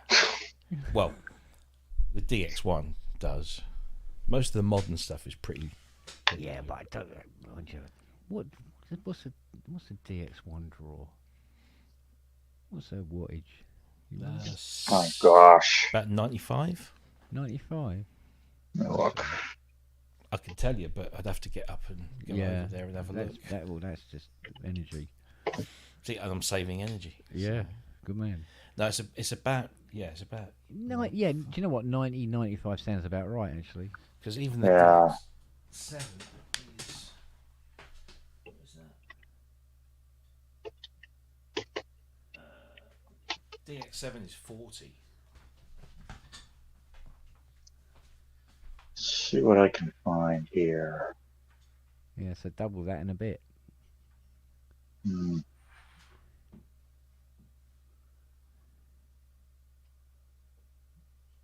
CS80 is 180.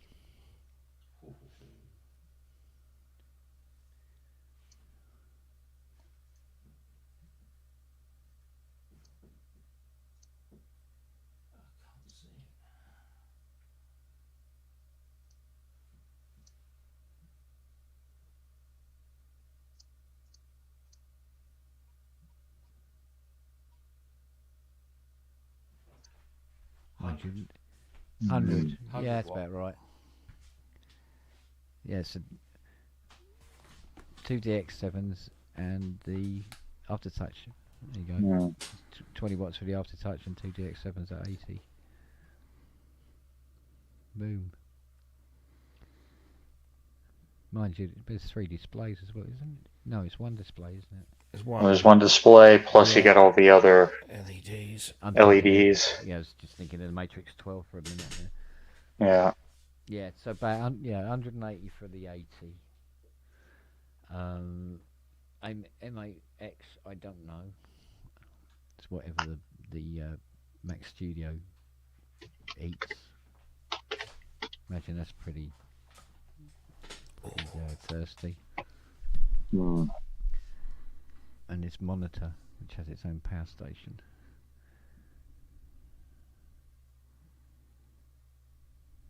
Actually, Let's take a look. I think local private aircraft use this monitor for, positioning. Let's see what I can find. But, it all adds up, doesn't it?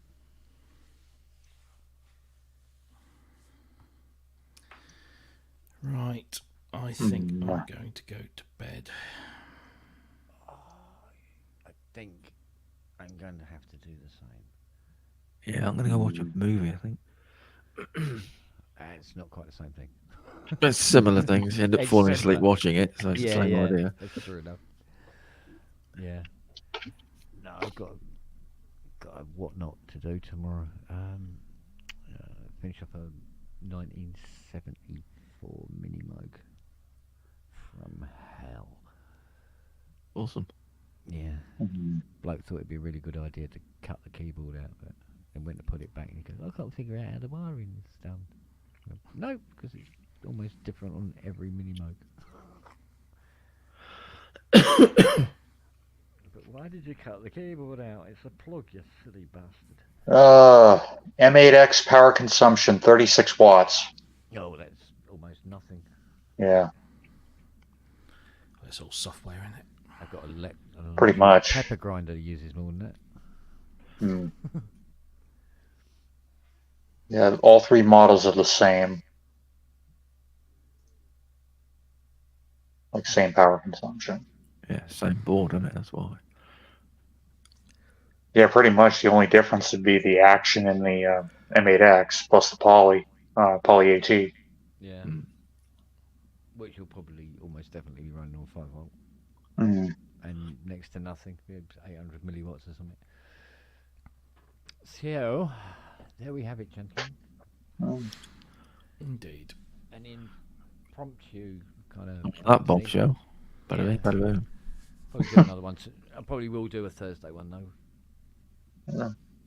An official one. Official. Official. Official pub. Yeah. Inverted. Right. On, gents. All right.